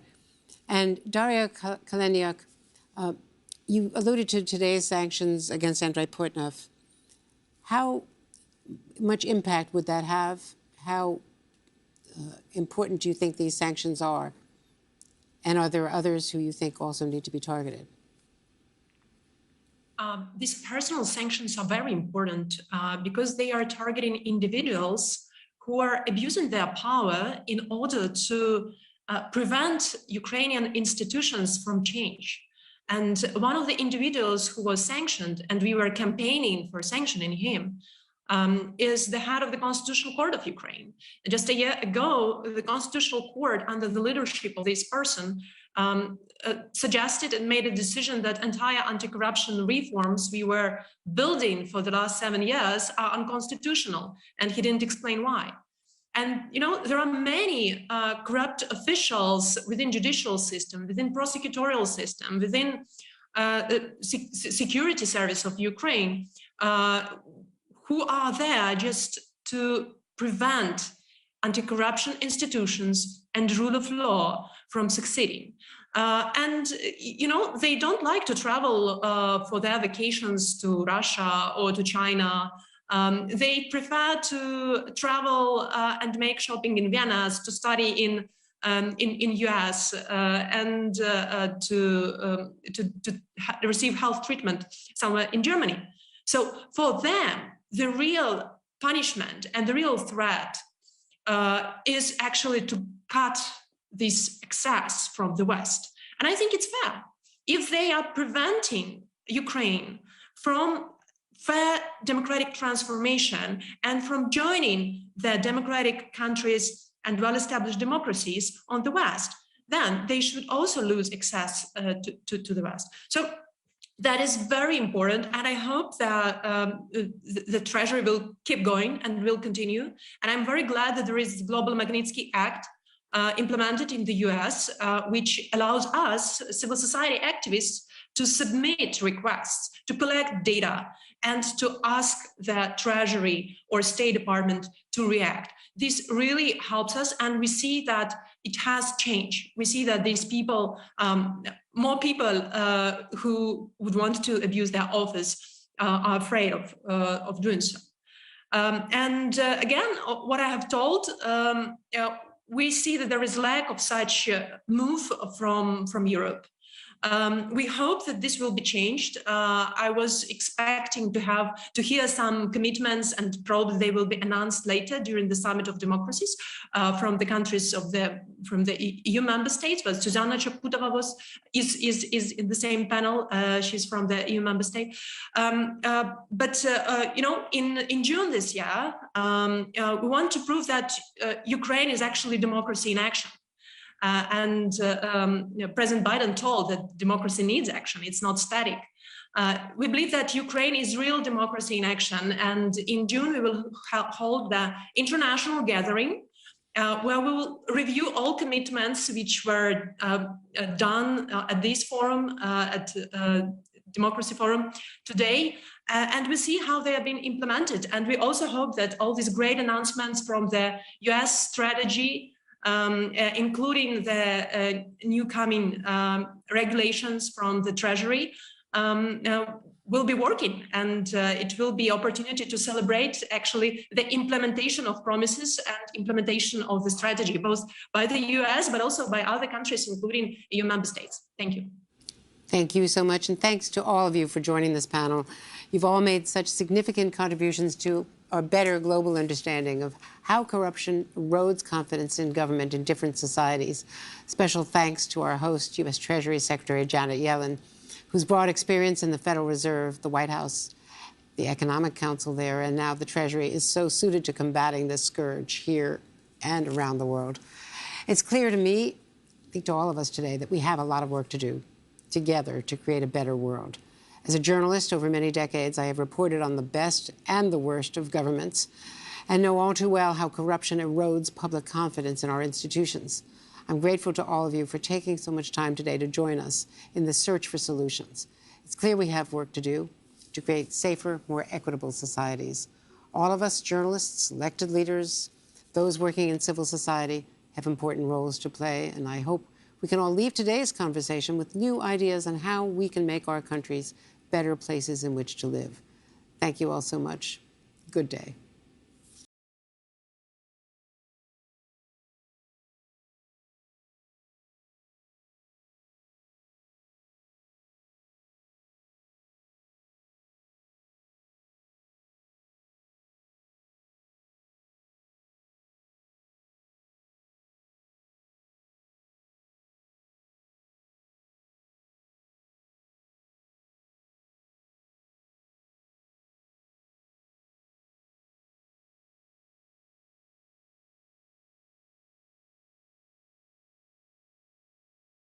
Hello.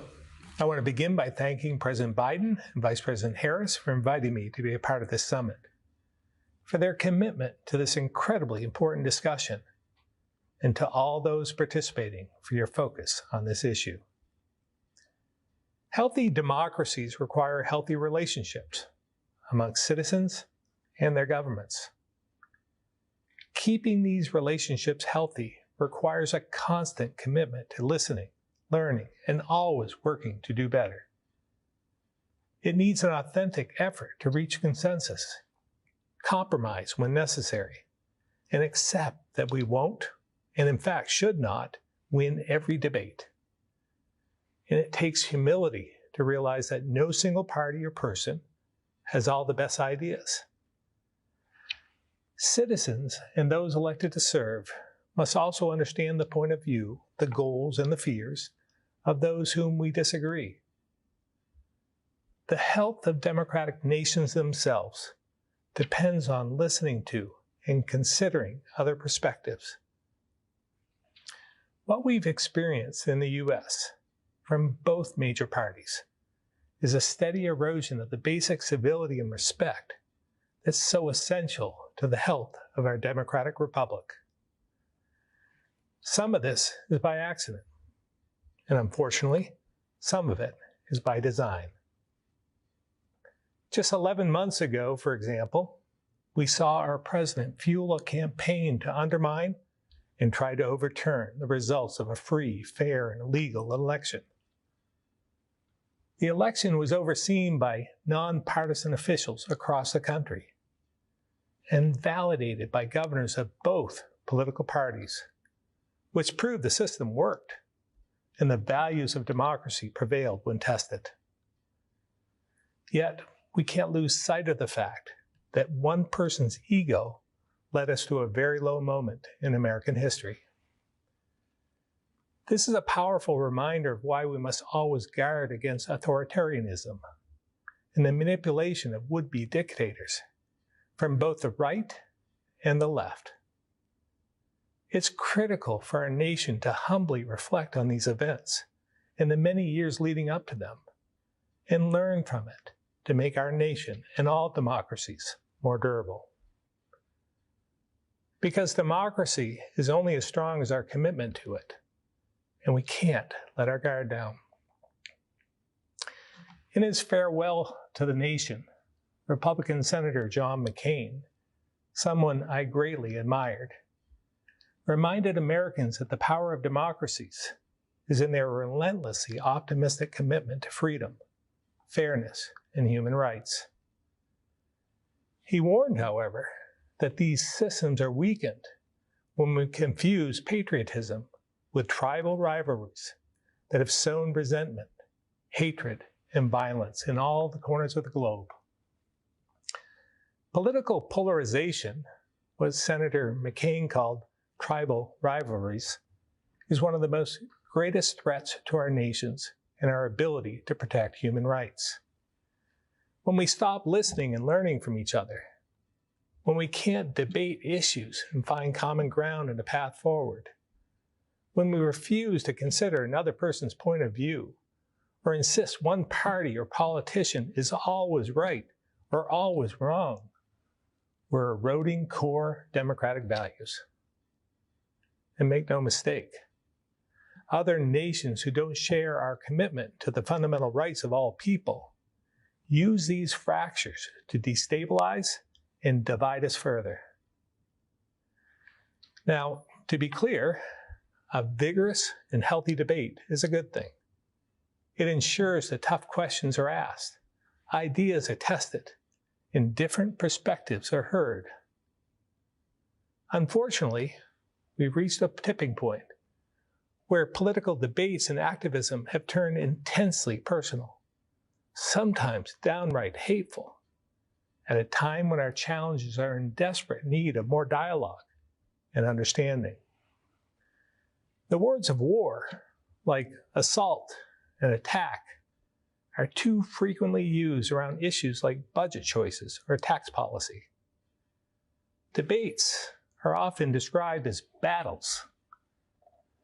And when legitimate policy debates are characterized in the terms of violence and war, people stop listening and become defensive, fearful, and angry. The opportunity for real discussion and compromise slips away. Frustration grows. The divide deepens. The relationship between citizens is poisoned by hyperpartisanship, and the destructive cycle of polarization repeats. Worse yet, this divisiveness fuels hate and violence. But in a democracy, there's always hope. We know by working together, we can reverse these trends. Calvin Coolidge, a Republican and America's 30th president, who grew up in my state of Vermont, wisely said, "The only way I know to drive out evil from the country is by filling it with good." Filling the world with good, created by healthy democracies, is the best way to guard against authoritarianism.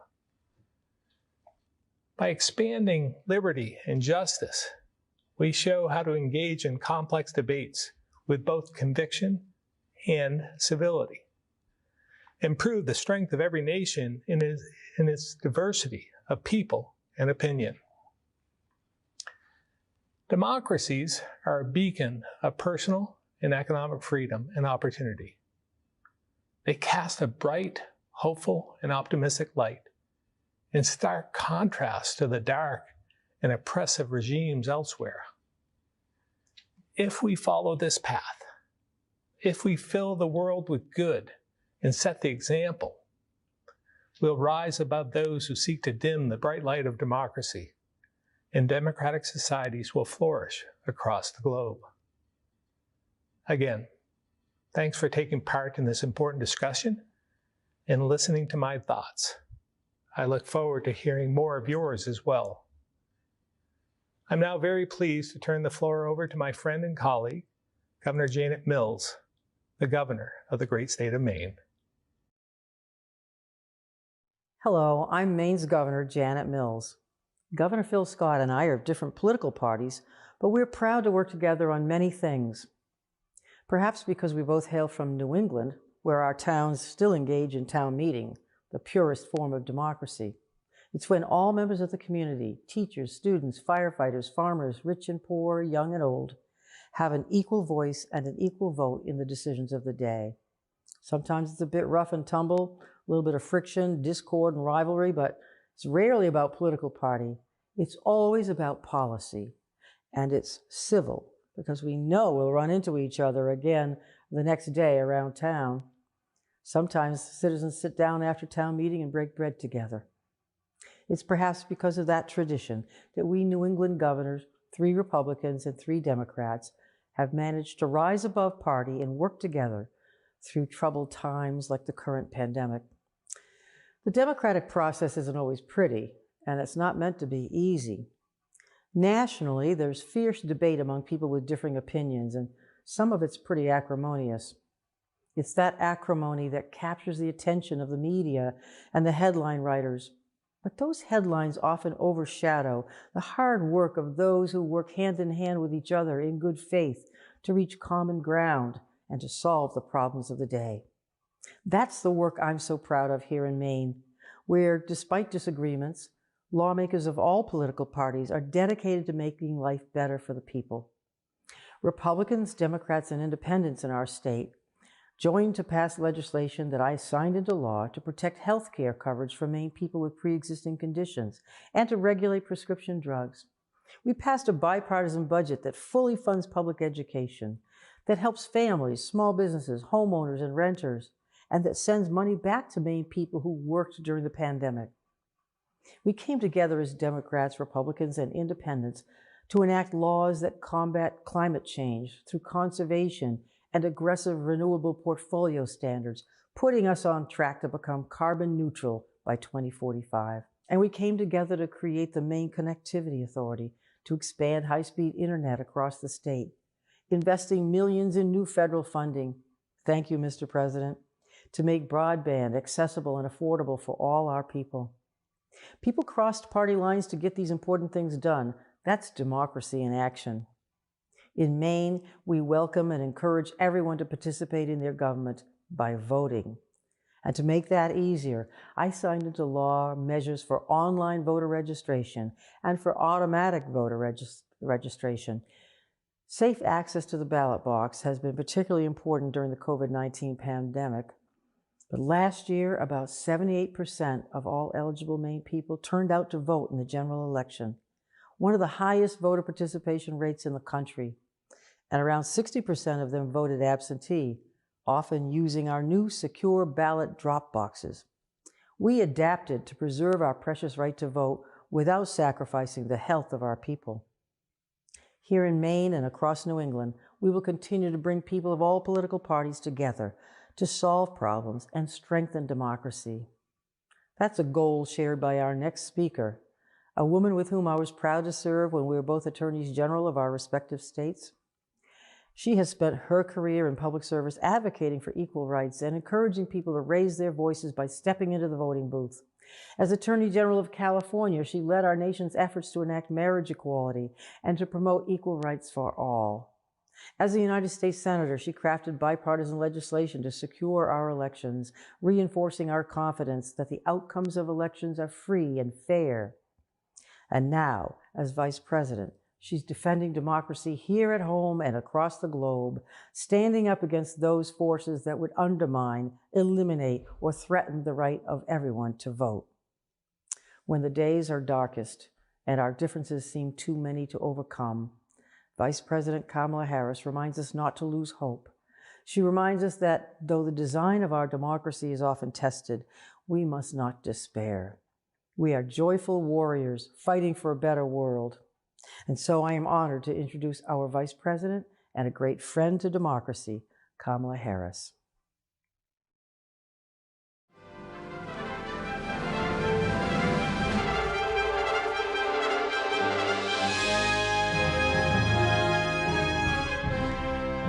Thank you, Governor Janet Mills. It's good to see you, and thank you for your leadership and your friendship. Well, good afternoon, everyone. It is an honor to join leaders from around the world as we conclude the first day of the Summit for Democracy. As I have discussed with many of you, I believe our world is at the start of a new era, an era with new challenges, an era with new opportunities, an era that is defined by interconnection and interdependence. In this new era, I believe that democracy is our world's best hope, not because it is perfect, but because of its principles, because it delivers for the people. Democracy protects human rights and promotes human dignity. It is a means to create peace and prosperity. It is a means to solve our greatest challenges, from COVID-19 to the climate crisis. It is, then, of particular concern, of urgent concern, that democracy is presently under threat and for 15 years has been on the decline.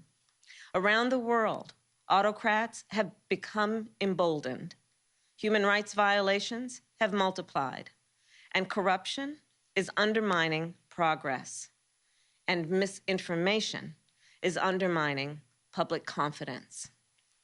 And so it is incumbent on each of us, individually and collectively, to take action.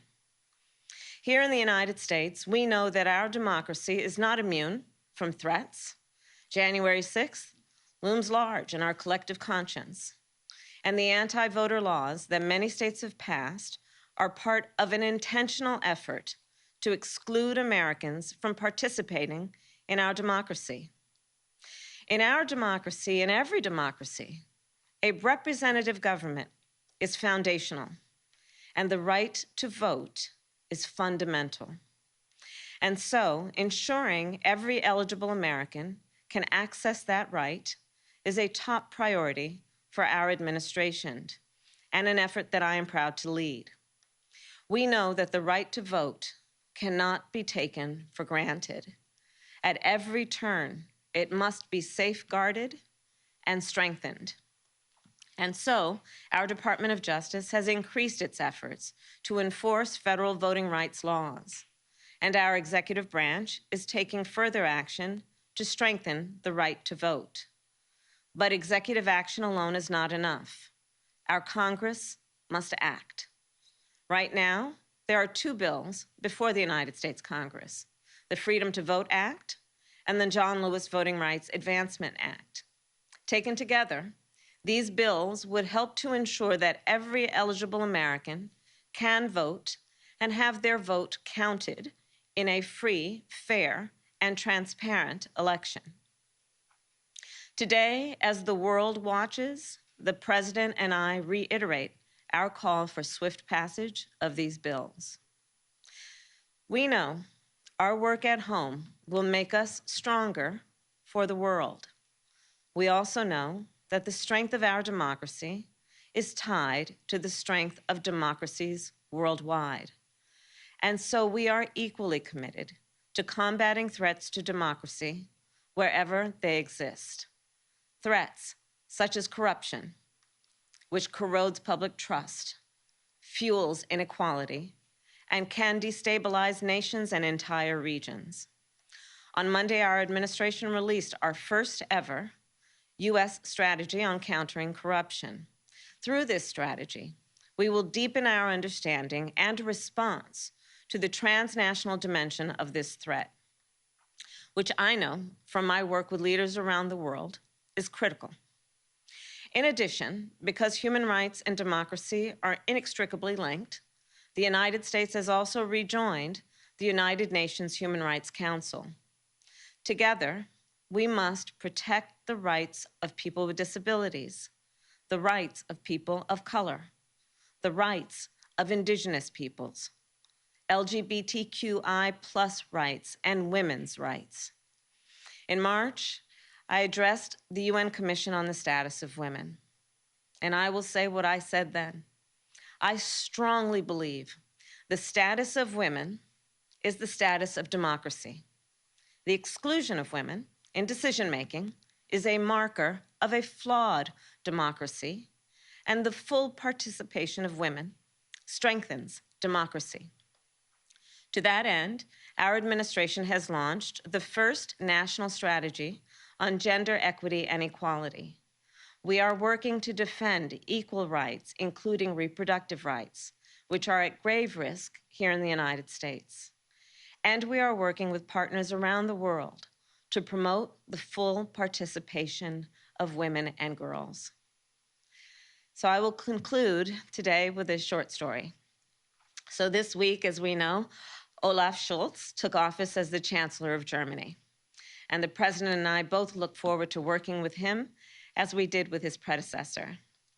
And on that point, back in July, this last July, I welcomed German Chancellor Angela Merkel to my residence here in Washington, D.C. We spoke then about the status of democracy in our respective nations and around the world. And I mentioned my belief that democracy is marked by both its strength and its fragility. It was a thoughtful and a powerful conversation, and it was also very personal. The Chancellor shared what it was like to live behind the Iron Curtain, and I shared how the civil rights movement influenced my upbringing. Though we grew up in different times and places under very different circumstances, the importance of democracy in our own lives was and remains clear. As we address the present threats to democracy, as we work to prove its value and vitality in this new era, as leaders of our world, we must all remember that democracy is neither an abstract concept nor a static state. Democracy lives in the people. Democracy is the people. And democracy is our best hope.